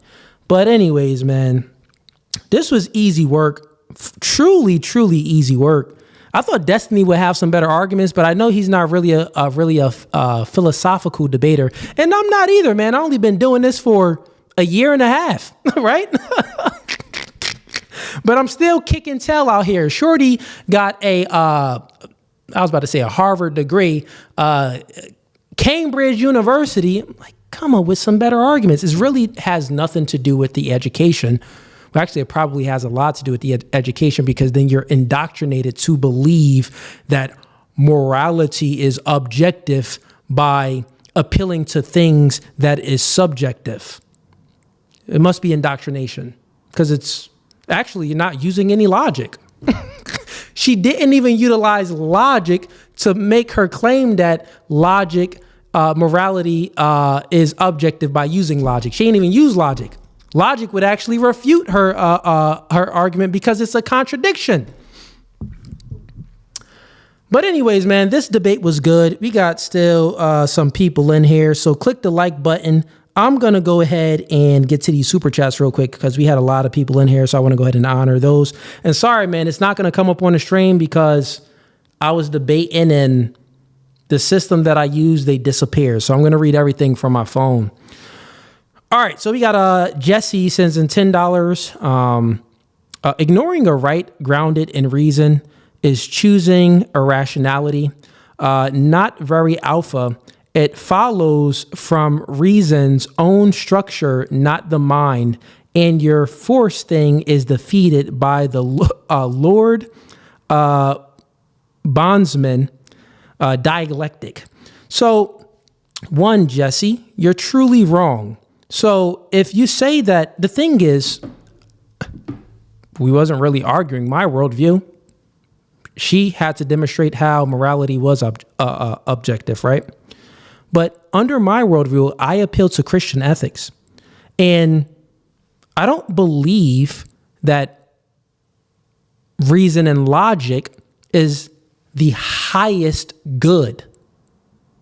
That's what she's saying. Morality, her argument was morality is objective, and how it's objective is because she appeals to reason, logic, and agency. I don't think that any of those logic and reason isn't the highest good. Agency, how she explained it, isn't the highest good. That isn't the highest good. I appeal to Christian ethics. So I appeal to God that is not bound by time, space, or matter. That is not bound, the God that created logic and reason. So basically, right, under Tilly's worldview, her God is logic and reason and agency. That is her God, right? Because that's what she says she appeals to gain the knowledge of what's good and what's not good. That's what she said. Her argument is, I utilize logic and reason and human agency to gain knowledge of what's good and what's not good. This is all mind dependent. So this wouldn't be objective. This wouldn't be mind independent, right? The thing that I appeal to is mind independent. Do you get that? The thing that I appeal to gave us the 10 commandments. We didn't have the 10 commandments before this in this world. Now we had certain things that, maybe some people constructed up in their mind that was maybe close to it, right? But in many nations and things, killing was good. But it's so funny how in America and all of these Western societies, since they were built on Christian ethics,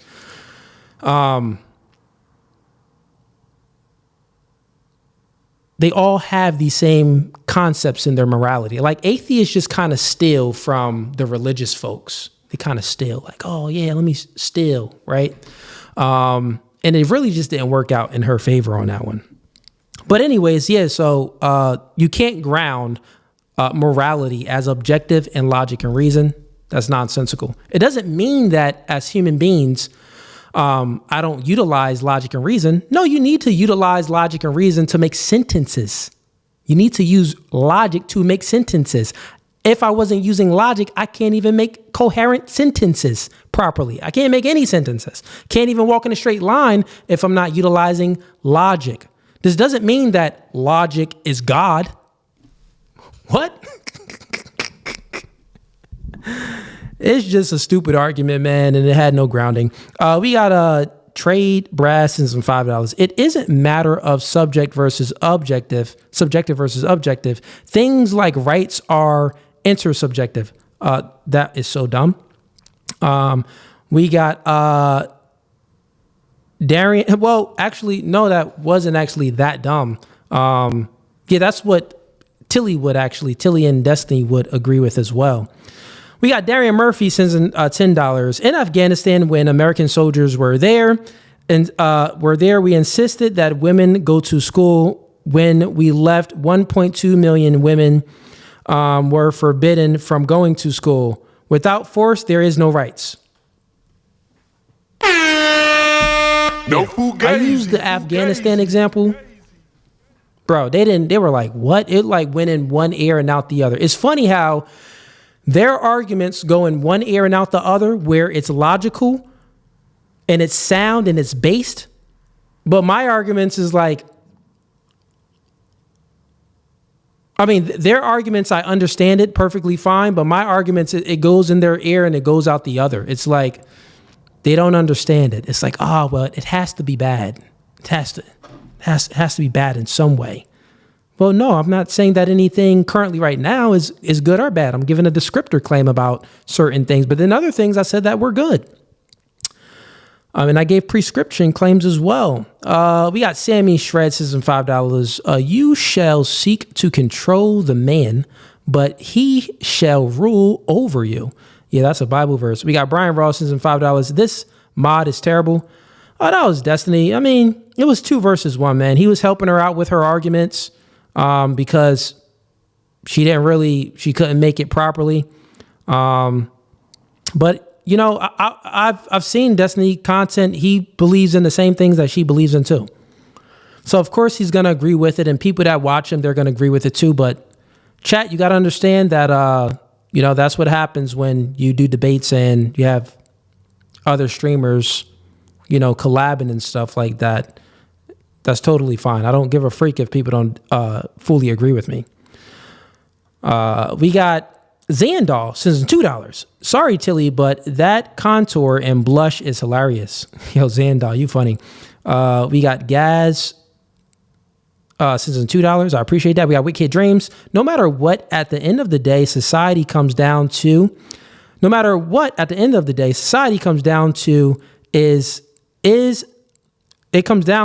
and is held together by force. A right is only good as it can be enforced. How can you have any rights without the ability to defend it? That is true. We got Rachel Wilson. Shouts out to Rachel Wilson. Sends him $5. She says, Cooley, please let Destiny know he has the wrong mic selected or plugged in. Great job, dude. I appreciate you. We got Gaz again. Sends him $5. Rights are thoughts, laws are acts. Destiny, it's Gazzy Cardozo. Okay, I'm back out after a lot and would like to talk. Check G. Okay, I guess that was the Destiny. We got Goran. That's the guy that came up. He sent in $500, but it's in a different currency, so I think it's like probably like $40 American dollars. But he says her definition of rights fits perfectly well into feudal Japan. Yeah, man, we got into that argument and everything, and because I already had you up, her definition of rights is just not right, bro. You know what I'm saying? It just wasn't right. She didn't demonstrate it either. I think I did a much better job at demonstrating why rights equals force. Because everything that she appealed to kept up. If you peel the layer back, it was like a collection of men enforcing it. We got Brian Ross says in $10. She lost the debate once she said she's an atheist. After that, this was just a conversation. W. Cooley. Yeah, man. Yeah, once you say you're an atheist, everything reduces down to your preferences, man. That's what it reduces down to. Like, I was surprised. I thought that maybe we would have a longer debate about that. Maybe she would say, well, utilitarianism, harm principle, and I can have some fun with her. But Shorty said it's objective and she appeals to logic and reason and agency. I'm like, what? We got Borzy sends in $5. Why is your decision to have faith in the Bible less subjective than in like reduction of suffering, in an axiom like reduction of suffering? So why is it that your decision to have faith in the Bible less subjective than an axiom like reduction of suffering? I think that was a question for her, if I'm not mistaken. Because she wouldn't have any faith in the Bible. We got Dane Snyder, says him $5. Cooley, turn off your Coomer Gremlin filter so Destiny won't be lagging and his audio will sound better. I ain't have no filter on, man. I use Restream. You can't have a filter. We got Teller. That guy already came up. I read that one. We got I Am Kev. He joined the membership. He joined the gang just so he didn't have to send in $50. He can save himself $30. And then he sent in $20 and asked me some questions. But I Am Kev. Pev, you're welcome to come back up anytime on my open debate panels, and we can do it again. We got Uncle Tiger Sneezes sends in $20. Legendary show. Destiny as a moderator. Cooley and Tilly did well. Rattlesnake TV Raid. Rachel Wilson. Speak Easy. And Jim Bob in the chat. Unreal. Dang, Jim Bob was in the chat too. Shout outs to Jim Bob, man. We got Always Reason. Okay, that's when he came up. We got Keith the Great. All right. We got Xandal sends in $5. Sorry. Missed most of the stream, but still supporting. We love you, Cooley. Appreciate that. We got Dane Snyder sends in $5. Y'all never got to debate the actual prompt because Destiny steered y'all towards the nature of rights, and that went on for 2 hours. This is true. You know what? But it really didn't matter because all of her points didn't negate bro, we were arguing force doctrine. It's undefeated. Shouts out to Andrew Wilson, right? It's undefeated. No one's defeating force doctrine. We got Dane Snyder. Dane Snyder again sends in $5.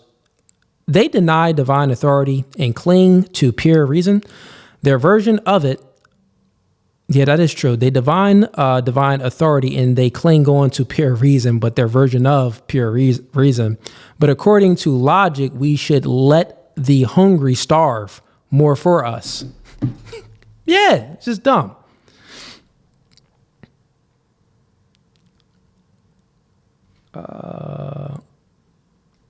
Still got some people backstage. Listen, man, I'm about to end stream. Sage, I'm about to end stream. You can come on up my next stream, next debate night. So I did one today. Next stream will be, you know what? Most likely tomorrow. We'll run it back tomorrow for another one. So next stream is going to be tomorrow. Because I took off like a good 6 days without streaming. So next open panel debate night and reactions is going to be tomorrow. So Sage, the Powdered Dusty, you can come on up tomorrow, man. I'll be streaming at 7:30 p.m. Eastern Standard Time tomorrow. And that is a guarantee. We got Dane Snyder again, says in $10. I appreciate it. He says, Destiny is the Coomer Gremlin because he's bisexual who had an open marriage. The Coomer Gremlin filter was a joke. Yeah, I know. I got it. I got what you meant. Okay. Appreciate the love and support, everyone. Next stream is going to be tomorrow at 7 p.m. Eastern Standard Time. I will be reacting to content and also doing an open panel debate night. So anyone that wants to debate me, if they think that, oh, Cooley, man, you lost, you suck, come on up and prove me wrong. Or if you want to debate me about anything within my worldview or any clips that you watch, you can join the stream tomorrow at 7:30 p.m. Eastern Standard Time. But without further ado, this podcast is No Fugazi, and we're out. No Fugazi.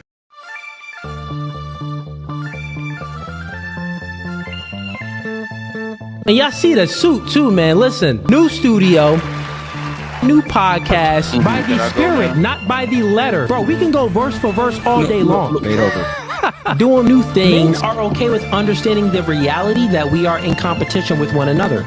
But you ladies think that you're special. You are in competition. Men are men of their word. So here's my word. I'll fly you out here and we can do it in person. And after that, we can box. I'm about my business. So remember I said, when I ask you these questions, I will dismantle your entire argument. That's the end of the debate, my dog. I'm 39, but I don't look your typical 39. Belly. Yeah. You look 39. It's okay though. That man isn't intimidated by a woman like you. He's annoyed by a woman like you. Because a man doesn't